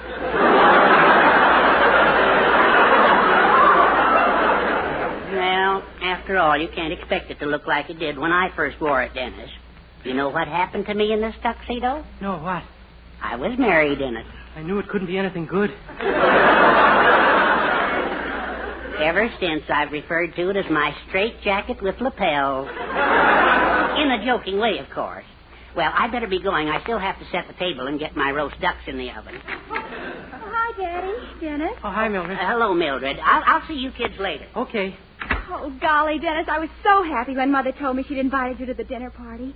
It shows that deep down inside her there's something very... Biting into a worm and finding an apple. Oh, Dennis. But, gee, I'm happy she invited me, too. You know whose name I saw on the guest list? John Van Rensselaer, who owns the big department store downtown. At last I'll have a chance to talk to him. You mean about a job? Sure, I've been trying to see him for months, only I can never get past the secretary. Golly, maybe you can talk Mr. Van Rensselaer into giving you a job, Dennis. Especially when he sees tonight how socially acceptable you are. And I will be, too, Mildred. I'm going to get right into the spirit of your mother's party. As soon as we start the kissing games, I'm going to grab every woman there Oh, and... Dennis, no. Huh? We're not going to have any kissing games. This is a party?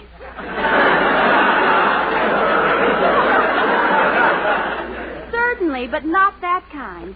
This will be very dignified. The donkey and Ollie oxen free?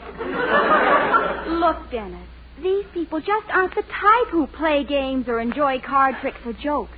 Now do you understand? Yeah, well, I guess we all have to go sometime. Just be on your best behavior, that's all. Oh, sure, but I don't see why your mother has to invite all these stuffed shirts when... Ooh.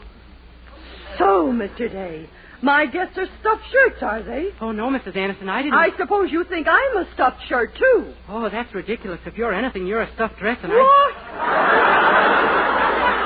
Oh, no, I mean, you're as fine a piece of stuffing as I've ever... Never mind. I've too much on my mind now to argue with you. Mildred, hand me that guest list and I'll figure out the seating arrangements. Here, Mother. Now then, Mr. Van Rensselaer on my left, of course. Next to him, Mrs. Carter. Then there's the Wilsons, the Manhoffs, Mrs... Oh, good heavens. Mother, what is it? I just noticed. There's going to be 17 of us. I've invited 17 people and I only have service for 16. Oh, Mother. One of the guests would have no knife, fork, spoon, or plate. Gee, sounds like a pretty sloppy way to eat a duck. No one's going to attempt it. And I can't duplicate my Wedgwood pattern anywhere in town. Well, I'm afraid there's only one thing to do, Mildred. Cancel an invitation. Huh? We'll simply have to make our excuses to one of the guests. Who? Who else? Yes. It's too bad, Dennis, but you can see my problem. I can't let anything interfere with the success of this dinner. I'm sorry. Oh, golly, Dennis, this is awful. This was your one chance to see Mr. Van Rensselaer. Your whole future may depend on it. I know. Oh, gosh, I just got to get to that dinner somehow. Mildred, is there any possibility one of the other guests won't show up? Oh, not a chance. They wouldn't miss a social event like this for... Dennis. Huh? Mrs. Miller. The woman who always has to get a babysitter when she goes out? Yes, if she couldn't get a sitter tonight. Or if the one the agency sent over was so bad she was afraid to trust her baby with him. Perfect. I'll call the agency and cancel the sitter she's ordered. Yeah. And you rush right over to her house. Only don't forget, you've got to convince her you're the biggest dope on earth. Oh, don't worry, Mildred. I can do it if I put my mind to it.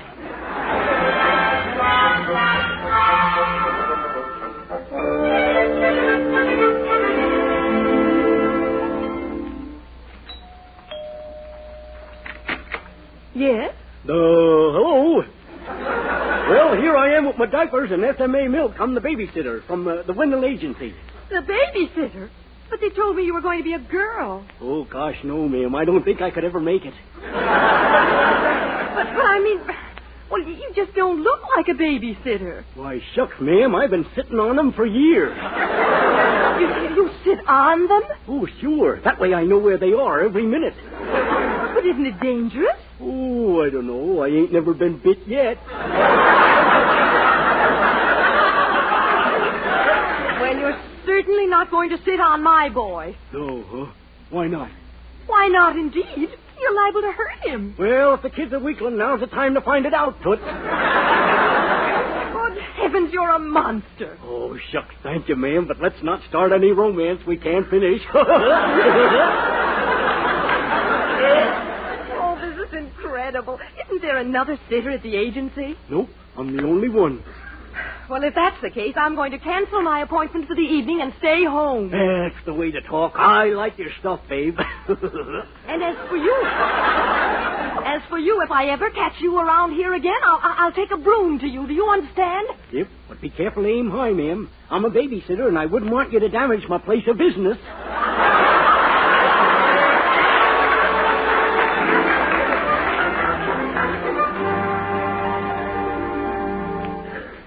Dennis, you're wonderful. Oh, Mildred, you're right. She'll phone your mother.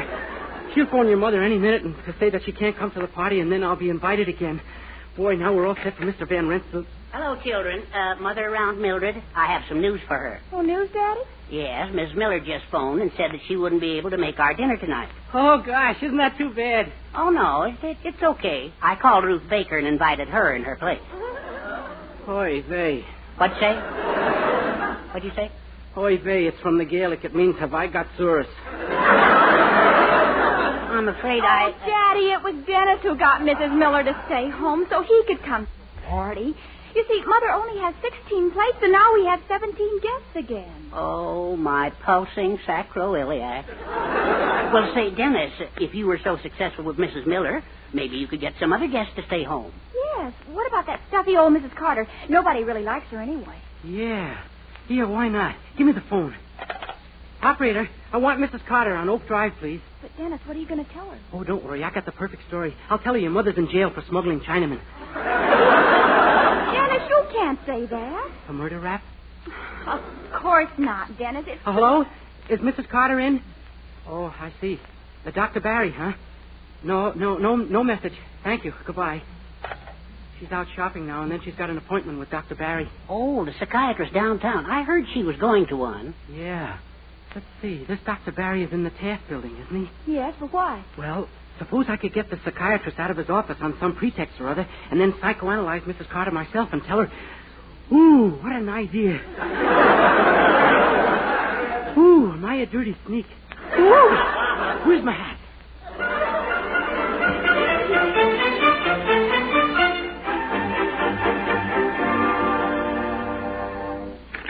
Dr. Barry. Yes? You gotta come right away. It's awful. It's terrible. Please, my poor brother. You gotta save him. You gotta come. Wait a minute. Calm down, young man. What about your brother? Sometimes he thinks he's a cocker spaniel and chews up the rug. And sometimes he thinks he's a lamb chop and sits on the dining room table with paper pants on. What? Yeah, we have a feeling he may not be right in the head. Good heavens, I agree, but tell me, what's he up to today? He thinks he's a beaver. He's in the bathtub trying to build a dam with his tail. By George. This is the most advanced case of schizophrenia I've ever encountered. Yeah, ain't it a beaut? But you gotta hurry, Doc. There isn't a moment to lose. Wait, not so fast. I must know some of the background of the case. The background? Yes, tell me about your brother's childhood. Well, most of it took place when he was very young. I don't mean that. What type of parents did you have? One male and one female. No, I mean... Please, Doc, we're wasting time. You gotta go see my brother right away. Young man, I have an appointment here in a very few minutes. I can't just leave the office like that. Oh, I'll stay here and explain to your patient. Please, Doc. My brother may think he's alive now and be eating up my poor mother and father. Well, what's the address? By, 165 Oak Street. 165 Oak. Why, that's on my corner, and it's an empty lot. See that? He's eating the house. What? Oh, no. I mean, it's 365 Oak Street. Doctor, go on. Hurry. All right. Stop pushing me. I'm going. Good. Here's your hat. Hurry now, will you? I'm going. Only you stay here. When I get back, I want to take a look at you. Boy, that gets rid of him.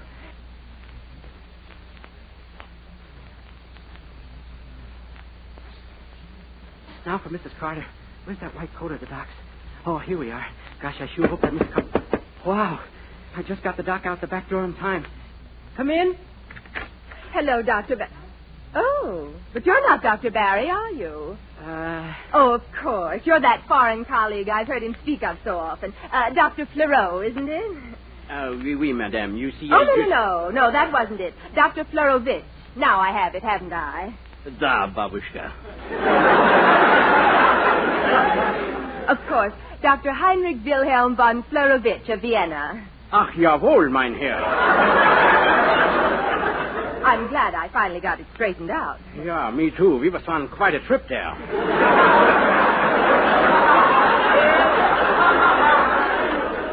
Well, this is quite an honor, Doctor. I was hoping that someday you'd analyze me. Oh, good. We go right ahead now with the analysis. Splendid. Now, first, you lie down on the couch. That's right. Now we must get nice and comfortable. So, completely relaxed. Ah, yeah, fine, good. May I ask a question, Doctor? What? Shouldn't I be lying on the couch? That's the way Dr. Barry does it? Why, yes. A quack. In Vienna, we got the new system. The doctor lies on the couch, and while the patient talks, the doctor turns from side to side. We call it the Vienna rolls. Don't say. Yeah, sure. Now then, what seems to be the trouble mit mein little gehachte Lieber? You know, mit the head there. Doctor, it's these terrible dreams. I keep dreaming of hippopotami. Is that a fact, hippopotami? That's more than one hippopotamus, no? Yes, and I dream of them every night. Ha!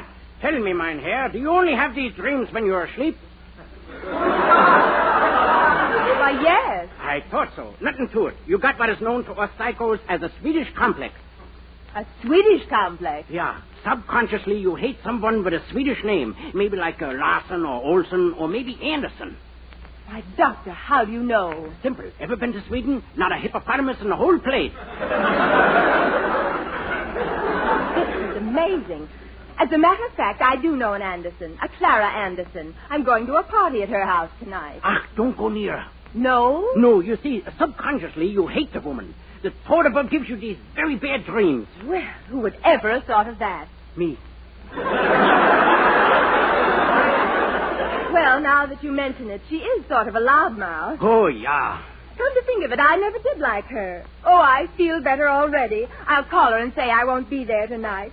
Oh, Doctor, you've straightened out my psychosis. Well, wear it in good health. One like we say in Austria, arrivederci, mein chéri.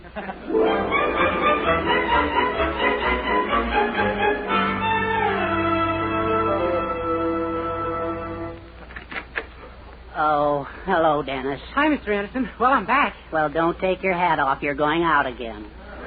Huh? Remember how all this trouble started because we had just 16 plates? Yeah. Well, when I went in to set the table a few minutes ago, 2 of them fell from the top shelf of the cabinet onto the kitchen floor. And smashed? How did you know? I majored in physics. Well, you're right. I'm sorry, son. I guess I've killed your last chance to join us at dinner. Hey, wait a minute. Huh? Why give up? Why should it be any harder to get rid of 2 people than 1? What? But how? Who? The Wilsons. They may not know it, but they're on the verge of the biggest fight they ever had in their married lives. But are you sure that that'll keep them from coming? They're always having fights. Fair. Skirmishes. This means war.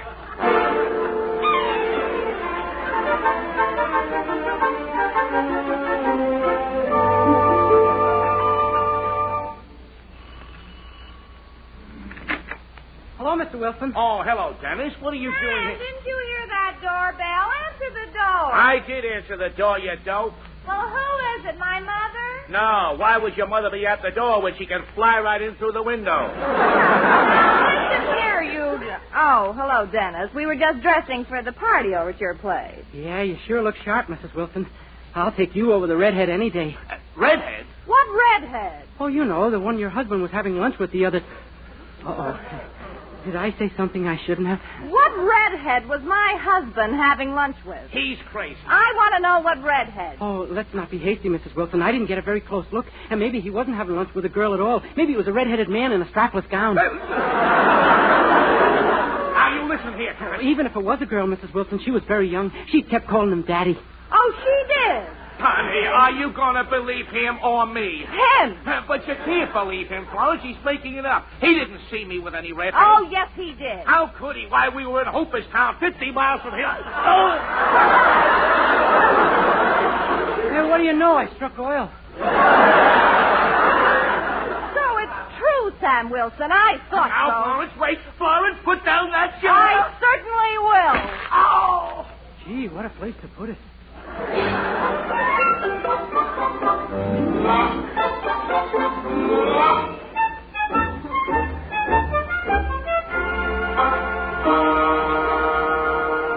I can't understand it. First Mrs. Miller, then Mrs. Carter, and now the Wilsons. Well, it's just as well they all decided to stay away, Mrs. Anderson, because now we have just the right number of plates for the rest of us. Can I help you put them on the table? Certainly not. After what my husband did, no one touches these dishes but myself. Yeah, he was kind of careless. He's always breaking dishes. He doesn't know how to hold them properly. Dishes should be held like this. And this is the way my silly husband holds them. Ooh. Gee, works every time, doesn't it? Dennis, one of the dishes. Yeah, mine again.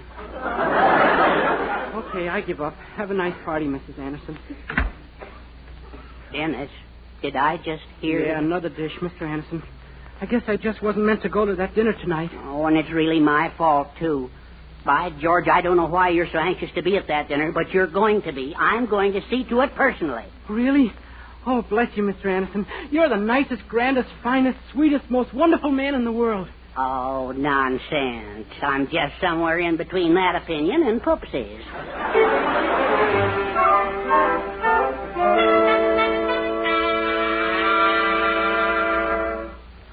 You mean you actually did it, Mr. Anderson? You actually got rid of one of the guests? Sure. Didn't I tell you I'd fix everything? Boy, oh boy, how'd you work it? Oh, just gave him a simple excuse. I told him our house had burned to the ground, and we now felt that our living room might be a little too drafty to hold a party.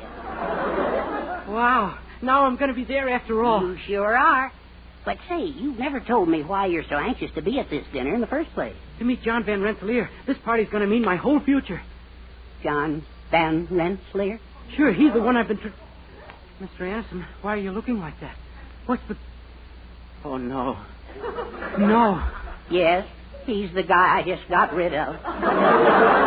Herbert Anderson, you... No, Dennis. You... Wait, not with the fire tongs. Poopsie, help!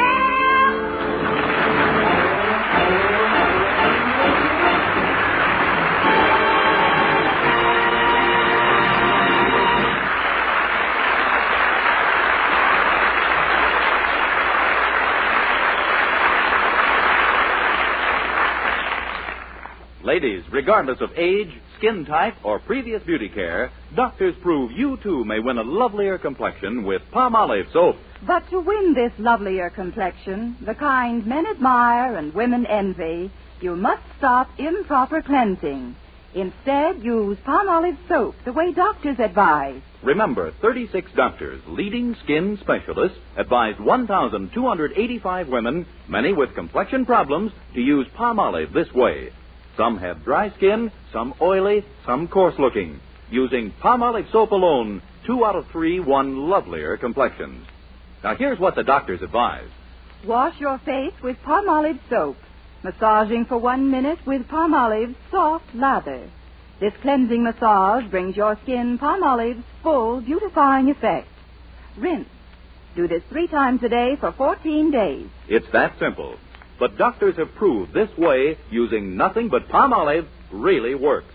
So forget other beauty care. Use Palmolive soap alone for a lovelier complexion. For loveliness all over, use big, thrifty bath-size Palmolive in your tub or shower. With the music of Charles Dant and his orchestra, here's Dennis to sing his brand new RCA Victor recording of Tarara, Tarara, Tala. Tara, talara, tala. Sleigh, peek-a-boo with a star.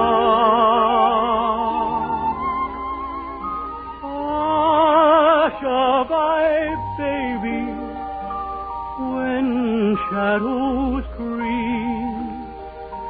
Dreamland is not very far.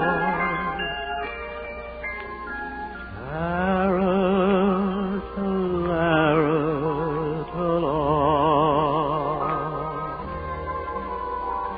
Just like the angel you are.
Goodbye.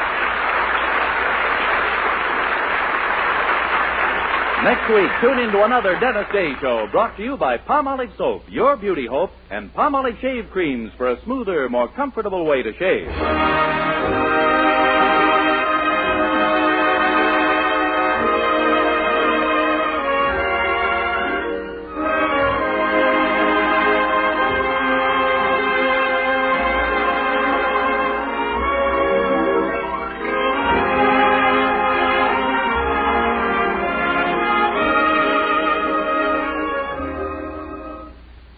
Tonight, show him how much lovelier your hair can look after a Luster Cream shampoo. Only Luster Cream brings you Kay Dumit's magic blend.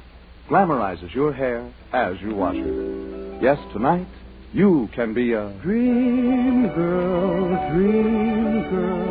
beautiful Luster Cream girl. You owe your crowning glory to Luster Cream shampoo.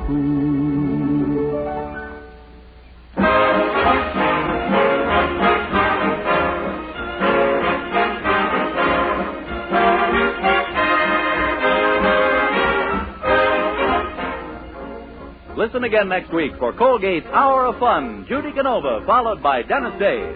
And for another great comedy program, hear Blondie next Wednesday evening over your favorite NBC station. This is Vern Smith speaking. Good night.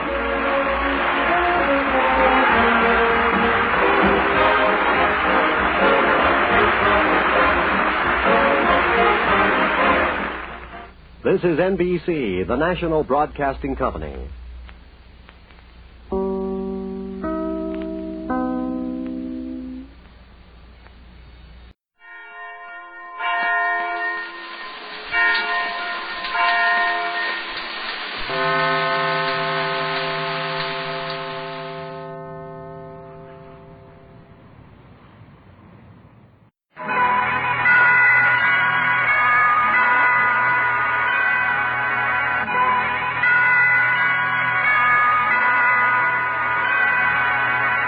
Of Ivy, starring Mr. and Mrs. Ronald Colman.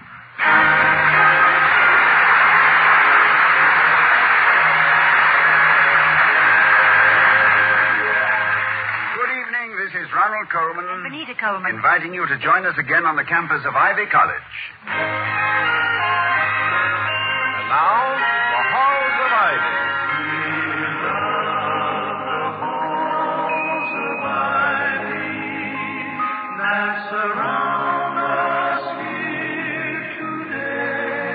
Welcome again to Ivy. Ivy College, that is, in the town of Ivy, USA. Now, if you lived in a small college town and had an hour or two free in the evening, you might choose to spend it in the library or the Students' Union, or you might drop in at the malt shop, or just wander through the tree-lined pathways of the campus. The chances are that the one place you wouldn't visit voluntarily would be the police station. But that is exactly where Dr. William Todhunter Hall, president of Ivy, has spent the evening while his wife Victoria attended a rehearsal of the freshman play. They have just returned home together, and Mrs. Hall is saying, And except for the 18-year-old character lead who seems to think that a clump of crepe hair in a case of the shakes makes him a grandfather, I think we have a very fine cast. And even he wasn't too bad after I trimmed his hedges and moderated his tremolo. But you haven't told me what you did this evening, Toddy.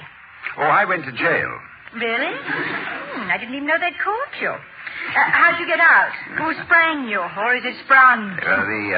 The word I believe is sprung, past tense of spring. I thought the past tense of spring was summer. No, spring meaning leap, as for conclusion, which you have just done. Oh, you mean you weren't in jail because you held up a filling station or anything? Oh, no. I went to jail to have a talk with the chief of police, Chief Bentley, for whom I have a high regard. Well, I suppose it's possible to have a high regard for a police chief if you go to see him voluntarily. Was this just a social call? No, not exactly. No, we discussed a general problem which affects not only the college, but the town of Ivy, and one which we share with the rest of the nation. Is known generically as the traffic problem. Unfortunately, some of our own undergraduates are among the worst offenders. We are a nation on wheels, and our young people are all mechanically minded. A generation of tinkers. Oh, I wouldn't say that, darling. Some of them are completely charming. Darling, I said tinkers. Oh, that. But I'm sorry. However, a hopped-up engine doesn't necessarily increase acceleration of good manners. I know. They go through signals, ignore pedestrians, race each other down the boulevards. Drunk with power, that's what. Horsepower. Yes. As Chief Bentley says, it's a shame to hand so much horsepower over to so many jackasses. Did you and the Chief find a solution to any of these things? No, I'm afraid not, Vicky. Don't some colleges have a ban on all students driving without special permits? Oh, yes, but authoritative prohibition only inspires student circumvention. How's that again? Authoritative... to put it in the original Greek, tell them they can't and they're gonna. Now that I understand. Yes. Well, next time you give a speech at assembly, why don't you tell them you prefer a healthy student body and some of them have been quite run down lately? Hit them over the head. It's tough. Yes, I'll have to do something of the sort. Something besides what the late Don Marquis called stroking a cliche until it purrs like an epigram. Yes, but we can't solve the problem tonight, so we... Why, it's after 10, Vicky. Somebody else still up at Ivy? I'll get it. Hello, Dr. Hall speaking. Oh, Mr. Wellman. No. Yes. Thanks, we will. Good night. Thought you'd never get off the phone. What was Mr. Wellman so wordy about? Well, it seems we had to turn on the radio immediately and listen to what's going on over the campus station IVY. Whatever it is, it has Mr. Wellman in a swivet. Swivet? Yes, dear. Well, that should be very becoming to him. Well, let's turn on the radio, darling. It's funny, because from 10 till midnight, there's never been anything but that stupid disc jockey, Jack Hatter and his clatter chatter. Clatter chatter? Jack Hatter? I'm afraid there are cultural influences around me of which I have been uninformed. He's a very nice boy. I never could understand why he's majoring in biochemistry when he wants to be a radio announcer. Well, maybe he's trying to find a preservative in which to keep his pear-shaped That was home. Jimmy Jones and the Joint Numbers with their newest recording, The Night Shift Stomp. And now, folks, and I wish my father, back in about 1925, had copyrighted the words "and now," I'd be a rich boy today and wouldn't have to do this degrading sort of thing for a living. And now, see what I mean? And now the new sensational feature of our program, that turner over of leaves and peeker behind twigs, the voice of the ivy vine. For reasons instantly obvious to the listener, the voice must remain unidentified. You don't know her, but she knows you. I wonder why this is so interesting to Mr. Wellman. I bet we'll know in a minute. Voice, you're on. Show them how you follow the ivy vine down to the roots and dig the dirt. Hello, everybody. This is your voice of the ivy vine again. I have some really choice tendrils off the ivy vine tonight. First, the request.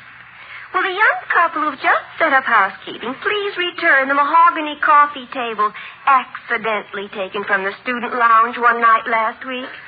No questions will be asked. I got a question. How does one accidentally lift a coffee table? Well, it was probably stuck to the cup. You know, I'll never understand why you don't have your own program. I know. What glamour girl is secretly wearing 3 fraternity pins at the same time? Doesn't she realize what'll happen when the boy...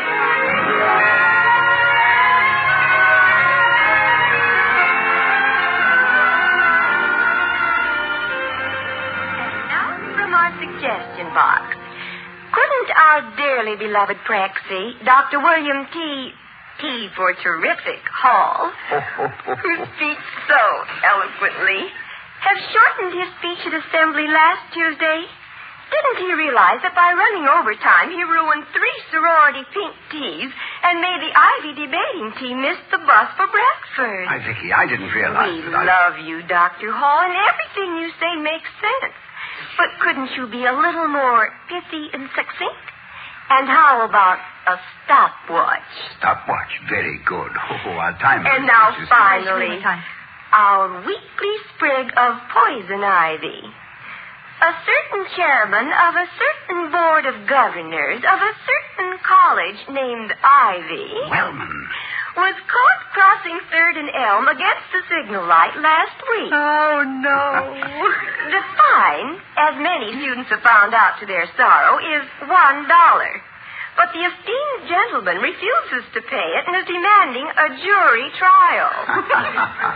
Maybe he prefers a jury to a judge on the theory that it's cheaper by the dozen. But no wonder Mr. Wellman wants us to hear this. Miss Voice of Ivy had better get us up a bodyguard. Farce as it develops. And that's the Ivy for tonight, gals and pals. Tune in tomorrow at the same time for more rustling leaves from the ivy vine. Good night, everybody. And remember, the eye of ivy is upon you. And be careful. A co-ed is listening at your keyhole. And now this is your old spinner, Jack Hatter. Well, we've heard the chatter. Now back to the platters. From ivy to jivey. Our next recording is a sequel to Shrimp Boats Are Coming, which has been boiled down to Bouillabaisse Blues. Oh, that would be Mr. Wellman. Mr. Clarence J. Walker Wellman. Now turn off the radio. Oh, look at the phone, Toddy. It's beginning to smoke already. Yes, I have it. Yes, Mr. Wellman? But, Mr. Wellman, No, I don't think so. No. Oh, well, yes, Mr. Wellman. Well, good night. Well, you were certainly succinct, Toddy, if not pithy. Well, I think Mr. Wellman was so upset he called the wrong number. Huh? He seemed to think I was the presiding judge and he was pleading his case. If one can plead at the top of one's voice. So it's true, then. He did get a ticket for jaywalking. How absolutely lovely. How long can you get for that? 90 years, maybe? Yet think of it, 90 years in a swivet. He's lucky he just got a citation instead of a ride in an ambulance. Yes. Tell me, do you dare to repeat to a lady what Mr. Wellman said on the phone? Oh, he threatened libel suits and demanded that I have the girl taken off the air immediately. He didn't give me a chance to tell him that I don't agree with him. After all, you know, it's very helpful to hear the truth about yourself. I wonder who that girl is. She certainly has spunk. Somehow I feel I've heard that voice before. I know one thing. If she keeps this up, she's going to be a terrific hit. Well, everybody in Ivy will be listening to her, including me. Well, you really think you've heard that voice before, Vicky? Just recently, too. Let me think. Who did I see yesterday? Marion, Mrs. Quincannon, Jane, Edna. No. Tuesday? Oh, I went to lunch with Mrs. Quincannon, and in the afternoon, Jane and Edna drove us over to Marion's. No. What about Monday? Monday? Oh, don't you remember? That was the surprise party that Marion and Jane and I gave for Mrs. Quincannon and Edna. We must get out and meet some new people. I give up. I don't know where I heard that voice, but I heard it. Why don't we just call up the station and find out who she is? No, Vicky. That would spoil their game. Oh, I suppose if I insisted, the student program manager would reveal who's responsible, but I don't want to have to do that. Any official query might stop the program, and I don't want to stop it. No harm in having a co-ed gadfly occasionally buzz the campus, is there? No, of course not. And as long as the voice states her facts correctly and isn't deliberately malicious, she can be an extremely useful influence. But she must be careful. She should remember the observation of Sheridan, who accused his opponent in Parliament of being indebted to his memory for his jests and to his imagination for his facts.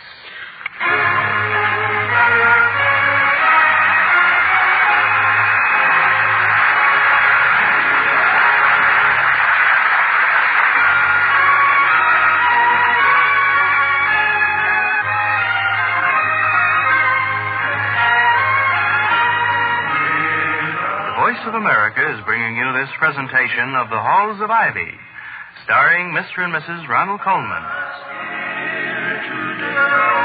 And now to return to The Halls of Ivy.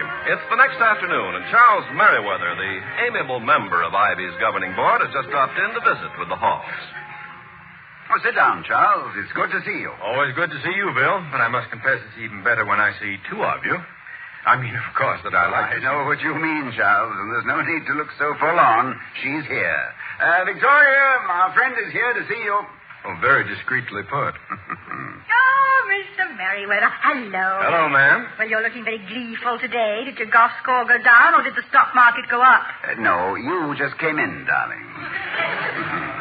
Thank you, Bill. You beat me to it. Well, perhaps I'd better make another entrance, huh? Hello, Mr. Merriweather. Good afternoon, ma'am. And if I'm interrupting anything, please don't mention it. You see, I was cheating at solitaire in my office this morning, overwhelmed as I was by the pressure of business, and the Queen of Hearts kept turning up. So I said to myself, it's in the cards, Charles. You must drop by and see the halls this afternoon. Not that you look anything like the Queen of Hearts, ma'am. You have a much better profile. But the significance is obvious. Well, I'm glad to be part of your deck, Mr. Merriweather. Tell me, Charles, did you by any chance hear the mystery voice of Ivy last night? Yes, but it wasn't by any chance, I assure you. It was on purpose. I thought she might be telling the world about my getting a ticket for super parking at the double market, or vice versa. Had a very nasty argument with a policeman who was completely right, as I was completely wrong. Attracted a large crowd of morbid pedestrians who were all hoping somebody would get slugged, and were bitterly disappointed when my wife came out, sided with the cop who gave me a ticket and a brief lecture on the evils of law breaking. I was quite relieved when the ivy vine made Clarence the horrible example instead of me. What do you think of the latest undergraduate undertaking? Aside from your fear of being the next victim. Oh, you know me. I'm a controversy boy. I'm for slapping the even tenor of our ways until it brays like a baritone. Personally, I think the voice of Ivy is a very healthy influence. Well, what I heard of it seemed entertaining enough. It has its adolescent moments, but on the whole, it was good-natured. And while normally I would question anonymity, I think in this instance it has a dramatic advantage. An unidentified voice keeps interest alive. Yeah, it also keeps the voice alive. I shudder to think what might happen if she were unmasked. Charles, you keep your acute ear close to the ivy ground. Tell me, what has been the general reaction? Well, there are two camps, Bill. The tongue cluckers and the atta girls. The way I figure it, the tongue cluckers are all horrified because they've got something to hide, and the atta girls are putting on a big front because they think that might save them. Now, one thing is sure, they're all listening, which brings up one of my favorite subjects, the money it's costing me. Why? Are you making side bets on who's next? No. But as part owner of the town's only commercial radio station, I'm being hit way below my size 42 waistline. The sponsor of the 10 o'clock news broadcast is already threatening to cancel because of the competition from the Ivy Vine. Well, you mean that the townspeople of Ivy are that interested in her? If I knew who the girl was, I'd hire her myself. She can't miss. Everybody's going to be listening to her. Yes, of course. I'll be listening to her comments on my next speech, and Mr. Wellman won't be able to resist. Each faculty member will be avidly listening to what she has to say about other faculty members, and the students naturally will all be... Yes, what a magnificent opportunity. Mr. Merriweather, have you heard any rumors about who she might be? Rumors? Suspicion is rampant, and speculation is way out of hand. Every co-ed I've met this morning has greeted me in a rich, deep contralto for fear my suspicions would be aroused. My own guess is that the whimsical brains behind this project auditioned until they found somebody who could dish out saccharin in high C. Auditioned? But, Mr. Merriweather, you did it. Ma'am, I've been accused of a number of things in my time, but if you think I'm the voice of the Ivy Vine... I remember. She's a young sophomore named Betty Gibson. A very sweet girl and a very bad actress. I heard her audition for the Dramatic Society, and I remember trying to tell her, as gently as I could, that she should take up paleontology. I didn't know what paleontology was, of course, but it sounded as if it might keep her away on field trips. Yes, I was wrong. Looks as though she's got a great future. Well, Vicky, paleontology may still be the best for Miss Gibson in the long run. But right now, I have a better idea. Charles, are you busy this evening? Say at about 10:15? Well, it so happens that at 10:15 this evening, Mrs. Merriweather will be 1/3 of the way to her sister's, where she's going to give away a niece in marriage, much to everybody's relief. So, happily, I'm free. I never attend weddings because I have an unfortunate tendency to laugh.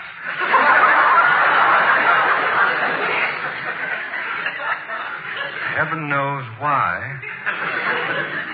At a wedding. Why? What's up at 9:45? Perhaps it's slightly unconventional for a college president, but, Vicky, do you think we dare? Well, if I was thinking about what I think you're thinking about, I think it's a perfectly lovely idea. Well, thank you, darling. In that case, perhaps the three of us can pay a surprise visit to radio station IVY tonight. We'll see the megacycles at work. And not Meg. Kill.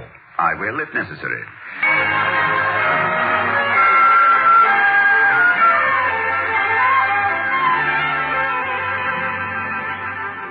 Please, Dr. Hall, before you start telling us what I know you came down here to tell us, I want you to know that Betty's not responsible. She really didn't know what she was doing. Now, that's not fair, Jack. You can't take all the blame. Look, kids, if you don't mind my butting in, I'd suggest you both listen to what Dr. Hall has to say. Well, we didn't come here to discuss who was responsible. Then, Betty, if you didn't know what you were doing, you were certainly doing it awfully well. I just want to make it clear that the whole thing was my brainstorm.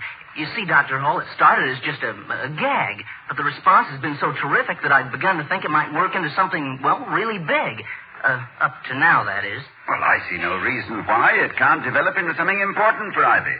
That is, if you keep within the bounds of good taste and accuracy and public service. You mean you're not sore? And after what I said about you last night? Oh, Dr. Hall enjoyed that. Yeah, you were quite correct. Stopwatch indeed. Very good. But as long as you mix your critical thrust with constructive pats, you'll have a balanced as well as an entertaining program. Dr. Hall, would you mind repeating what you just told us before witnesses? Of course not. What'd I tell you, Betty? All the skeptics who said we'd be thrown out on our ears. I knew Dr. Hall would back us up. Yeah, wait a minute, Jack. There's strings attached. I beg your pardon, Mrs. Hall? Oh, you'll pay through the nose, son, before you're through. We call this a sinus operation. We had a double reason for coming down here tonight, Jack. First, to compliment you on your enterprise, and also to ask a favor of you. Why, anything at all, Dr. Hall. But, you mean you want to look over our material? Oh, if you mean censor your copy, no. Oh, no. However, we would like to make a few changes, not cuts, just additions.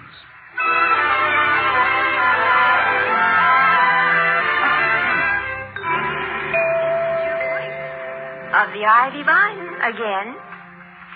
There's sad news tonight. You may have heard about the pathetic misadventure of one of Ivy's most distinguished citizens. Well, the Association for the Defense of the Jaywalker unhappily announces that its fundraising campaign is lagging. Only 23 cents of the dollar fine has been collected so far.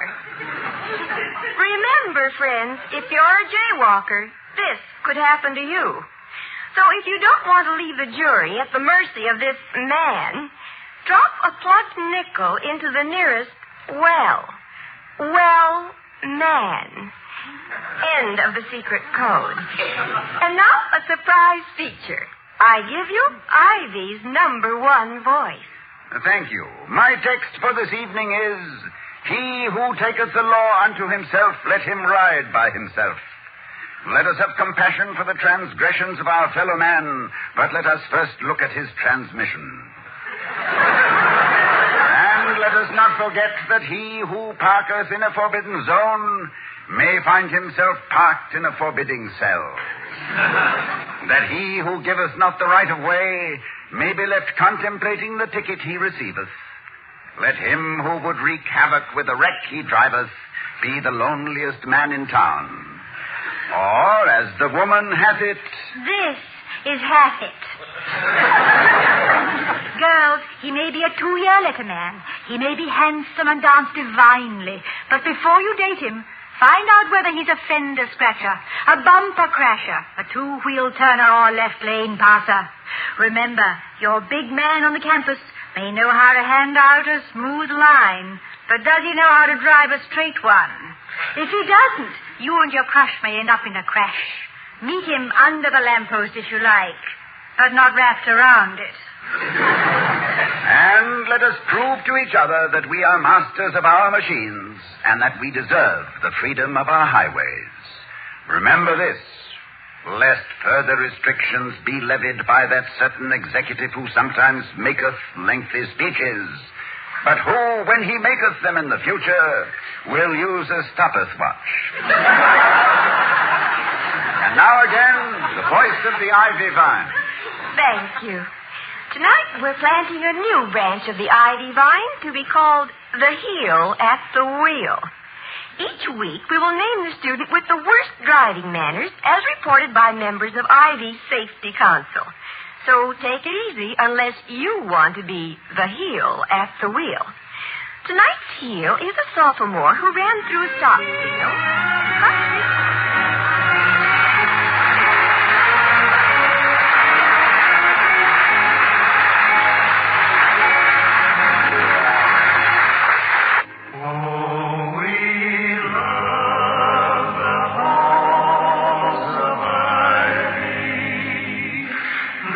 Surround us here today,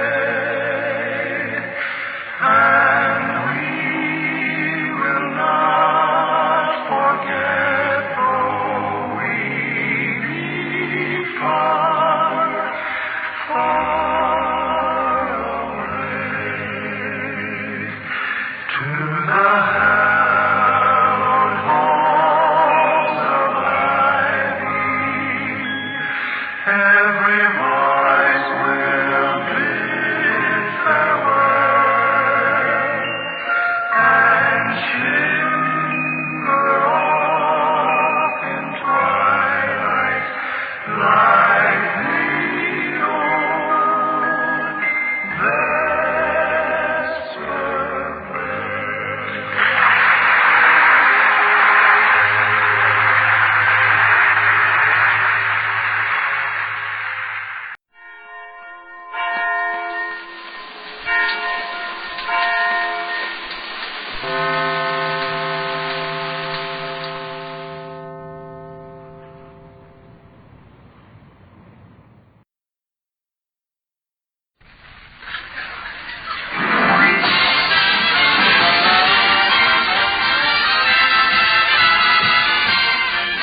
From Hollywood, Colgate Tooth Powder for a breath that's sweet and teeth that sparkle presents the Mel Blanc Show with Mary Jane Croft, Joe Kearns, Hans Conried, the Sportsman, our guest star Bert Gordon, the Mad Russian, Victor Miller and his orchestra, and starring Mel Blanc. There's no business like show business like no business I know. Everything about it is appealing. Everything the traffic will allow. Nowhere could you get that happy feeling when you are stealing that extra bob. There's no people like show people. They smile when they are low. Yesterday they told you you would not go far. That night you open and there you are. Next day on your dressing room they've hung a star. Let's go on with the show.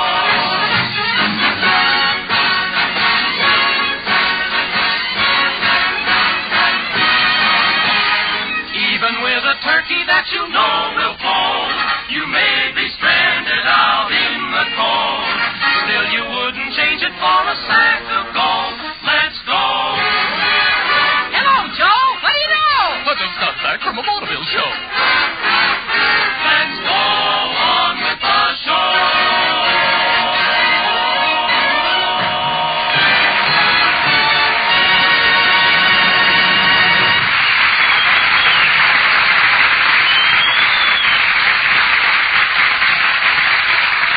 Well, there's plenty of excitement today in Mel Blanc's Fix-It Shop. Mel's running the local community chess drive, which is having a big affair tonight in the local auditorium. Right now, he's being interviewed by Willie Murdoch, a reporter for the town newspaper.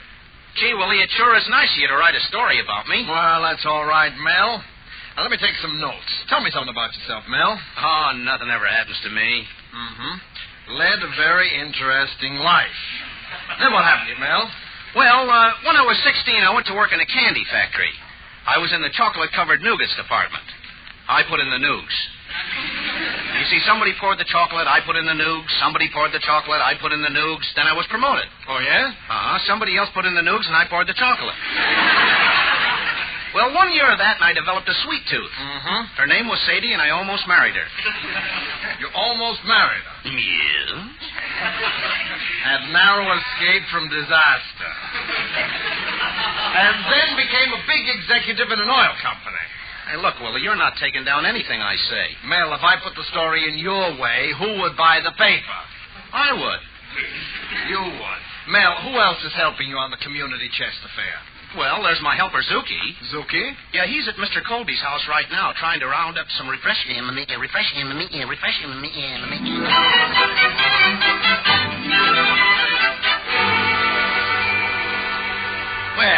what do you want, Zuki? A case of soda, some ice cream. You got any chairs? Sit down, Zuki. I'll be glad to help. Oh, thanks, Mr. Colby. You know, this is a big job for Mel. Yes, and I'm afraid it's too big for him. After all, Mel is just a little potato, but he is a sweet boy. Yeah, he's kind of like a little sweet potato. Well, what do you suppose Mel would like, Zuki? Can you bake a cake? Not very well, Zuki. Oh, it's easy. You see, you take some flour. You take a quart of milk, You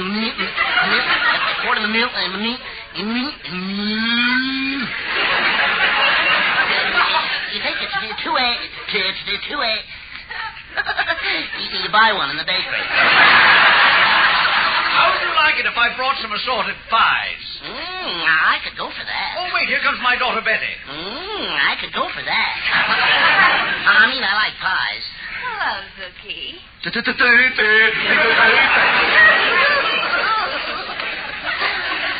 Hello. Well, you're all spruced up today, aren't you, Zuki? Oh, yeah. I'm going to look good tonight. Zuki, I never noticed it before, but you're handsome.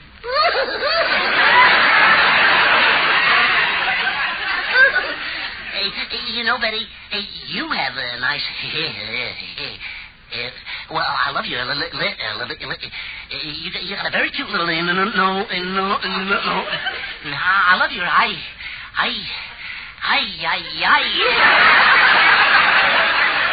Oh, South America, don't take it away.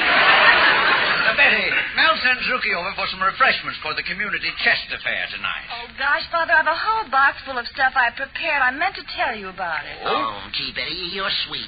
No wonder Mel is so crazy about you. Is he really, Zuki? Oh, yeah. Mel is so crazy about you that when he goes to sleep, he doesn't count sheep jumping over the fence. He counts you. Zuki, you mean he counts me jumping over a fence? Yeah. Last night he was counting, and all of a sudden he ran out for some bandages. What was the matter? He said you tripped. Thanks for everything. Oh, wait till you see the entertainment tonight. Entertainment? Yeah. We got a special guest coming to help us out. But I mustn't tell you who. You see, I wrote a play especially for the occasion. Thanks. You wrote a play all by yourself? Yeah, that's right, Betty. Well, is it good? Good? Oh, it's sensational. It's colossal. Wait till you hear it.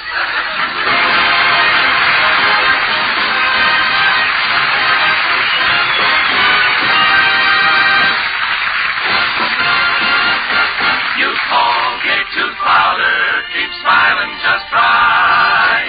Use it each morning and use it each night.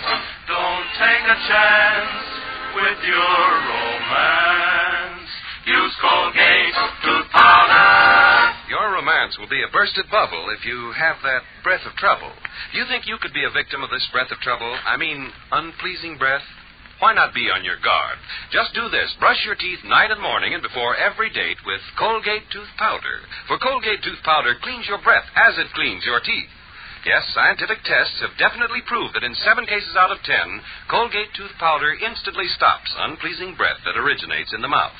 What's more, no dentifrice at any price cleans your teeth more quickly and thoroughly than Colgate tooth powder. remember to buy it first thing. And remember the name, Colgate Tooth Powder, with the accent on powder. Don't take a chance with your romance. Use Colgate Tooth Powder. Well, a full moon has brought a lovely evening to Mel Blanc's little town. Perfect weather for the community chest benefit, and everybody has turned out. Right now, Mel is milling through the crowd, greeting all his friends. Well, there he is now, talking to Mr. Cushing, the president of Mel's local lodge, the Ancient Order of Benevolent Zebras. Hello, Mel. Ugga, ugga, boo, ugga, boo, boo, ugga. Oh, greetings, mighty potentate. Ugga, ugga, boo, boo, ugga. It's a wonderful party, Mel. Wonderful. Oh, thank you. Say, I want you to meet my wife. Ugga, ugga, boo, ugga.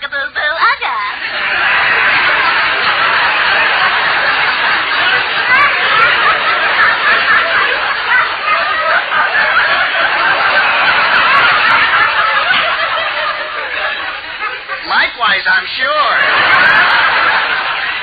Say, Mel, the refreshments are wonderful. Good. All except that chocolate layer cake. That's terrible. Oh, but Mr. Cushing... It's almost impossible nowadays to get cement, and a woman has to use it to fill a cake. Oh, but Mr. Cushing... You know, I pity the poor guy that has to stand for that cooking day in and day out. Mr. Cushing... Who baked it, anyway? Your wife. Well, I gotta be going now. Ugga, boo, ugga, boo, boo, ugga. Ugga, ugga, boo, ugga, boo, boo. Hello, Mel. Ugga. Hello, Mr. Brown. I'm glad you're here. How are you feeling? Oh, not so good. I can't sleep tonight. Drinking too much coffee? No, I can't sleep on account of milk. Well, gee, if you can't sleep on account of milk, why do you drink it? Oh, I don't drink it. I deliver it. Well, nice to see you, Mr. Brown. Excuse me now. I've got to start the entertainment. Oh, give me a fanfare, Victor. Ladies and gentlemen, I want to thank each and every one of you for coming here tonight. We're ready to start our show with Victor Miller and the Sportsmen playing and singing the hit songs from Annie, Get Your Gun.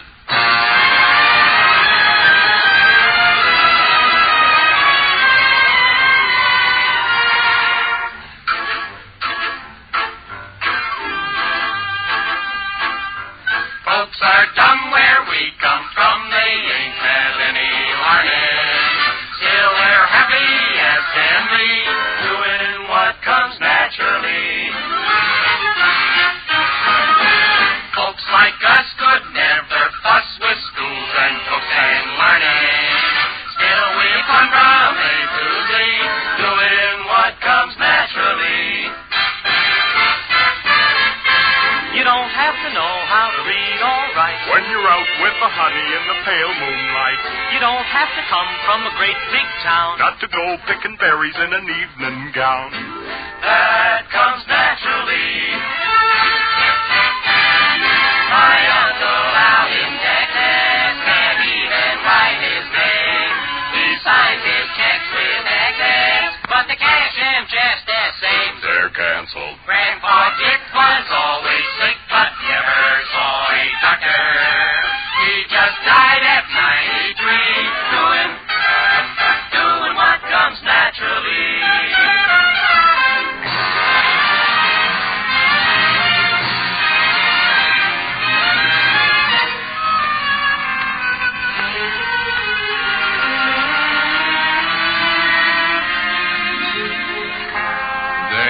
Say that falling in love is wonderful. It's wonderful, so they say. And with the moon up above, it's wonderful. It's wonderful, so they tell me. I can't recall who said it. I know I never read it. I only know they tell me that love is grand. The thing that's known as romance is wonderful, wonderful in every way. So they say.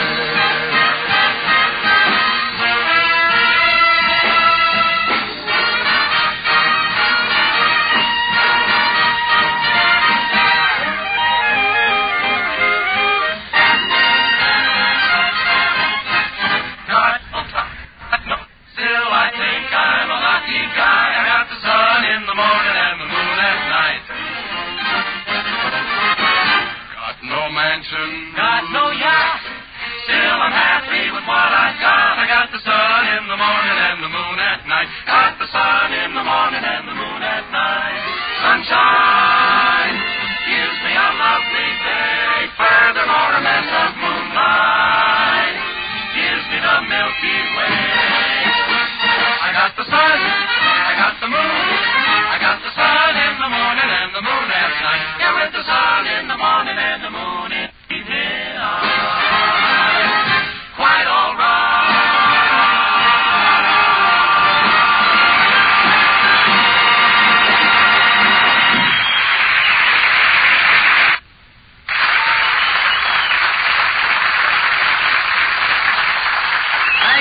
Thank you very much, boys. Now, ladies and gentlemen, we have a surprise for you. My assistant, Zuki, has written a special playlet for this occasion. It is his own amusing interpretation of the discovery of America in 1492 by Columbus. In this playlet, I am Columbus, and we have a very special guest who came here just to help us out in the play. So, here we go. Take it away, Victor.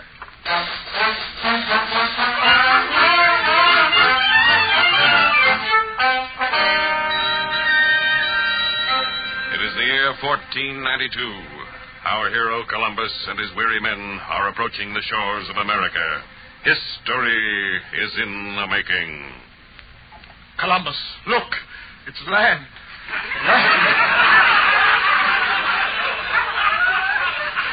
Land.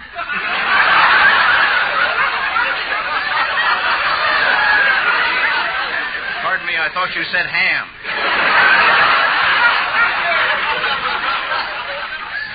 How much can you act? So it is, land. Stand fast, men. We are approaching the shore. Columbus, someone's coming over here. It looks like an Indian. Yes. My. He looks ferocious. I'd better advance first and sound him out. Greetings, noble warrior. How do you do?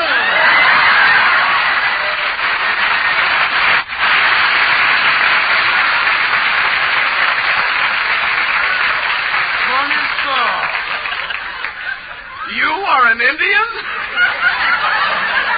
By the shores of Gichigunya. Well, I look like Mickey Rooney. But I thought that Indians wore feathers. You want an Indian or a chicken? Indian, you speak English very well. That is most practical. You see, when I was born, I was very young. How unique. I was such an itsy-bitsy kiddie. Everybody came from miles around to look on my puss. Of course, the odds were against me. Because nobody could tell what I was. Well, what happened? And would you believe it? Till this very day, nobody discovered... Anyway, let's not waste any time. I'm an Indian, and I got a messenger, and I'm an Indian messenger, and I'm coming to Scripto.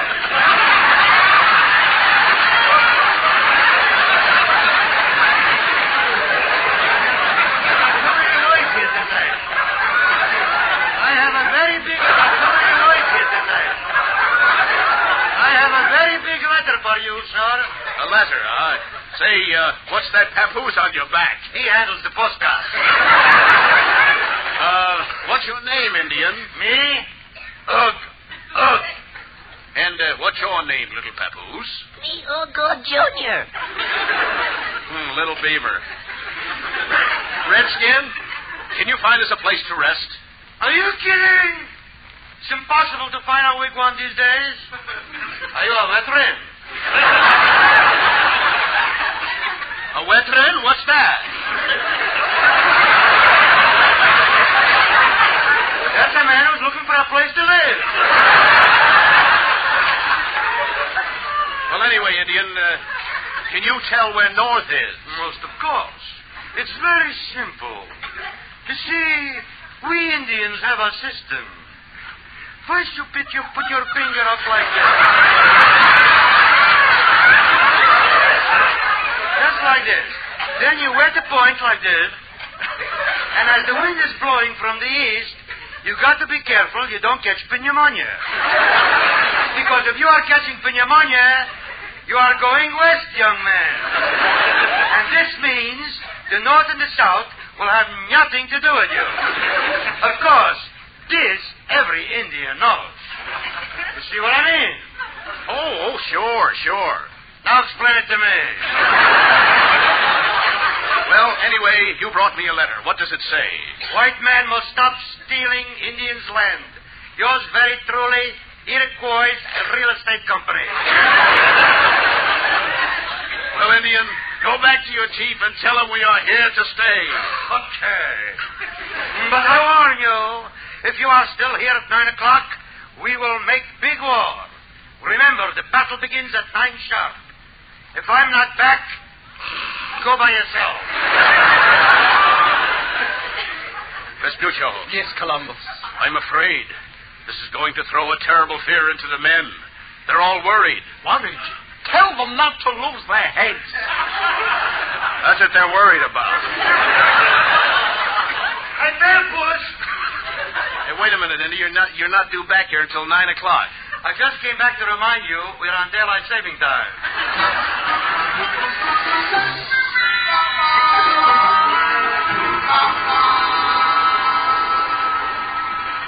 Columbus, what time is it? It's 9 o'clock. In our glass, drip, drip. Columbus, this is no time to joke. The Indians are coming and the men are too afraid to fight. Men, you can't let history down. The eyes of the world are upon us. In Spain, they're saying we're discoverers of a new nation. In England, they're saying we're men of iron. In France, they're calling us brave defenders of the world of tomorrow. What are you here from, Brooklyn? Stand back, everybody. It's the Indian.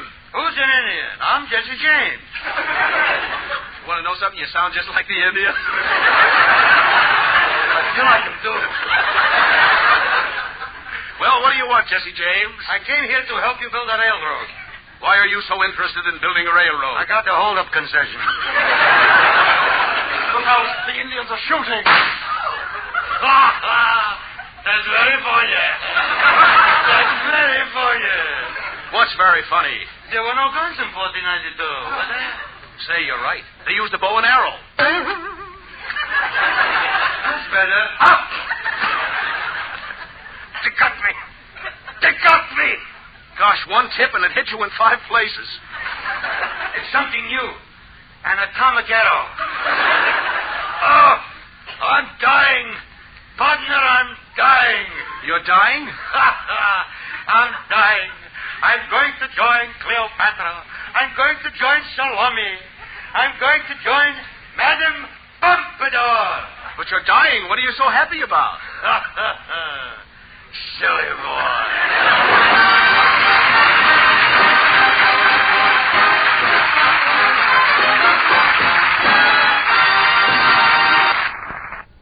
Mel, because of you, the community chest benefit tonight was a tremendous success. You were wonderful, darling.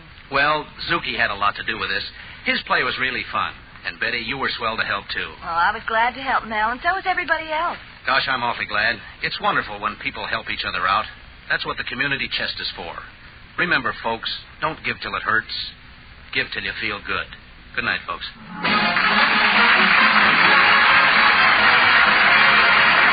This is Mark Easton reminding you that Colgate Tooth Powder for a breath of sweet and teeth that sparkle brings you the Mel Blanc Show every Tuesday at this time. Be sure to join us again next Tuesday night for more fun with Mel and the people you'll meet in Mel Blanc's Fix-It Shop.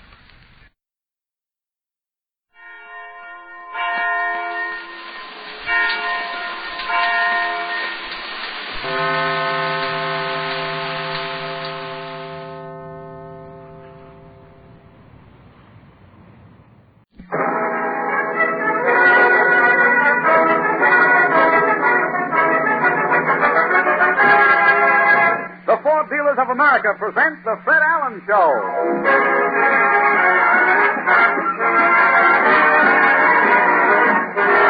The Fred Allen Show with Fred's guest, New York's favorite disc jockey, Jack Eigin, Minerva Fires, Peter Donald, Parker Fenley, the DeMarco sisters, and Al Goodman and his orchestra. And this is Kenny Delmar bringing you some big news from your friendly Ford dealer. Next Thursday, June 10th, the world premiere of the 49 Ford, the first big motor car showing in 8 years, will be held at the Waldorf Astoria in New York City. 8 days later, on June 18th, a week from next Friday, your Ford dealer will display the new 49 Ford in his showroom. So mark these important dates on your calendar. Next Thursday, June 10th, world premiere of the 49 Ford at the Waldorf in New York. On Friday, June 18th, nationwide premiere of the 49 Ford at 6,400 Ford dealers. Starting on these dates, America will see the car of the year.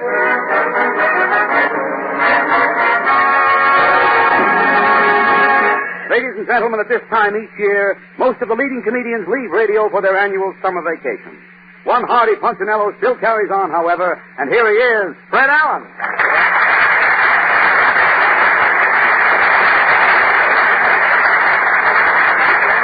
Thank you, and good evening, ladies and gentlemen. Kenny, you're right about most of the comedians starting on their summer vacation. Yeah, Red Skelton finished this week. Right. Right. McGee and Molly. Yeah. Bill Harris, Amos and Andy. I know. Jack Benny is still on, isn't he? Oh, yes. Up until this year, you know, Benny had to finish before the weather got too hot. Oh, and Jack can stay on in hot weather now? Since Airwick has been invented.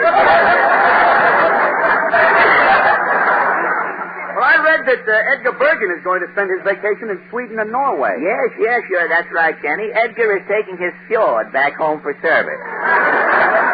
What is a fjord? Kenny, did I hear you correctly? That question coming from the announcer on this program can lead to sudden unemployment, Kenny. Before you get fired, though, what is new? Well, I heard you on We the People last week. Oh, really? Yeah, Nature Boy was on the program with you. Yes, Kenny. I had a long talk with Nature Boy through an interpreter. You know, Nature Boy is only going to stay in the swamps one more year. In the swamps? If he doesn't find Chloe by then, he's giving the whole thing up. Well, didn't New York confuse Nature Boy? Yes, he confessed to me behind a video executive there. He told me that New York did confuse him. The first time Nature Boy saw the Holland Tunnel, he fainted. He thought it was a big gopher hole. And gopher reminds me, I think I'll go for the writer who wrote that joke. On my way to Allen's Alley. I think I'll go. Well, what is your question tonight? Well, this week, the Federal Reserve Board announced that credit buying is at a record high, and most families in America will overspend their incomes for 1948. And so our question is, are you spending more than you are making this year? Shall we go? As the big toe said when the man stepped on the lawnmower, I am off.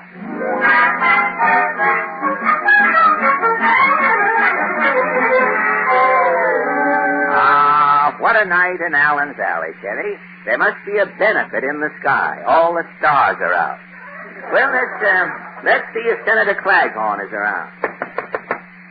Somebody fogged my flap. Yeah. As the tax collector says, let me have it, Tom. Well, look, Get going. I'm busier than a man with a stiff neck trying to watch a tennis match. Now, wait a minute. Yeah, I'm leaving for college tomorrow. I'm getting an honorary degree. A degree? I'm flattered, son. I never had no education. I'm a self-made man. A self-made man? I'm demonstrating the horrors of unskilled labor. Well, tell me, Senator, what do you want in college? I'm polishing up my Spanish, son. Spanish? Yeah, Henry Wallace is down in New Mexico speaking Spanish. I gotta head him off. But, Si, amigos. What was that? Si, amigos. I speak Spanish like a castanet. I could tell that. Las Antiguas Senora Popona Ella Polillo Pogo en Mezcla Potada. Oh, wait a minute. What is that translated? The old lady is sticking a pogo stick in the mashed potatoes.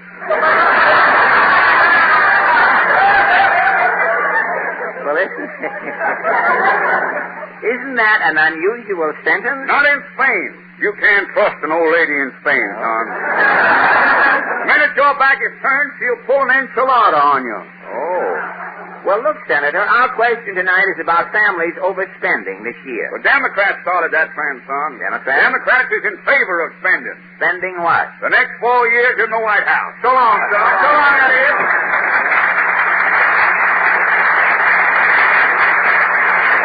Well, the senator sure gets some inside information.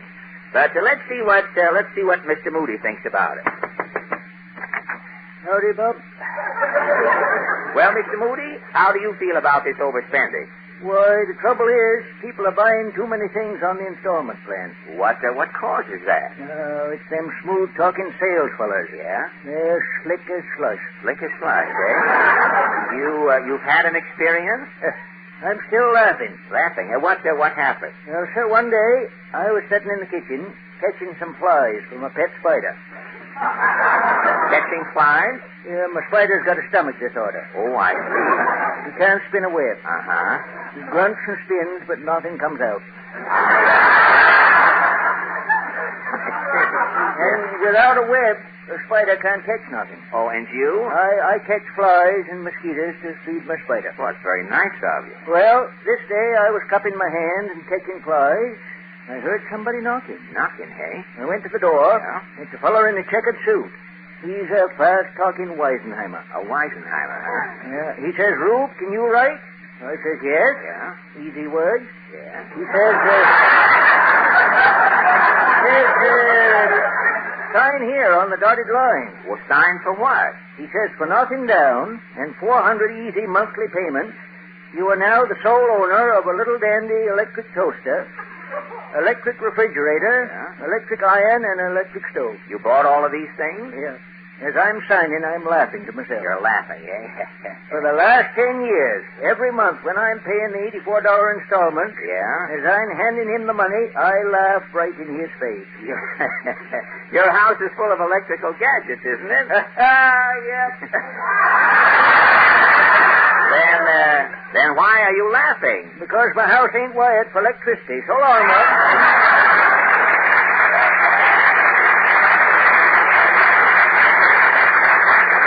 Titus sure has them. Well, let's try this next door.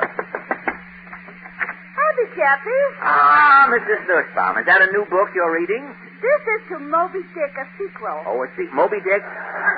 Moby Dick, that story about the whale? This they are calling Moby Max. Moby Max? For 3 weeks is living inside the sturgeon, a man. A man inside a sturgeon? To me, it is silly. Well, how do you mean? If inside the sturgeon is trapped a man, yes, he could eating himself out from inside the sturgeon. From inside? Eating from inside out the sturgeon is delicious. Well, I've never tried it that way. Well, Mrs. Nussbaum, what about this overspending business? I'm calling to mind an old saying. Yes? The leg is not knowing what the pocket is thinking. That is an old saying.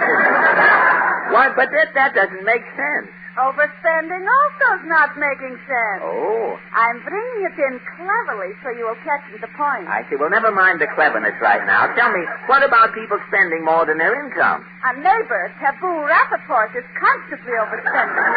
How do you know?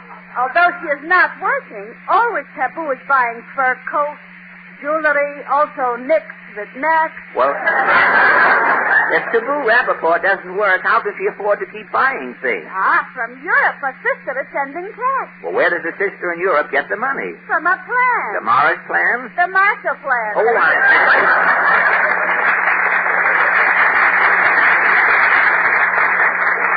Well, here we are at the driveway of Mr. Cassidy's estate. I wonder if Ajax is in.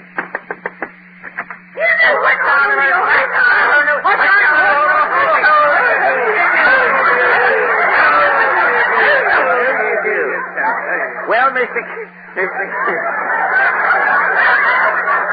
Mr. Cassidy, what about people overspending? Happy boy, when I hear the word overspending, it calls to mind the sad plight of Rinty Monahan. What happened to Rinty? Well, you recall that Black Friday when Mayor Dwyer announced on July 1st he was raising the subway fare to 10 cents? I do. On that day, Rinty found himself stuck with 10,000 nickel slugs. So? Rinty invited me out for an evening of revelry while he disposed of his outmoded illegal tender. And, you accepted? Oh, as soon as Rinty loaded the slugs into 2 duffel bags, we was off for Coney Island. Rinty was spending his slugs, eh? The sky was the limit. Going into the subway, we went through 4 turnstiles, 1 for each leg. I see. And when we got to Coney Island, the fun began. The fun, eh? Rinty found a nearsighted lemonade man. The lemonade man? The lemonade man took the slugs? Isn't nearsighted yourself, aren't you? No.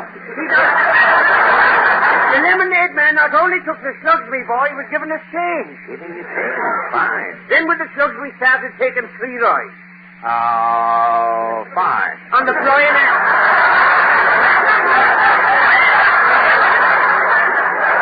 We went on the Flying Atom. The Flying Atom? What is the Flying Atom? Well, you step into a capsule, yeah. They throw in a little uranium, and whoop, get off. Say, that's some ride. About 3 o'clock in the morning, I says, Rinty, I think me spine is gone. Yeah. I just sat down up to me shoulder blade. Yes? Rinty says, Cassidy, we'll have one last free ride. Uh-huh. With that, a man in a blue ensemble stepped out of the tunnel of love. Says he, gentlemen, you'll have your last free ride with me. And your last free ride? Was in the patrol. Well, tell me, where is Rinty? Oh, he's still in the hooscow. Still in? Rinty forgot himself. How? When the judge sentenced him. Yes? Rinty tried to pay his fine with slugs. Maestro Goodman signals us to stop this levity. He's ready to conduct. The 5 DeMarco sisters curtsy. The maestro raises his plastic baton. The song, I May Be Wrong. Girls?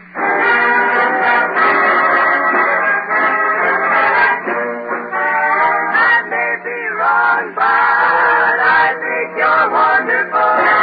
I may be wrong, but I think you're swell. I like your style and I like your smile and I think it's marvelous, but I'm always wrong, so how can I ever tell? All of my clothes are unsightly, all of my hats are untried.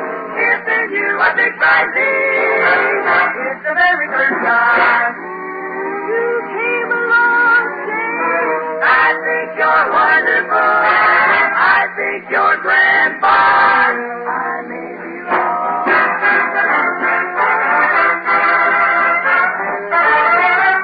Oh, if I've ever been right, I'm hoping it's this time. You came along, Jane. I think you're wonderful. I think you're grand, but I've been known to be so wrong.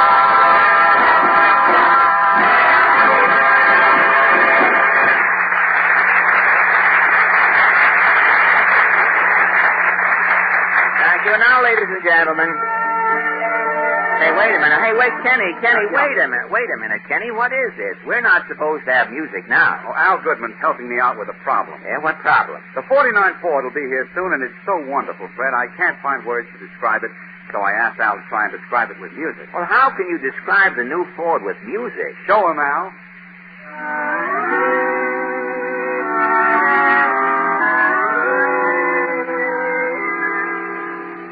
What did that describe? Well, that gives you an idea of the new Ford's beauty and its long, low line. Say, that was swell, Kenny. Now listen to this next part.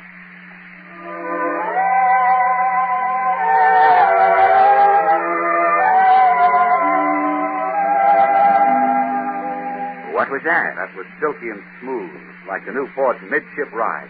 You travel in the center of the car where they're going, it's smoother. Say, this music's a great idea. Now we show the power of Ford's 2 great new economy engines, 95 horsepower 6 and 100 horsepower V8. Okay, Al?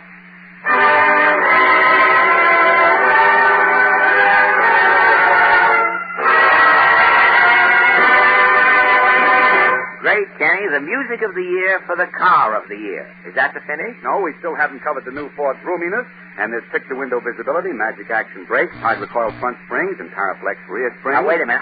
Hold it, Kenny. Now you're overdoing it. You can't describe all of these features with music. You're right, Fred. Music can't describe the new 49 Ford any better than words. So, folks, you'd better make a date now to see the car of the year at your Ford dealer starting June 18th.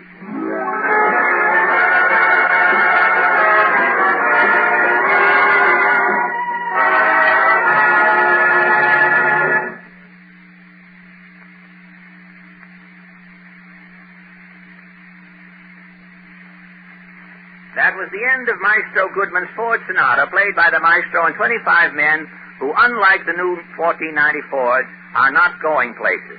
And now, ladies and say, Kenny. Yes, Fred. Could you run out and get me a stamp, please? I have to write my weekly letter to Portland. Okay, Fred. Now, let me see. June 6th, capital 6. Dear Portland, a funny thing happened this week. Letters have been pouring in for months, all asking the same question. Who is Jack Eigin?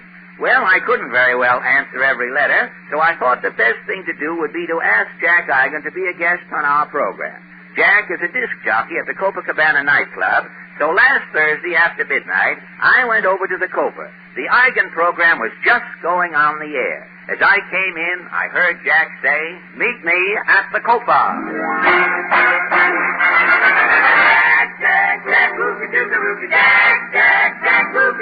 Good evening, ladies and gentlemen. It's midnight here in New York, and this is your Broadway and Hollywood reporter, Jack Eigin.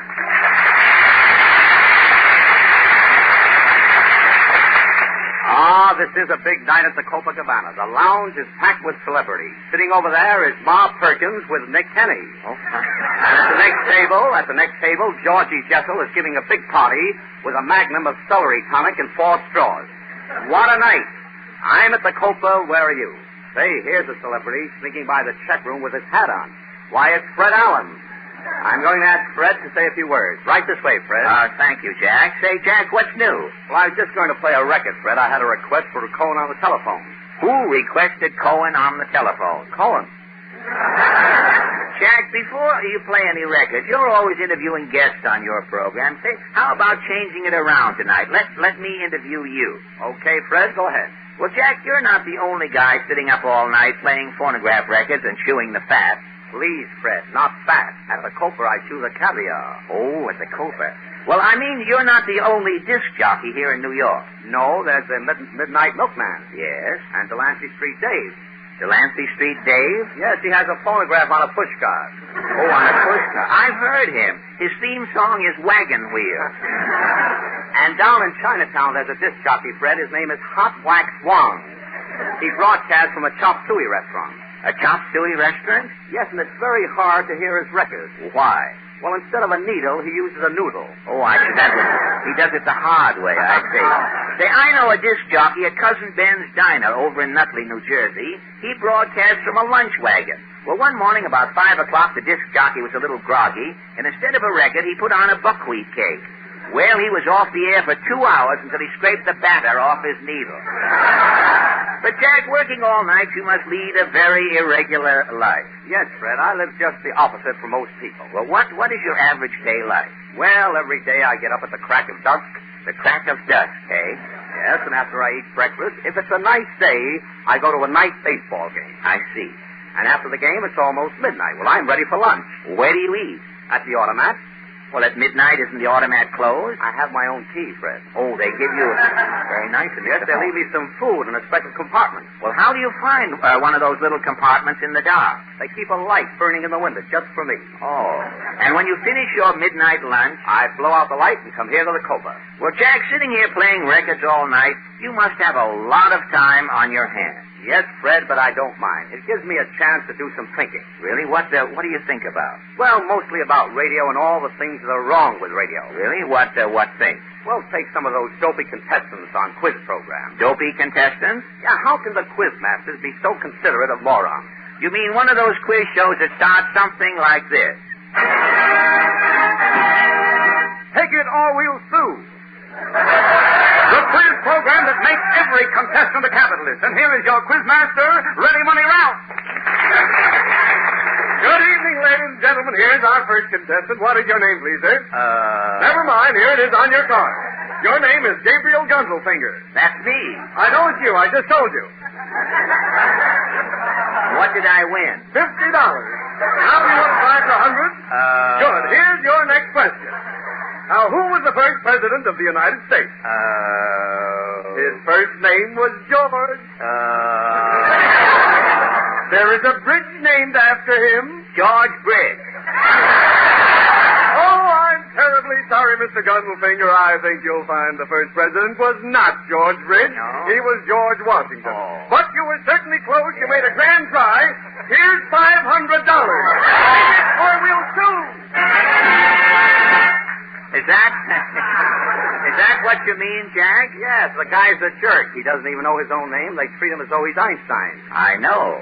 Fred, just once, I'd like to hear a quizmaster tell one of those dopes off. What you would like to hear, in other words, is something like this. Money Stick, the exciting new quiz program. Every contestant's head is covered with glue. The lucky winner puts his head into a bag of money, and all of the money that sticks to the contestant's head is his.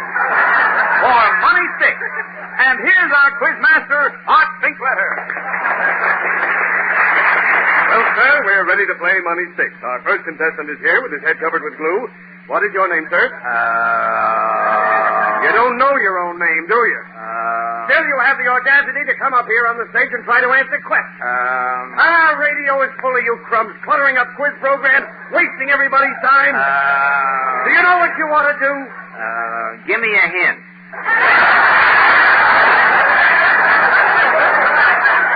I'll give you a hint. What should I do? Drop dead! Is that what you mean, Jack? Oh, that was a pleasure, Fred. Yeah. All those morons should be told off. Well, what else bothers you in radio? Those soap commercials where people whisper about you if you don't use a certain soap. Oh, that whispering. You mean one of those soap commercials that start? Folks, have you tried Aroma? The new all-purpose scientific soap? Aroma has the lava with the locked-in perfume. Do your friends say, wow, when you come into the room? You may have elbotosis, the medical name for potent elbows. Try a cake of Aroma in your bath. You will be as fragrant as a tiger lily. Do what John Brown did. John Brown was a secretary to a big businessman. John Brown had you know what? His desk was not inside the office. John Brown sat outside in the hall. When the boss wanted to dictate a letter, he opened the door. Come in, Brown. Yes, sir. Wow!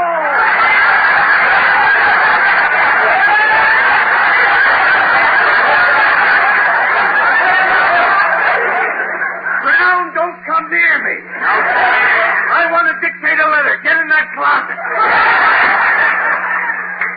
Yes. John Brown had to take dictation hidden in a closet. He had elbotosis, the medical name for potent elbows. Even his best friends wouldn't tell him. One day, an enemy told John Brown about Aroma soap. That night, he tried it. The next morning, when the boss wanted to dictate a letter, he opened the office door. Come in, Brown. Yes, sir. Dad, what is that fragrant tiger lily odor? It is I, sir. You smell lovely, Brown. Yes, sir. Shall I get in the closet, sir? No, Brown. Come sit on my lap.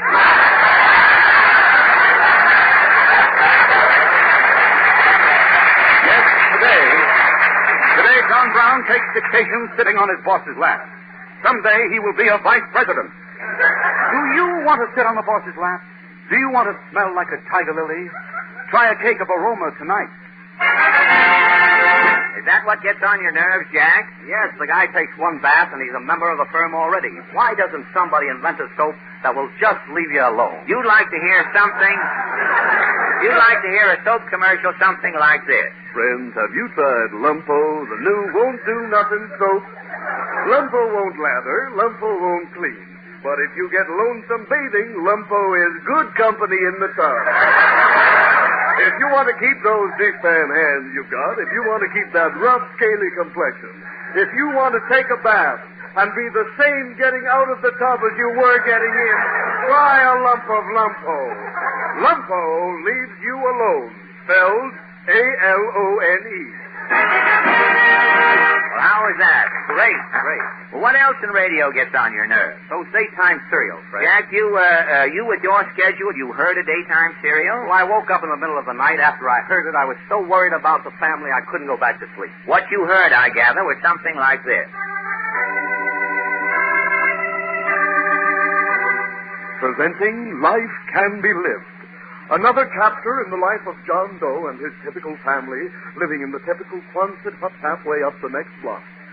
Yesterday we left the whole family with their noses pressed against the parlor window, crying as Granny Doe's funeral started off.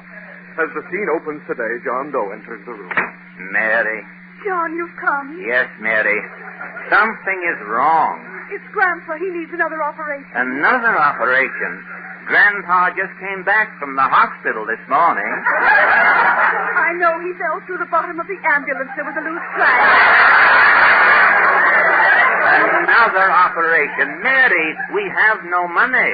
But if Grandpa isn't operated upon immediately, his sight will keep failing. Turn on the light.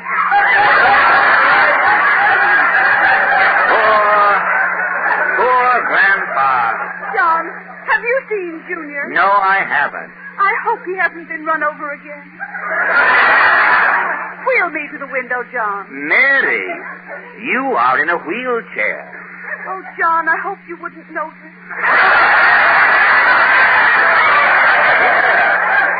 Here comes Junior. Who am I? Who am I? Mary, Junior has galloping amnesia. Who am I, Hay? The landlord. The landlord must have hit him on the head again. That means the rent is due. Oh, John, what are we going to do? The rent, Grandpa's eyes, my legs, Junior's head. We haven't any money, Mary. There's only one thing we can do. What can we do, John? We can all cry, Mary. And with John Doe and his family crying as though their house would break, we end another chapter of Life Can Be Lived.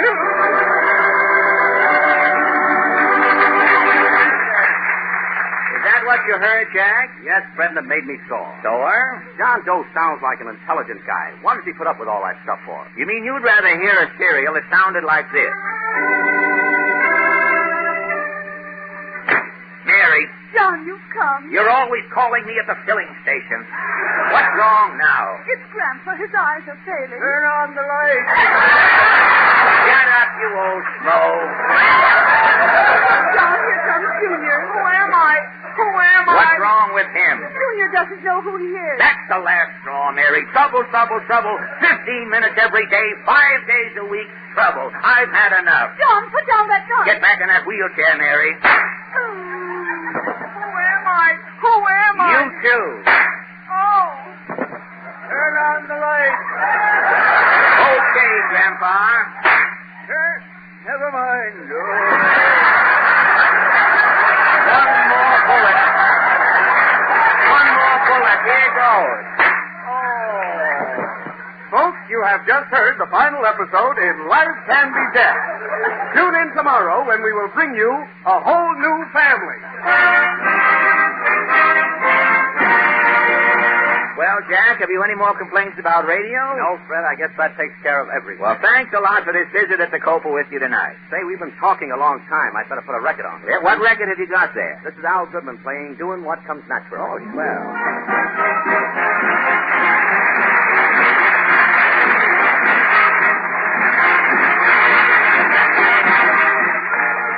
Thanks, Jack Eigin, for joining us tonight. Next week, our guest will be Miss Shirley Booth and the Moylan sisters. And the following Friday, June 18th, is the day of the year at your Ford dealers. Starting June 18th at your Ford dealers showrooms, you're all invited to see the brand new 49 Ford. A Ford that's new from the ground up. Thank you, and good night. Good night. Thank you.